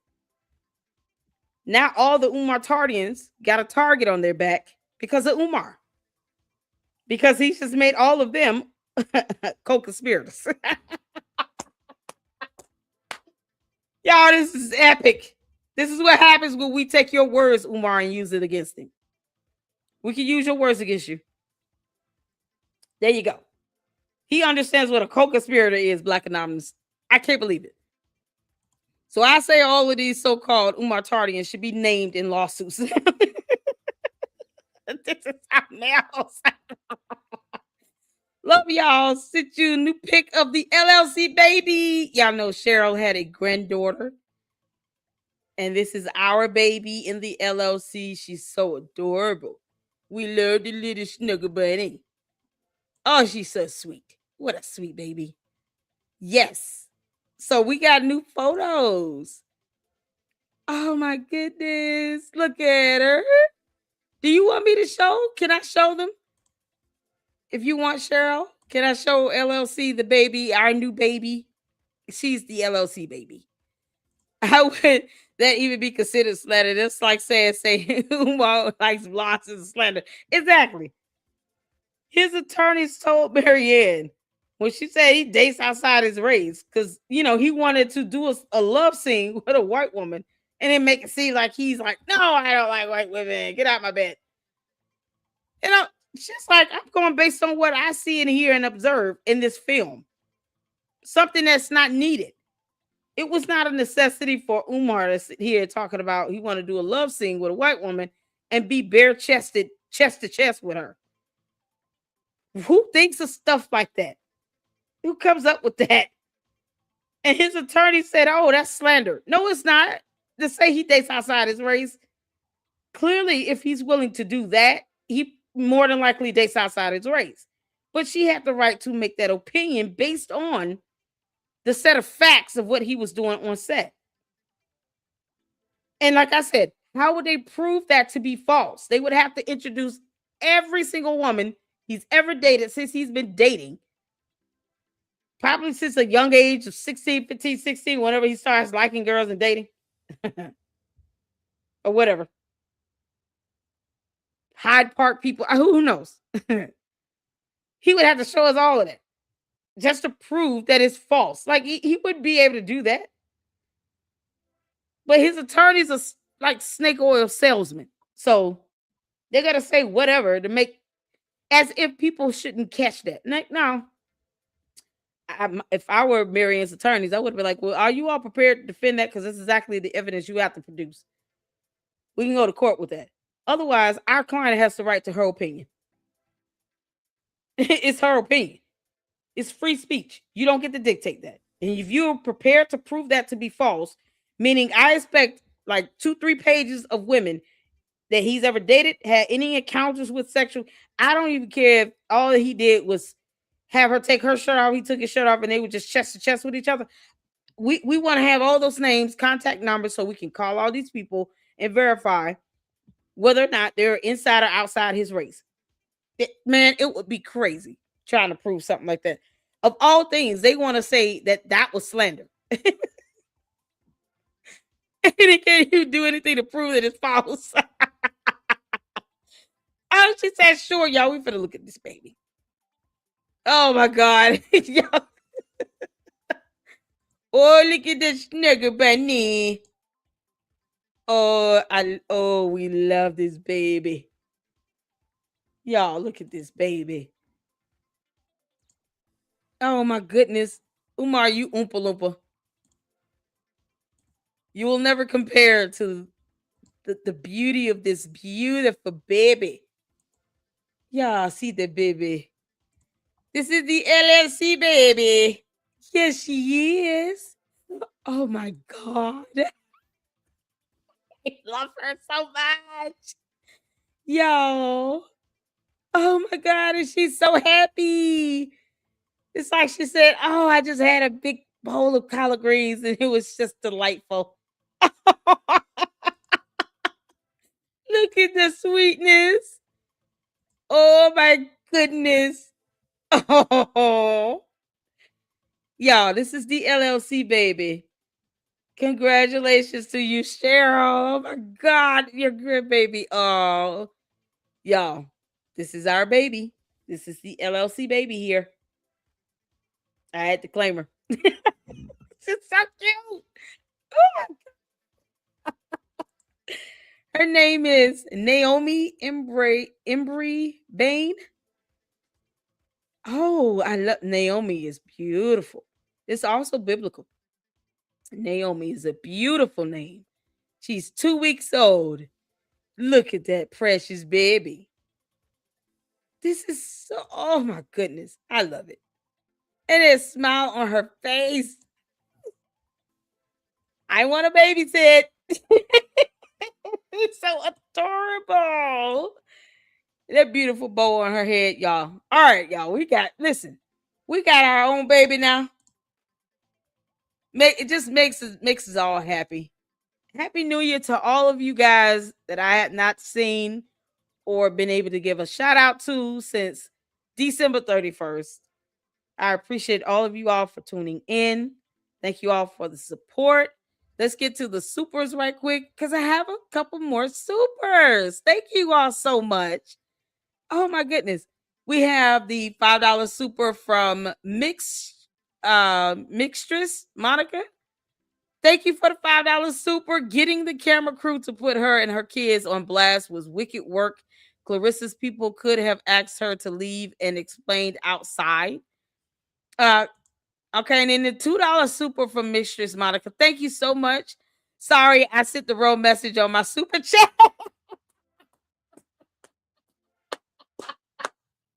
It's okay.